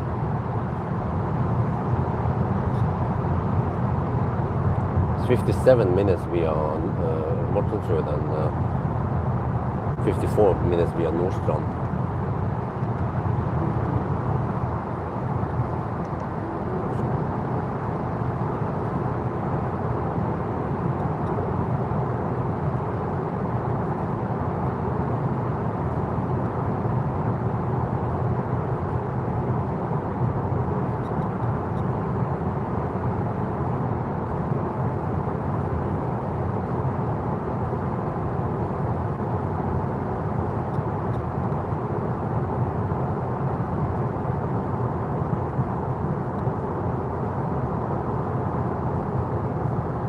Yeah, and it seems like Nordstrand is getting less clogged than Mortensrud. Everyone just want to gangbang Mortensrud, man. So by the time I get there, it's going to be worse and worse. It updates quite quickly now. 55 versus 53 minutes. Oh no, no, oh no! Now also Nordstrand is getting blocked, clogged.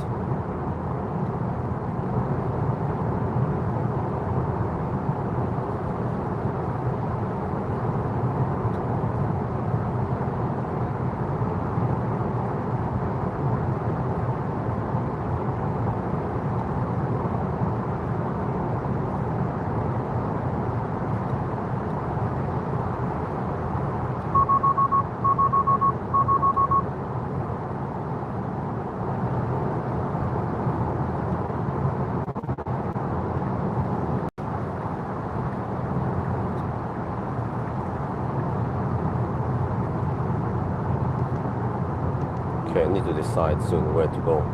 Let's see, 56 versus 52, yeah. So it's faster to take Nordstrand. I think the majority of the traffic is going for Mortensrud. I guess we'll just go Nordstrand because it could be even worse by the time we get over to Mortensrud now. Well, or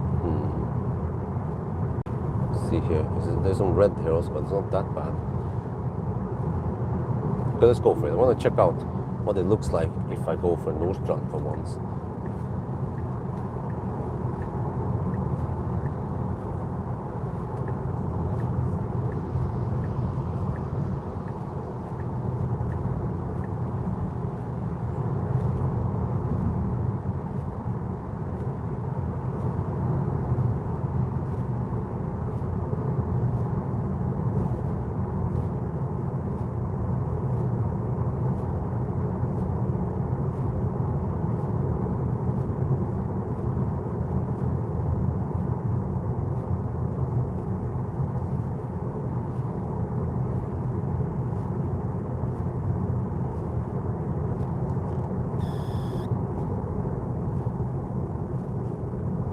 You just need to hurry before that truck comes in. Shit, man. Should have hammered for the truck.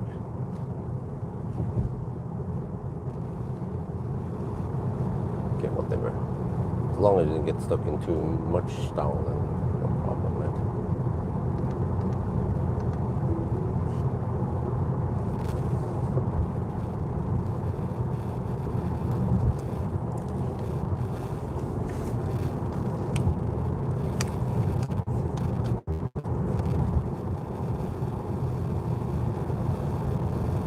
Okay, I decided to take a slightly different route. It doesn't matter too much. They are similar length, but see here, that regular E6 route is getting quite clogged, and it's going to get worse and worse. Here, it's better we save 2-3 minutes by going this route, possibly more, because that side here is getting clogged real quick now. It's 6:33, and everyone is rushing to work. All the office rats are going to work, so that's why the roads are so clogged.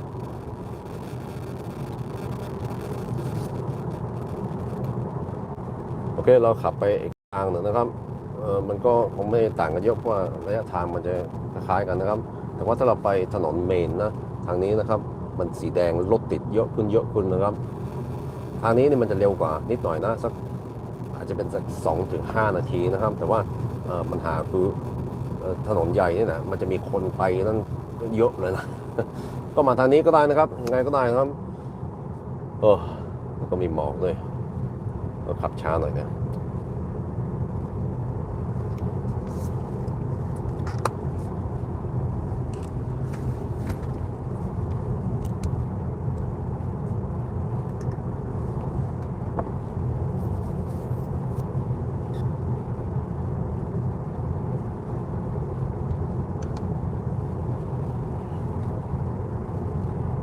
Yeah. Hopefully this will not be a too big delay. Distance is roughly the same. Actually, maybe slightly longer on the other. Yeah. There are some stoplights here and there. I mean, also okay road, at least from here until we hit the 50 zone around Nordstrand.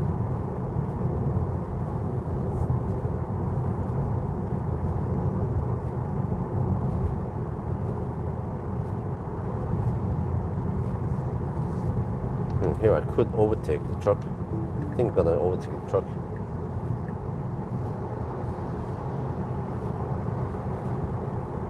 Oh, the MC behind me wants to hammer. Okay.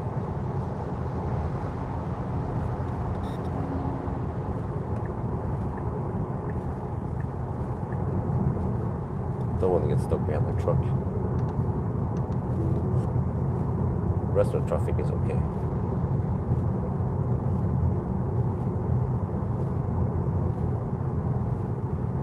Oh, there's the speed camera.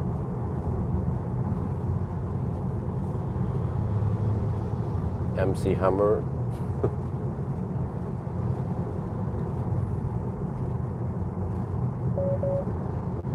Truck tends to be slow when it accelerates out of the intersections, so I don't want to be stuck behind it.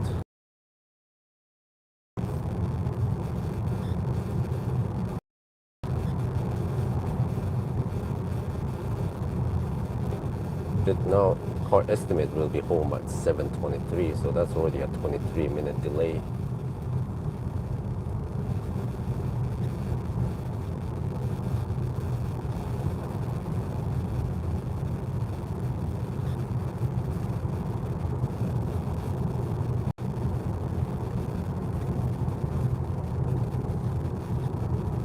So check again here. It's supposed to be 42.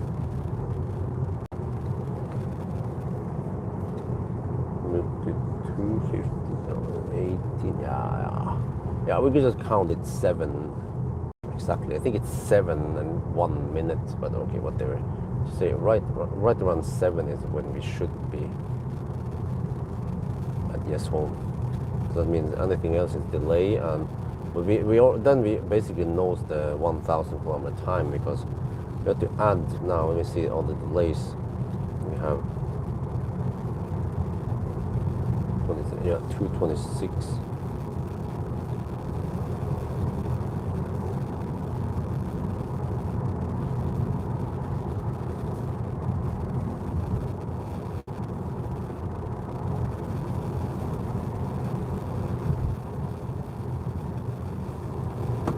So 7, 8, okay.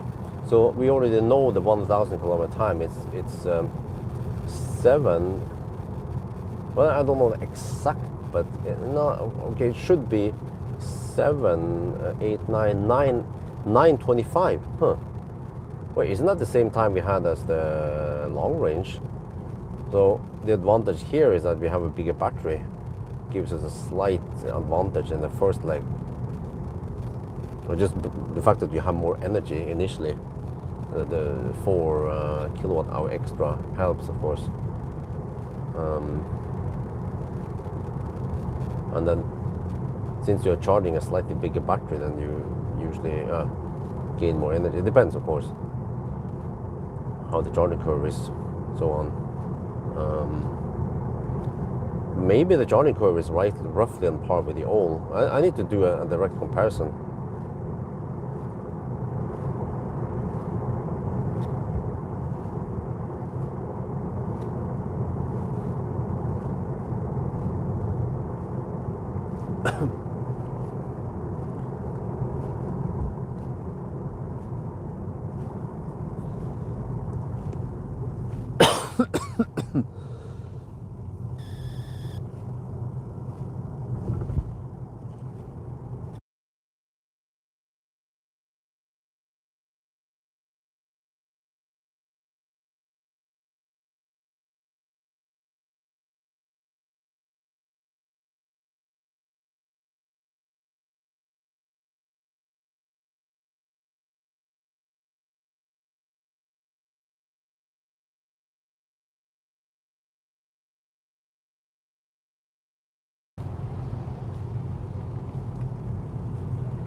Well, Google told me to exit here, but it seems like, well, it's probably going to be clogged over there. Yeah. I have to trust Google. Google told me to go this loop to avoid traffic. Oh man, my throat.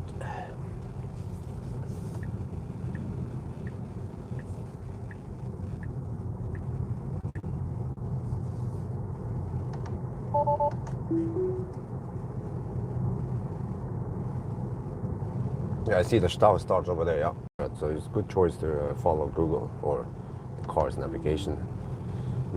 Oh, it's the 30 zone here. Wow, there's boom here. Okay.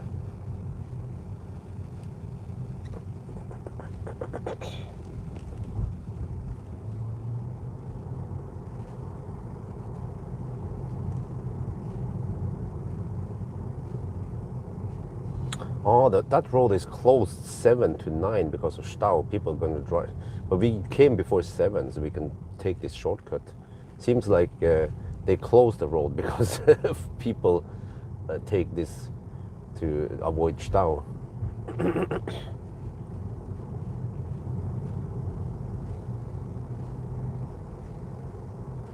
And people who live here, they don't want to hear all that noise.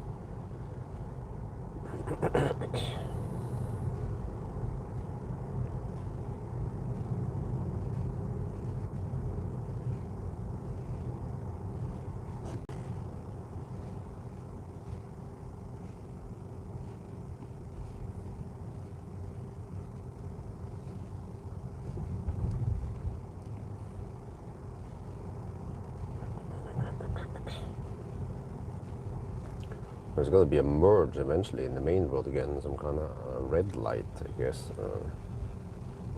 It seems like we're skipping some traffic, but then eventually I have to get back there somehow. Here, some choke point. Uh-oh. Well, hopefully it's worth it, right?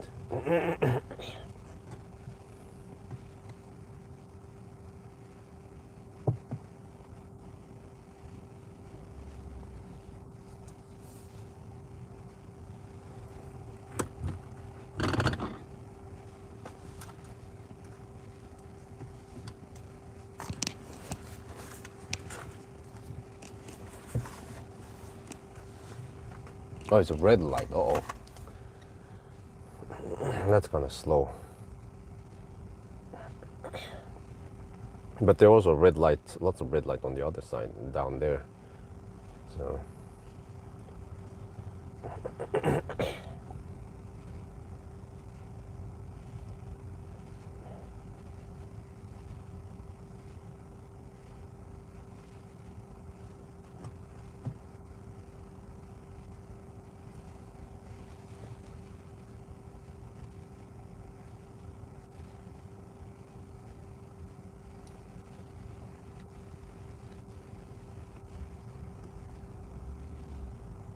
.11 in the morning now. I mean, 10 degrees. I mean, 6:44.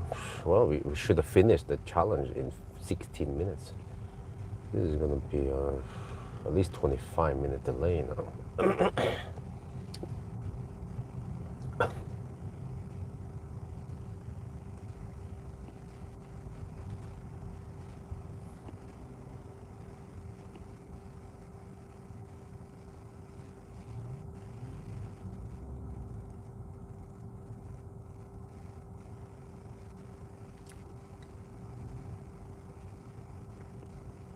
Go, go. When it's green, go, go, go. We need to squeeze out as many cars as possible on the green light. People shouldn't be slow poking over here. Everyone just want to go to their destination in the morning now anyway.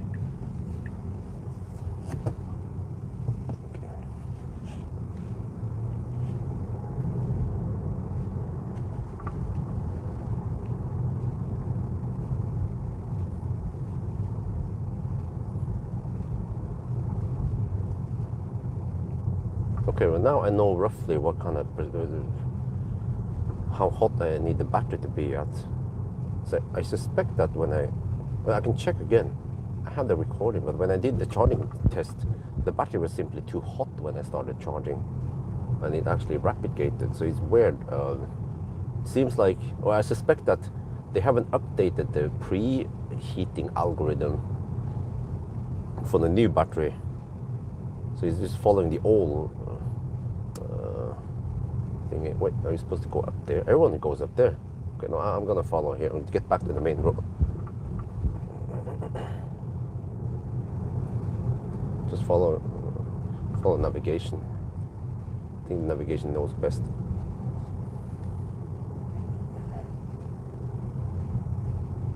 Eventually there's another choke point here, but wow, it's red all the way now. Shit.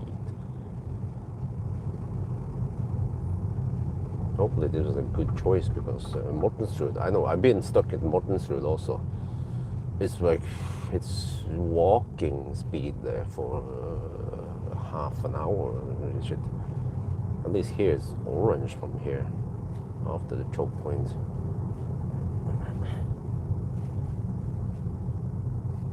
But now in this kind of traffic, the Model Y just feels quite nimble, quick and smooth, and doesn't jiggle around. I mean, it does what I want it to do, move or slow down without too much. Like, how to put this? It just works smooth. Yeah, that's what I'm saying. Other cars might have a little jolt in the beginning or at the end when you slow down. Here it's just very nice and smooth. You can just lurk in the traffic like this.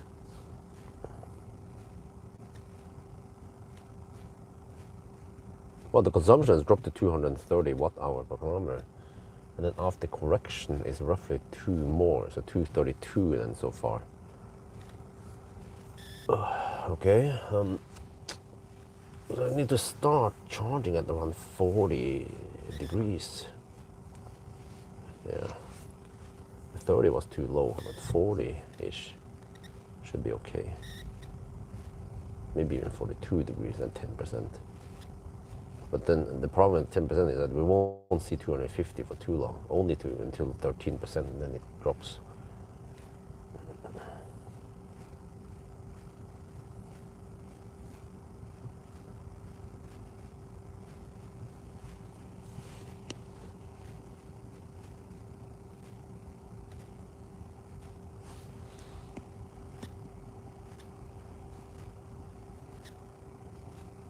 Well, from here it's relatively smooth.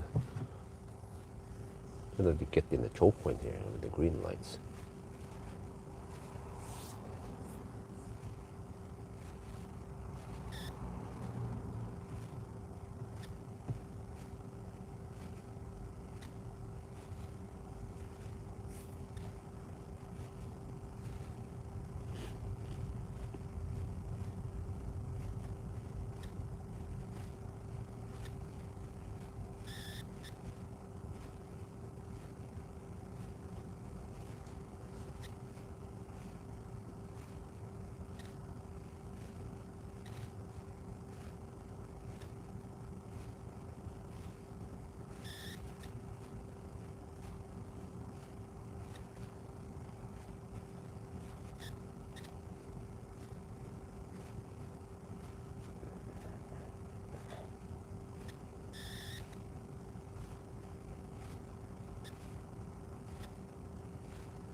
Well, now I'm not sure if this was worth it. There's the delay at Mortensrud. Couldn't be half an hour long, right? Shit.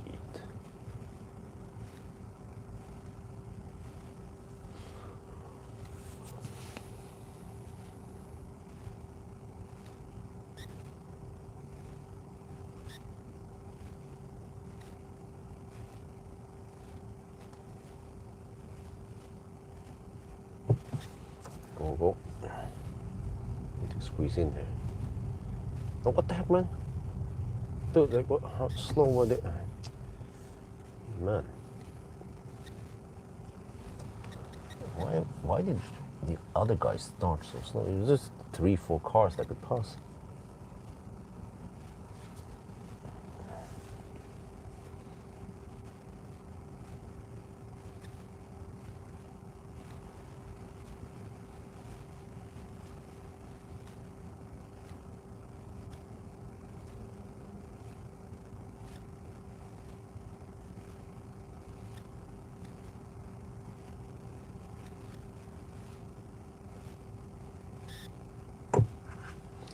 Sleepy driver. Okay, let me see. Now once it turns green, I would just want to hammer out of the. Okay, so no need to slow poke. Just get in there, so the people behind can also quickly get in.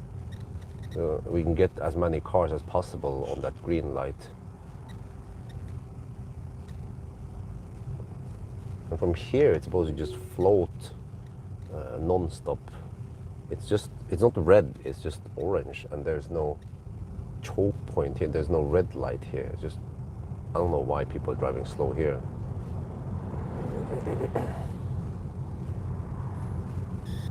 So from here it should be okay. Yeah, traffic flow. And most people are going into the city, so soon I will go out of the city, and then there is not that much, even though there's some traffic, left lane huggers, yeah, past Allenby and so on. Oh wait, maybe there's one more red light here. Yeah. Don't come here that often. But, this is called Nordstrand, this area.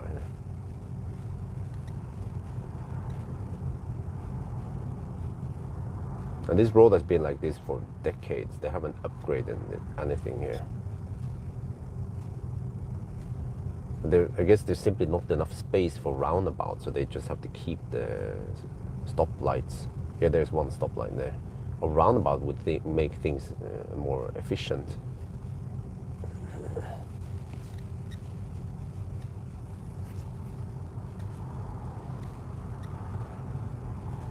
Yeah, that's probably the last stoplight. From here, we can bypass the other stoplight towards the next. Oh, there's the bus. Yeah, the bus wants to take the bus lane, of course.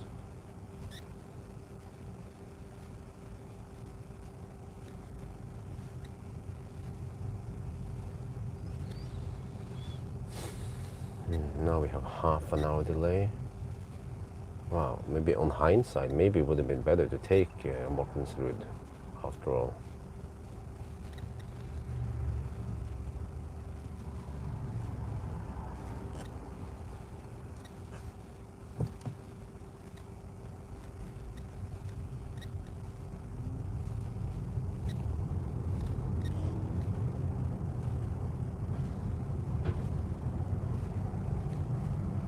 Dude is about to hit the bus here.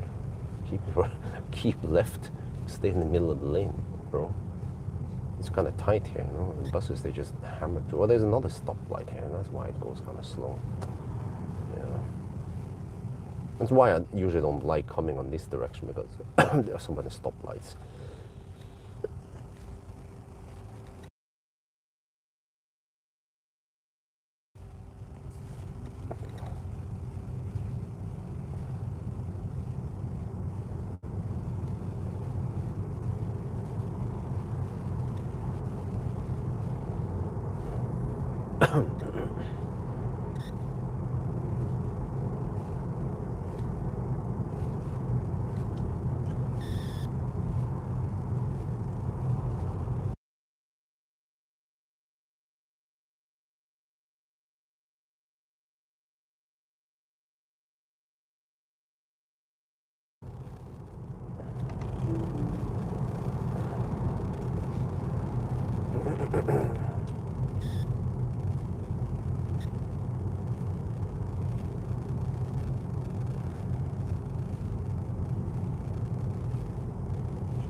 There's no way that the Mortensrud Stau would take half an hour. I think I came here also late. This place also gets clogged easily, and we have less lanes here versus in Mortensrud, where we have actually 2 lanes in each direction plus the bus lane. And actually the trucks, they can also drive on the bus lane there. Many truck drivers, they don't know. It would actually benefit everyone if all the trucks drove in the bus lane. Then they are not holding up on the main lanes. But it seems like truck drivers don't understand basic traffic flow, or they don't understand the law or the rules. Could be foreign truckers, Eastern European truckers. They don't know this.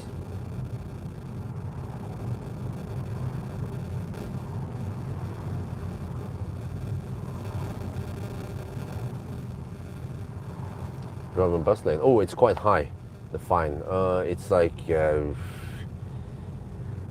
don't remember, something like 6,000-7,000 NOK is freaking high, man. Don't want to try to gamble it. Many people, they gamble and go there. I was like, oh, okay, how many minutes are you actually saving, man?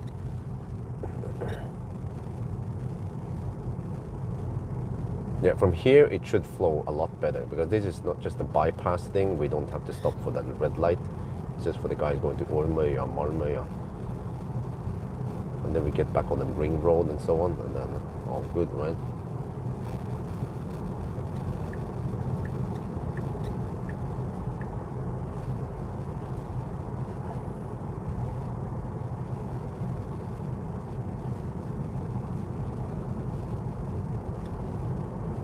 Yeah, I remember many years ago, I was out here at night with Optimus Prime,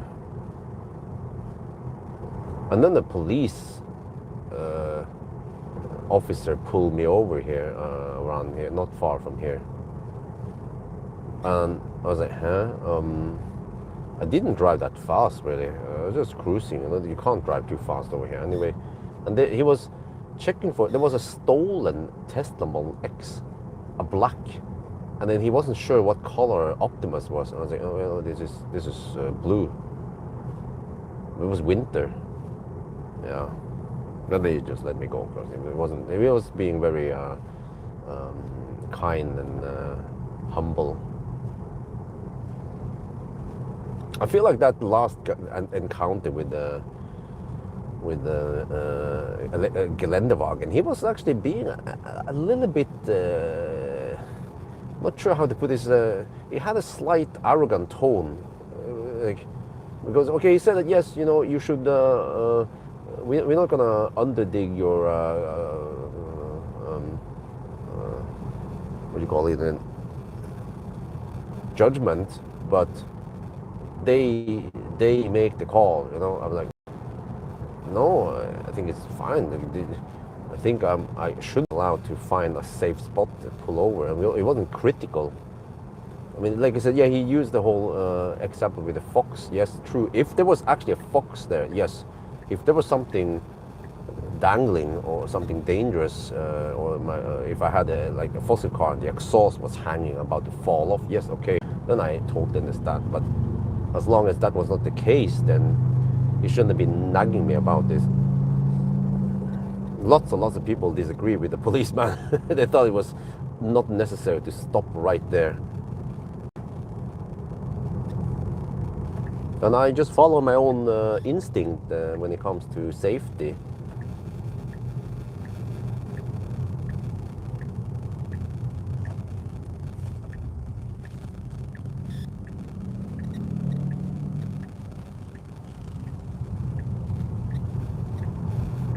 Okay, from here it should flow a lot better. Finally. Oh man, what a long challenge. Yeah, traffic here, but at least not in any stau situation.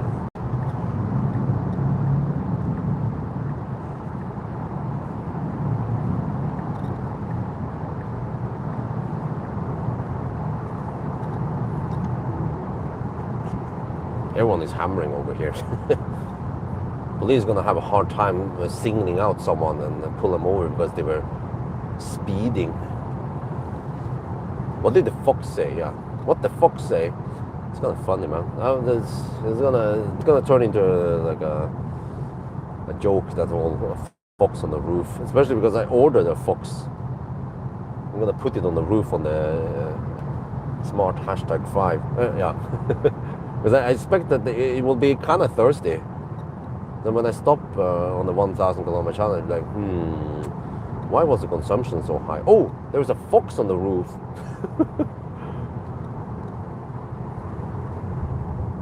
There's gonna be a running gag here.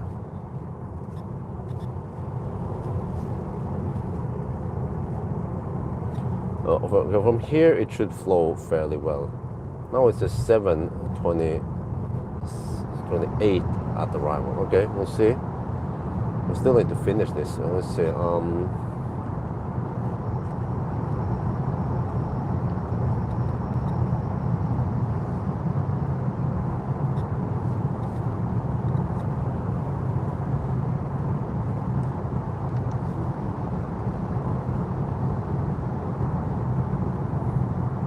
And also, when I think about this, it was totally totally not necessary to single me out, claiming that I went over, like way over. He claimed that he was following me at 120. I said, no, that is impossible.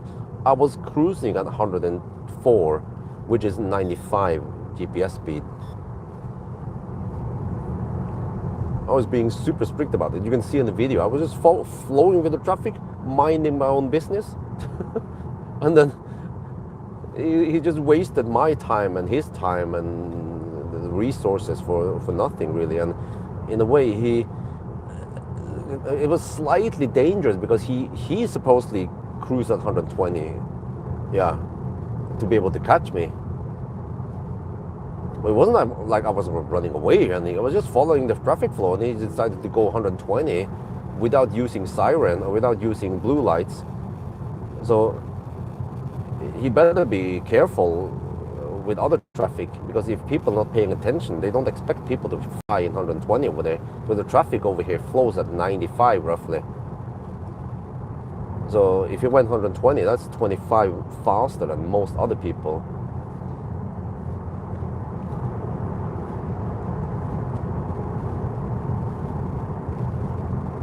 And if they don't pay attention, which I've seen many people don't, then could be an accident with some civilian versus the Polizei. So I mean, if I would be like my friend Sondre, he would just argue with the police.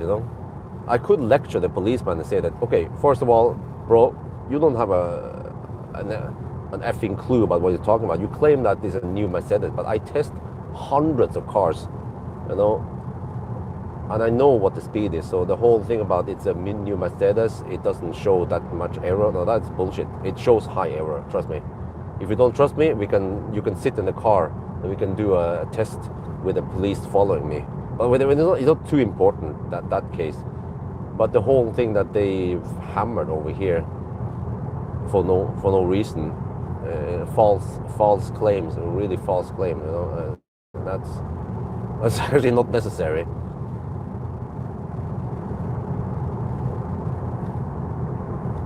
And actually, if there's someone who's not paying attention who would crash into the police, and it turns out that the police were doing 120, well, they are professional drivers. They need to be super careful when they drive that fast, of course.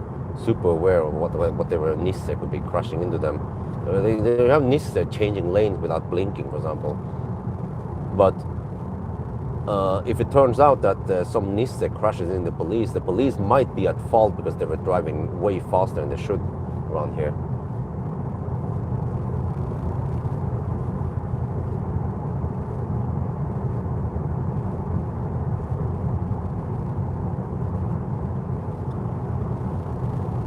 Yeah, but there was also one time there was a overtaking lane, and I slowly overtook a policeman. This was near Bodø. I was doing 2 or 3 kilometers per hour over the speed limit, which means that if they want to measure me, they need to deduct 1 or 2. So they can't find me going 1 or 2 kilometers per hour over the speed limit. That's just madness. But he still pulled me over because I got some pricks back then from Millennium Falcon's time, right? And he saw that, and then he was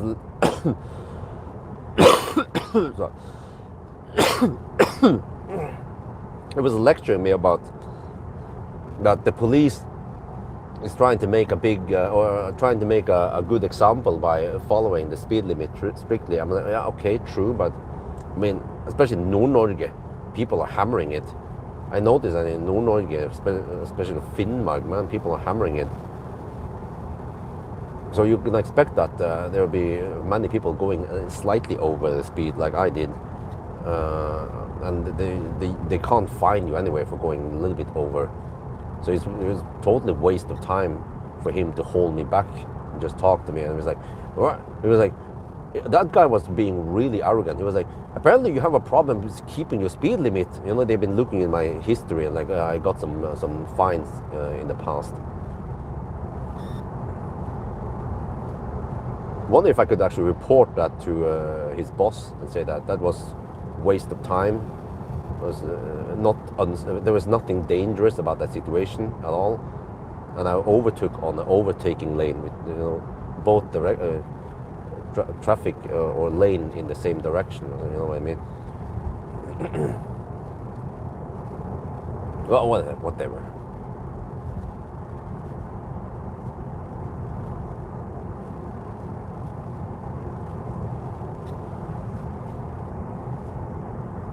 Yeah, the challenge is almost end now. Police ego. Well, yeah. I mean, over the years, I realized that there is some police ego out there. Because I thought that no, in Norway there's no such thing, police power, police ego, power abuse, anything like that. You know? Well, it turns out that it's wrong. There is actually shit going on, unnecessary use of resources. It's a taxpayer's money. And I could almost start asking this police, like, where the fuck were you guys when I needed help? When the Russ were making noise right over there at Alnabru many years ago. Call the police, they're like, go find those people, man. The Russ for blocking the bus lane and making noise and littering. No, they didn't. They were too soft. That's the part that was kind of annoying, because I just want to see them give ticket to, like, also those guys, the guy that was playing hero held me down. I didn't film those ladies. I filmed from a distance. It was impossible to identify those ladies. But the guy who was playing hero, he held me down. You know, I could prosecute him for that, or they could get fined or warning or something. No, nothing like that. No. They were like, okay. We were just, we're gonna talk to the other guys, and they were saying, okay, I could go. It wasn't anything like, oh, I'm sorry for you on my behalf, but on my behalf, sorry that you had to go through this, you know, Bjorn. You live here, you know. And that guy was being, he was misjudging everything, and he pinned me down. I didn't try to fight him. I could, of course, try to start a street fight with him, but I didn't.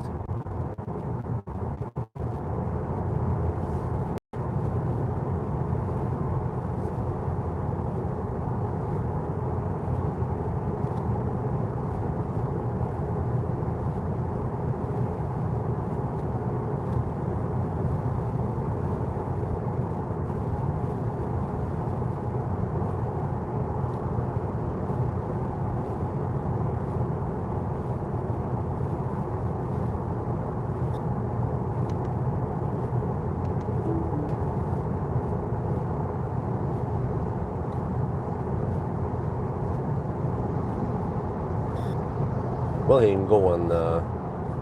There's this BMW guy. He's flashing at me. Let me just let him flash at the taxi driver instead. Look at that shit, man. You know, that kind of idiots are the guys who get in an accident. That kind of reckless driving, because he was actually, that was quite dangerous, because he went past, he overtook that truck, but he had no oversight over what was behind. There could be an obstacle. There could be a Nice on the right side of the truck, and he would have to brake hard and maybe lose control of the vehicle.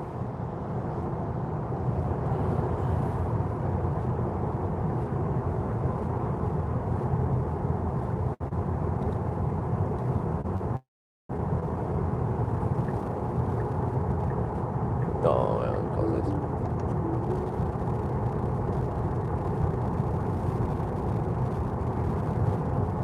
right, 7:11 now. Well, whatever, it doesn't matter.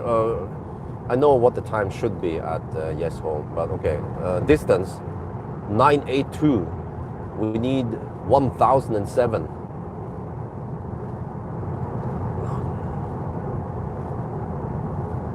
Wow, we arrived at 11%.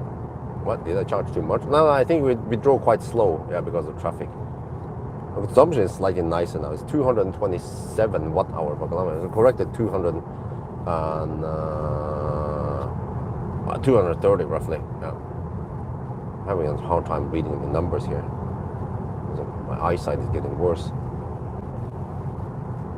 Yeah, that was a real idiot.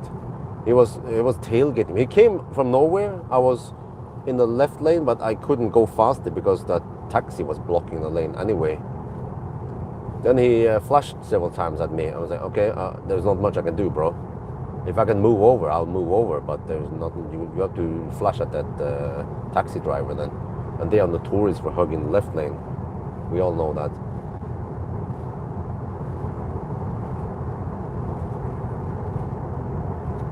I mean, if I would do it like him, I would at least move over to that rightmost lane and then check first and then floor it past the truck.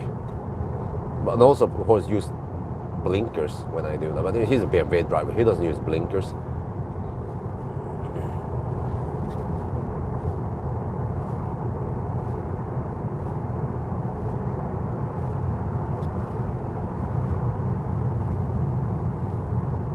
Well, like here, I'll slowly just float past these guys. Yeah, okay, that guy move over.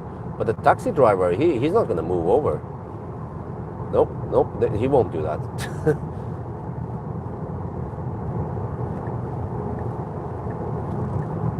I will do anything for love, but I won't move over because I'm a taxi driver.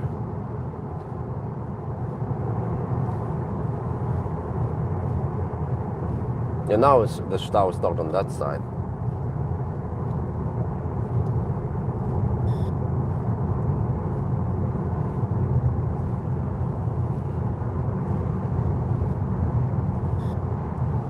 EU, I don't know about that. They're gonna release that in the US first.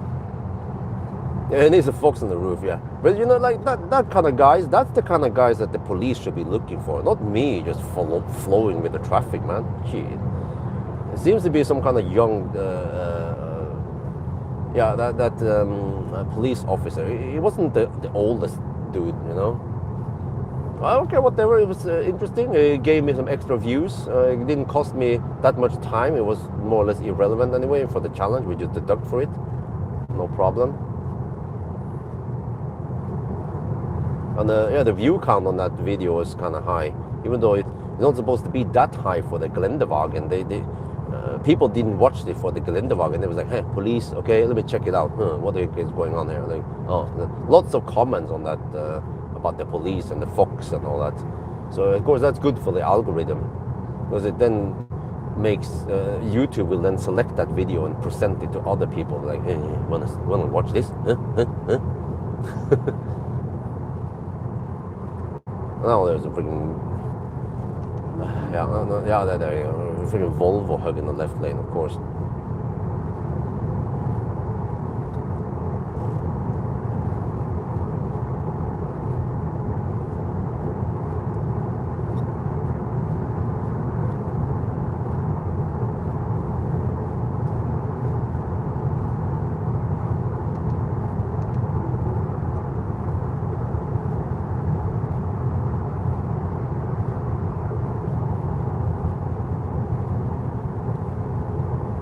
Turn off the lights already. Oh, I'm getting hungry now.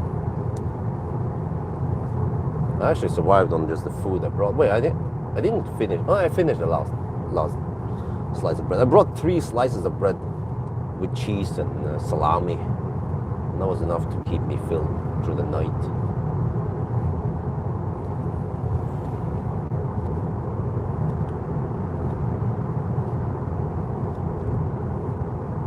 Oh, okay. Yeah, okay. By the end of the day, it seems like the delay was 26 minutes. Okay, it's not the worst delay. Maybe even 25 minutes, right? Maybe it was faster. The Mortensrud stau could cost me more, you know, maybe closer to 30 minutes. I've been stuck in the Mortensrud stau, man. It's so boring. It's almost not moving. And here you see Norway in a nutshell, right? Everyone just rug on the left lane, just rubbing on the left lane. Nobody moves over to the right lane. Okay, one car.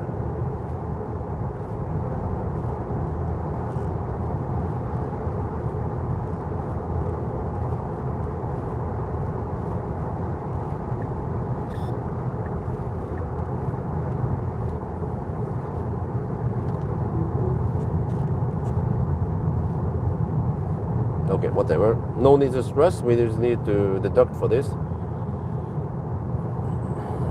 No need to make any illegal move or anything, you know, dangerous move. We just follow the flow and deduct for the time.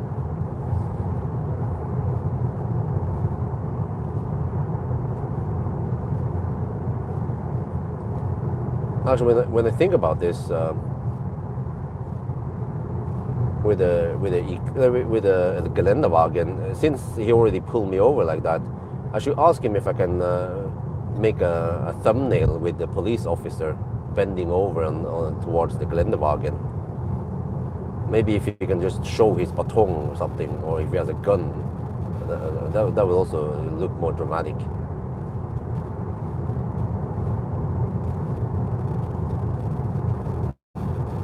Just utilize the opportunity if it's already there, since we already stop and start chatting, you know.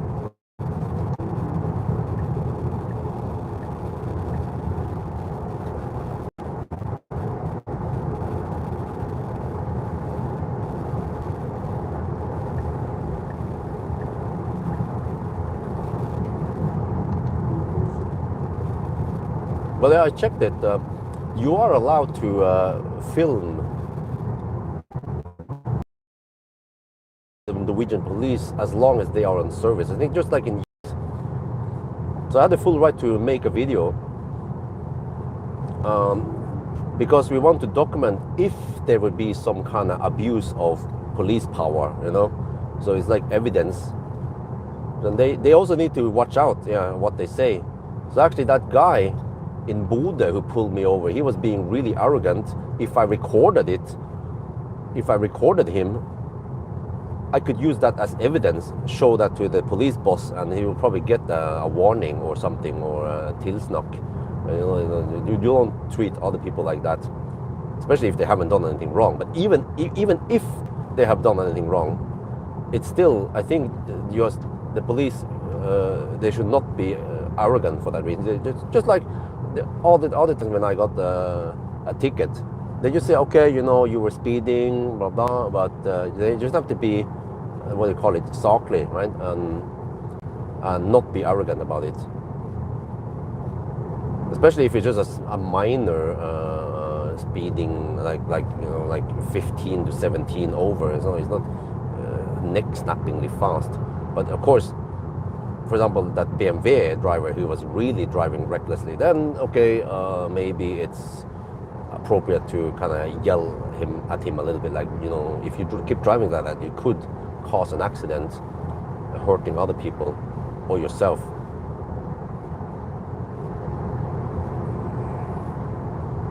Yeah, I was expecting something like this. Man, those taxi drivers, they are really annoying people. First they slow poke in the left lane, and then they poke in front of me. Like, dude, I was trying to get faster and past these guys, you know.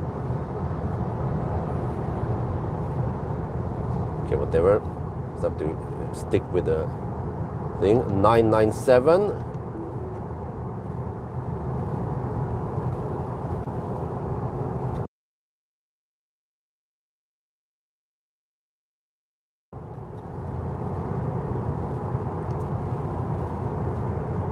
Recommend winter tires. Nokian Hakkapeliitta R10.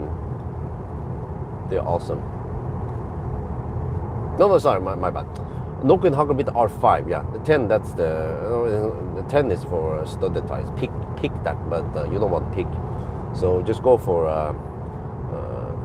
Nokian Hakkapeliitta. No, the R5 EV, important, EV. Because you have Model 3, it's kind of noisy. But the EV tire has acoustic foam, so it becomes nice and quiet in there. Just keep in mind that the Nokian tires are kind of soft. There, 1,000 has been reached. Oh yeah, shit, I forgot. It doesn't count. Now we have the. I need decimals. Okay, I need to count on some of the other trip meters to keep track of the 999. 1,001. Yeah, it stopped showing decimals past 1,000. Gee, man.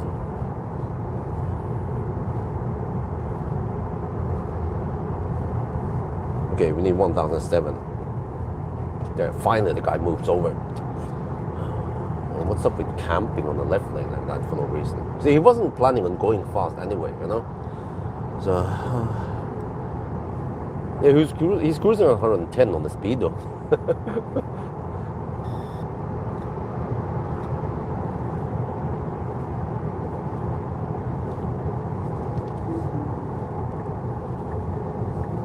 And then, like the freaking Nissan. Like, what did I say about these annoying taxi drivers, huh?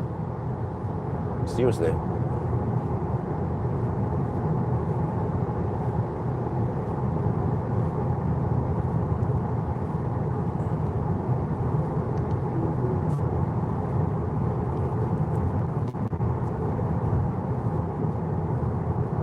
$1,003, so I have to go to 1,007. Okay. Drive slightly past here, and that should be it. Yeah, that sounds about right.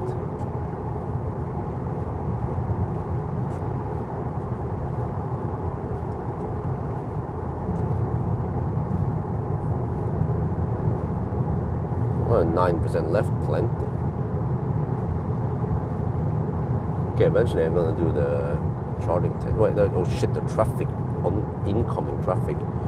7. Okay, okay, it's right on time when Isabel and Axel are supposed to wake up and to do the morning routine. Okay, 1,004.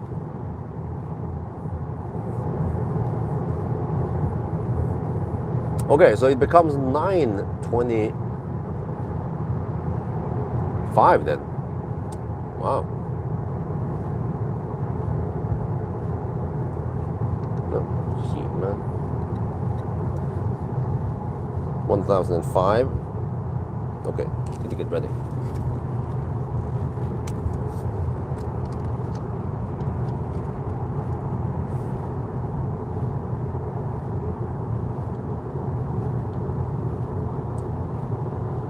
Okay, we're gonna do the countdown, but I don't know how to count now. 1,991, 9,992, it's there. 1,007, 9,994, 3, 9,905, 9,907, 9,996, 9,998, 9,999, 9,998. 9,999! There! 1,000! Time! 7:24. Well, we were delayed by 25 minutes. It's supposed to be 7-ish. And then we add the 2 hour and 26 minutes. So it becomes 9 hours and 25 minutes. Wow! Impressive. And then consumption was 228 before correction. Okay, it's around 230 then. Right, oh, that's good. Let's go home. You have 11% left because of the Stau.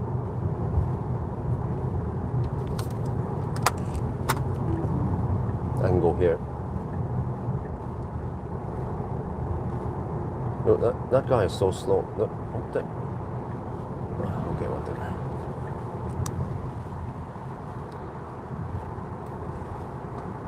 Yeah, so it's 9:25.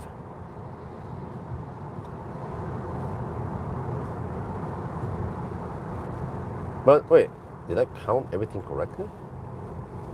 I believe I did.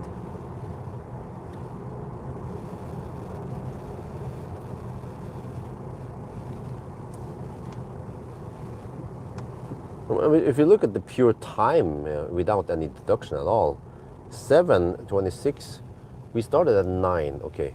9, 10, 11, so 2.5, yeah, so we spent 10 hours now total.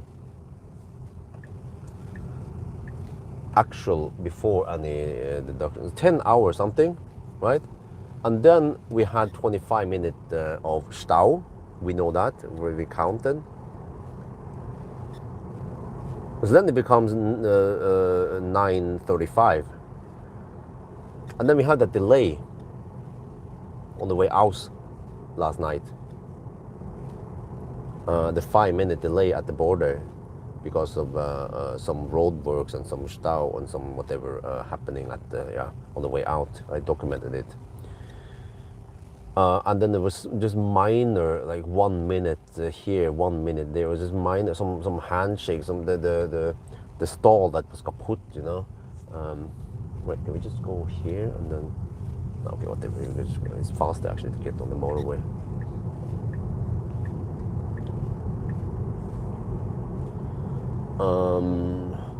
And there was one stall. I lost 1 minute there because of the stall that went to 35 kilowatt.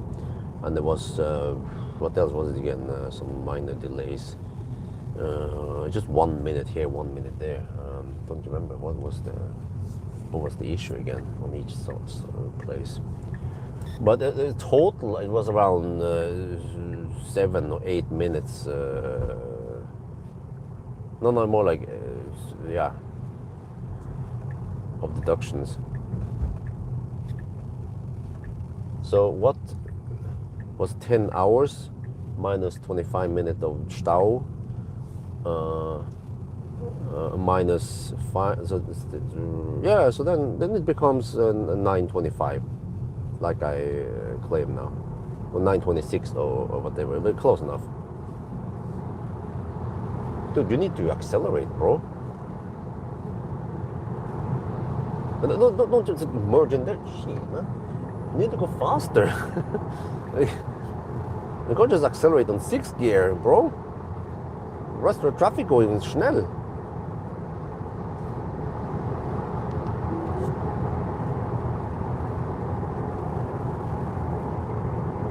No, well, so I mean, it did it okay. I mean, in 9, yeah, we documented everything. We started at 9:25 and then 9:27. So we actually spent exactly 10 hours on the actual drive now. Then once we correct for all these delays, then it becomes 9:25. So yeah. So the 9:50 whatever I have must have been on that shitty charging curve that I got when I did the test, and I suspect that that's because it was rapid gating. I believe that this battery doesn't want to be that cold, and that's probably why the car does not preheat that much. But it probably didn't preheat at all. So arriving with only 30 degrees is not going to cut it, but at least 40 degrees will be better. But even when I arrived with 30 degrees, I did get 218 kilowatts, right, instead of 250. So it was still kind of close, but I was missing that. So just had to get around 10 degrees extra. Around 40 degrees starting temp is good for maximum speed. That's what I experience now. Man, I don't see shit, but I live here, so I know where to go. I could just drive blindfolded there. Well, I have to visit Sondre on the way out now.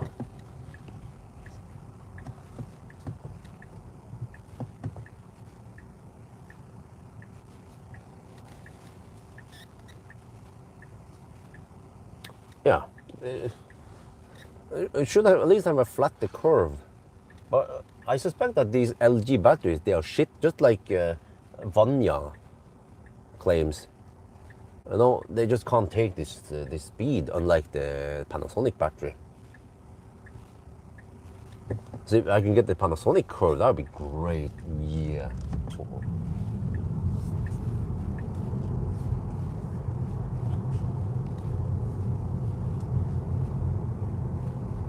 Holy shit, man. The fog here is just thick.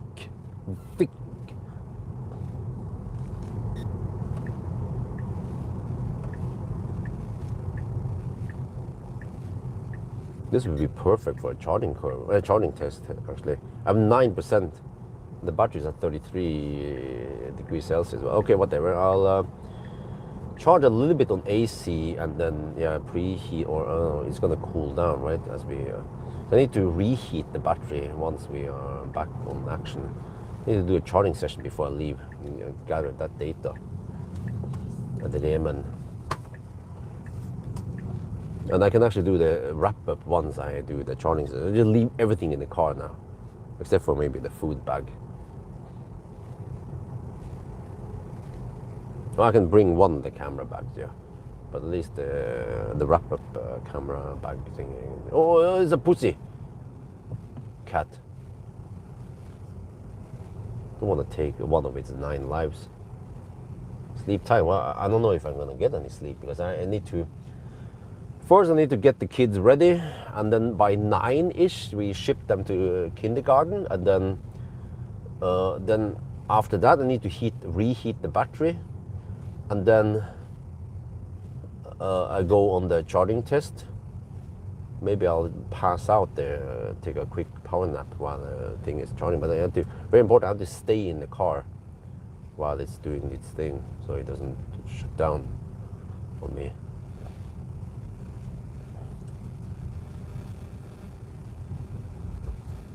Yeah, well, okay. Now, I think I can just do the wrap up now. Very good light condition, fog. That's perfect. That's the best softbox ever. See, I'm not joking, man. Over here, from the view of the living room and kitchen, it's like Silent Hill. You know, it tends to be quite foggy around here. Maybe film that. We'll go back.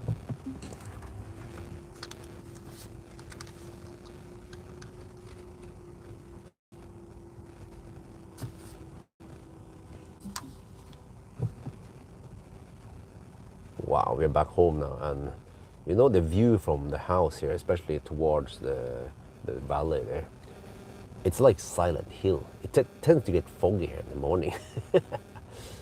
Man, I love this house. Okay, and then we do it again in Thai.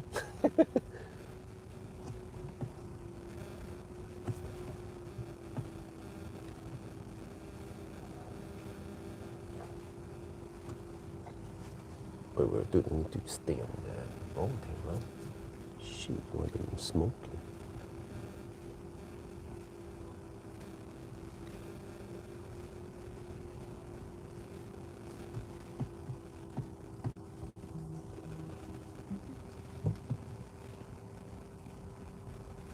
โอเค นี่มาถึงบ้านนะครับ แล้วก็แถวนี้นะตอนเช้านะมันจะมีหมอกบ่อยนะครับเหมือนเชียงดาวนะแล้วตอนเราดูวิวจากห้องครัวหรือห้องรับแขกนะครับมันจะมีต้นไม้อะไรเนี่ยมันจะเหมือน Silent Hill นะครับ แต่บ้านนี่เลิศดีนะโอ้เราชอบนะครับ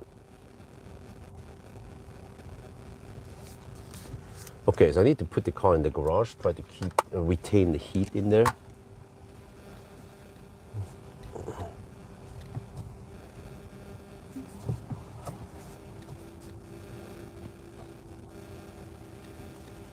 LG battery low degradation. Yeah, I think that's true.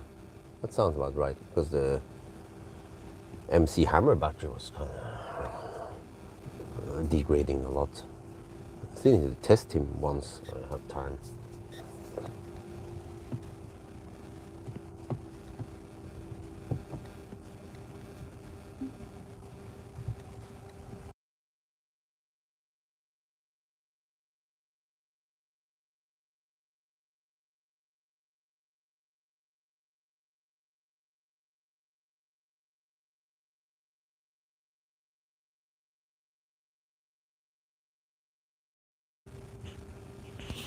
Okay. Anyway, let me check on Isabel.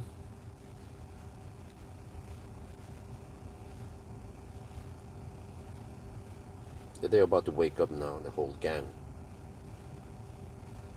Now, you guys see what I mean, right? It's like Silent Hill over here.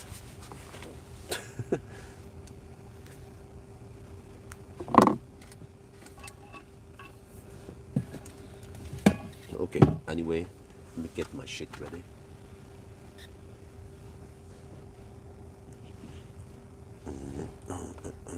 Put this camera there. Yeah, I don't need that anymore. Okay, and then move this camera over.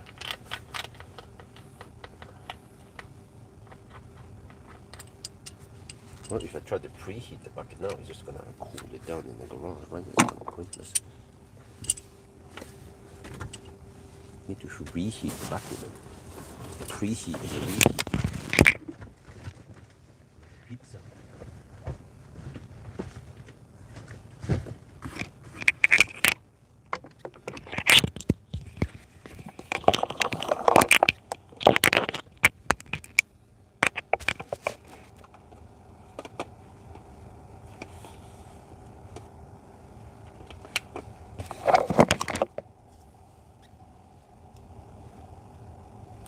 So I mean, 9:25 is still a respectable time.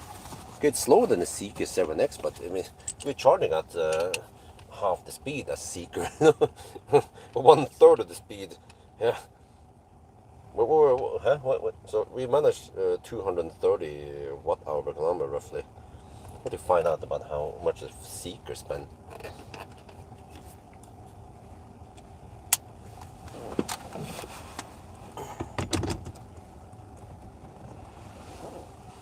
There, okay. Go back. Stop H back.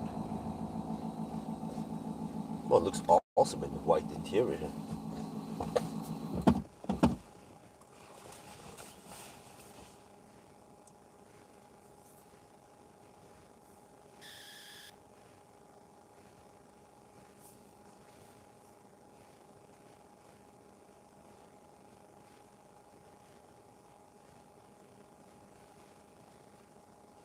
So the Seeker 7X was really fast, 855. Oh, 267 consumption. Okay, that was higher. Temperature was roughly the same. It was even just dry run. Of course, CLA was also relatively quick.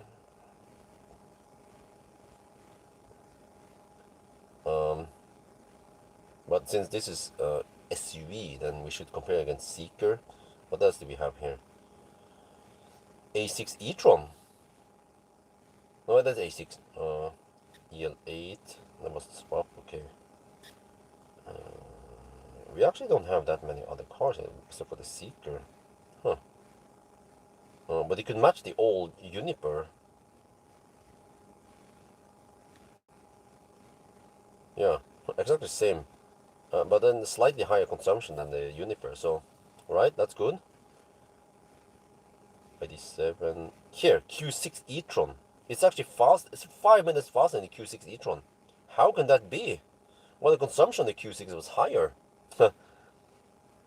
So this, again, proves that the efficiency trumps over charging speed. Well, maybe trump is a bad word, but you know what I mean. I think they use that in English also. Right? Also, Macan 4, similar car, also 930. Yeah, G6 performance, that's the previous version, so we need to test the new. And then there's a bunch of other cars. Well, actually, the SUVs, they are slower, mainly because they have higher consumption. EV6, for example, well, EV6 is actually smaller than it, but kind of similar, but 273 watt hour per kilometer. But it's cold, yeah, that was cold run. So, Ford Capri, well, that's okay. Yeah, so it's actually quite fast, 925, yeah.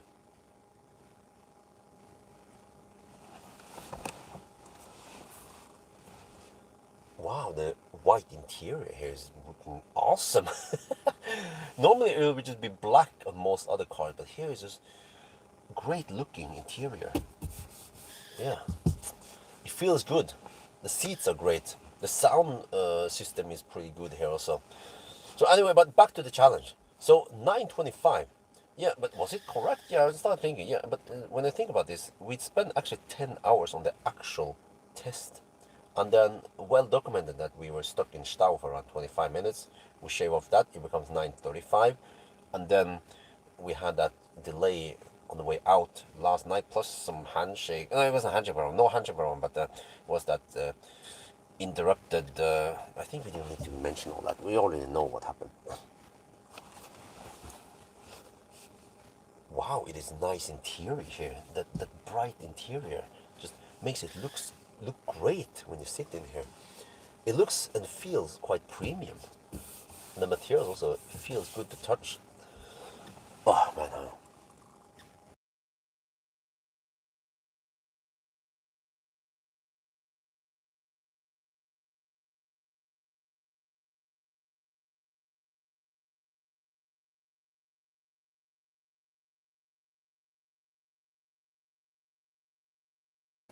okay, try again.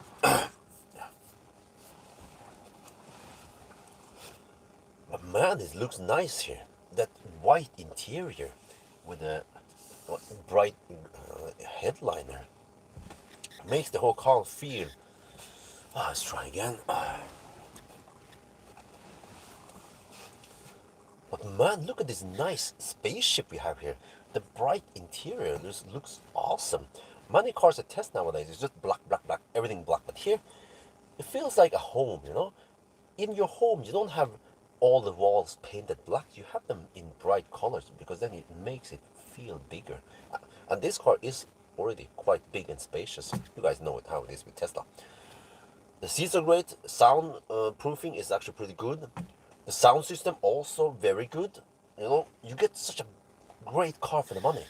And when it comes to the 1,000 kilometer challenge, 9:25 is a respectable time for a 400 volt car. So the Seeker 7X, which costs more, yeah, slightly more, it depends how you spec it, but roughly the same price range, is faster because it charges like 2-3 times faster. But you see, the Seeker is thirstier than this Model Y Performance. And then what other cars do you have? Well, the CLA, that's sedan, you know, you have to compare it against Model 3 then. There aren't that many. There is a Q6 e-tron further down the list, which did it in 9:30. It was actually 5 minutes slower. How can that be? Because the Q6 charges at 285 kilowatt. Well, but the Q6 has slower handshake. Here, I forgot to show you guys. When you plug it in at supercharger, it takes 5 seconds, maybe 3 seconds. Then it starts charging, and then it ramps up quite quickly to its maximum speed of 250 kilowatt. And then it stays there for a couple of minutes, and it slows down. But you know, it just goes so fast, bam, bam, bam. That actually helps.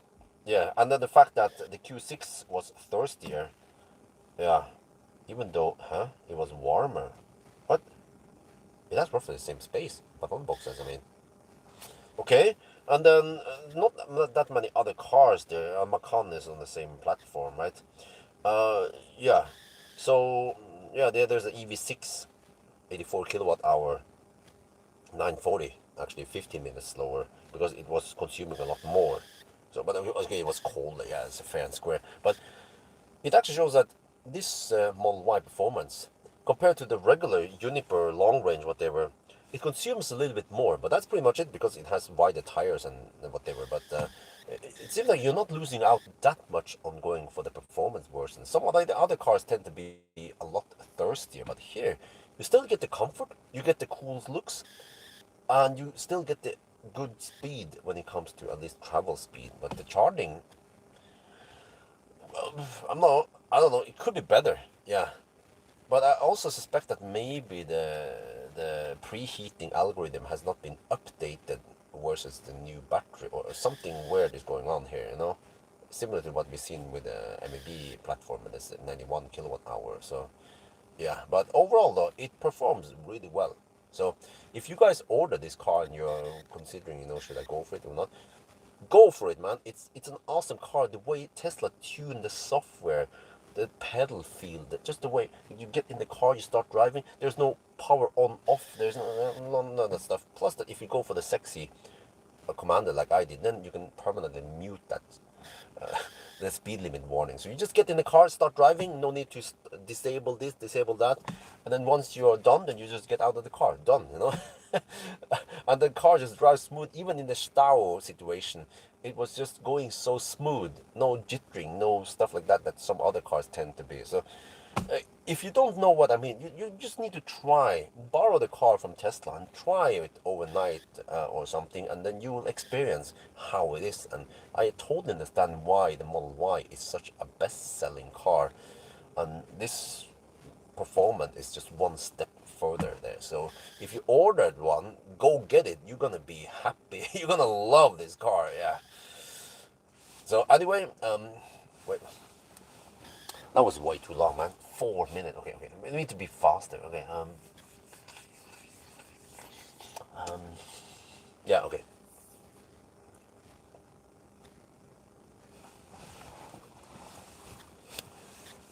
Well, you see, 9. Wait, okay, we're just gonna skip the whole interior. But man, I love the white interior. You know, in your home, you have painted many of your walls white, right? You don't paint the wall black like a freaking disco, right? Or like a nightclub.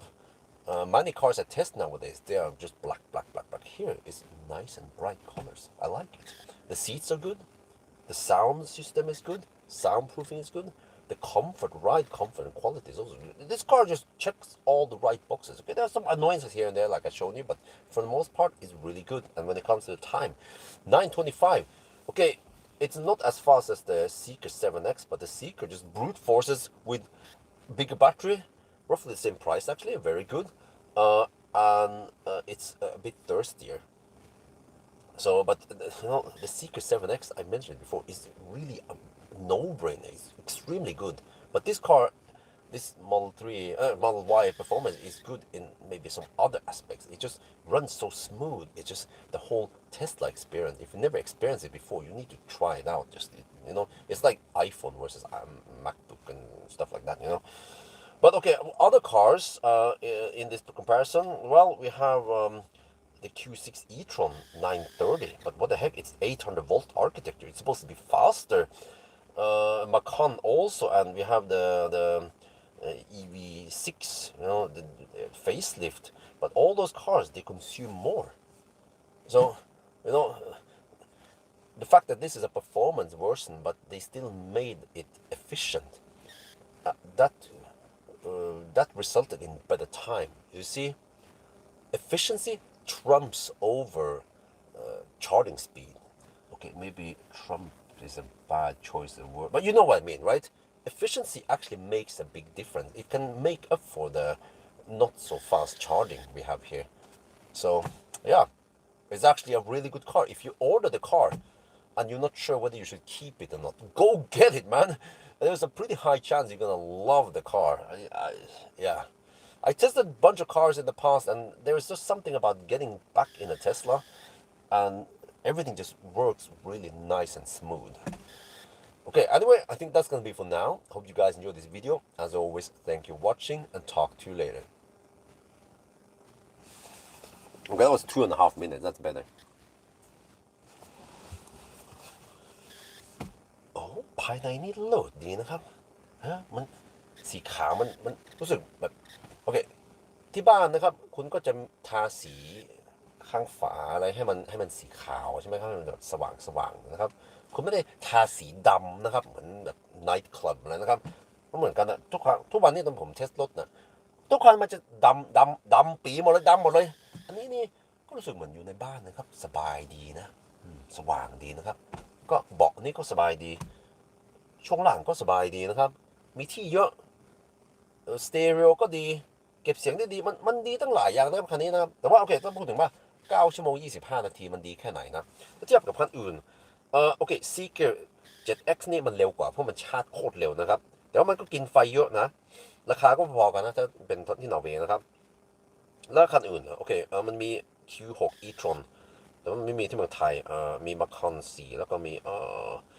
EV6 facelift แต่ว่าคันอื่นนะครับมันกินไฟมากกว่าคันนี้นะที่มันสำคัญกับ Tesla คือโอเคมันอาจจะชาร์จไม่ค่อยเร็วแต่ว่ามันกินไฟน้อยแล้วสรุปแล้วตอนเราจะขับไกลมันก็วิ่งได้ไกลแล้วชาร์จแค่50% 40-45%แล้วก็ยังขับได้ไกลนะครับถ้าคุณอดทนนิดหน่อยคุณก็อาจจะชาร์จถึงสัก60-70%แล้วก็วิ่งไกลนะครับก็จะเทียบกันนะคือ Tesla ชาร์จถึง50%มันจะวิ่งไกลเท่ากับแบบคันอื่น Seeker หรือว่า Xpeng ที่ชาร์จถึง60หรือว่า65%ใช่ไหมครับ แล้วก็ถ้า Tesla ชาร์จแบบ250 กิโลวัตต์ถ้าเทียบกับคันอื่นนี่มันเหมือนกับว่า Tesla ชาร์จประมาณ350 กิโลวัตต์มั้งเพราะว่ามันกินไฟน้อยนะถ้าเราเริ่มนับกิโลเมตรต่อชั่วโมงต่อชาร์จนะครับก็อันนี้มันก็สำคัญนะครับถ้าคุณจะเดินทางไปไกลหรือว่าคุณจะต้องจ่ายค่าไฟก็ถ้ามันไม่กินไฟเยอะมันก็มีข้อดีทั้งหลายอย่างนะครับแล้วถ้าคุณสนใจซื้อ Model Y เนี่ยหรือว่าคุณได้สั่งแล้วก็ไม่แน่ใจว่าจะเอาหรือไม่เอานะผมว่าเอาเลยนะครับมันโคตรดีนะครับมันดีกว่าอันเก่าเพราะมันมีช่วงล่าง CDC มันดีกว่ามันสบายกว่านะครับเก็บเสียงดีกว่าเนี่ยแบบว่าสุดยอดเลยครับคันนี้นะมันจะเป็นคันนี้นะครับ Model Y Performance แล้วก็มี Seeker 7X นะมันคล้ายๆกันมันดีคนละแบบทั้ง2คันแต่ว่าผมว่า2คันนั้นนี่แบบท็อป the best นะ IM6 นี่กินไฟเยอะหน่อยแล้วก็โอเคแต่ว่าโอเค2คันนี้นะดีมากเลยครับคงจะเป็นแค่นี้นะครับขอบคุณที่คุณดูวิดีโอนะแล้วก็เขาก็ไปกันไหมสวัสดีครับ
Guys, I have to go now. Thank you so much. Talk to you later. Bye.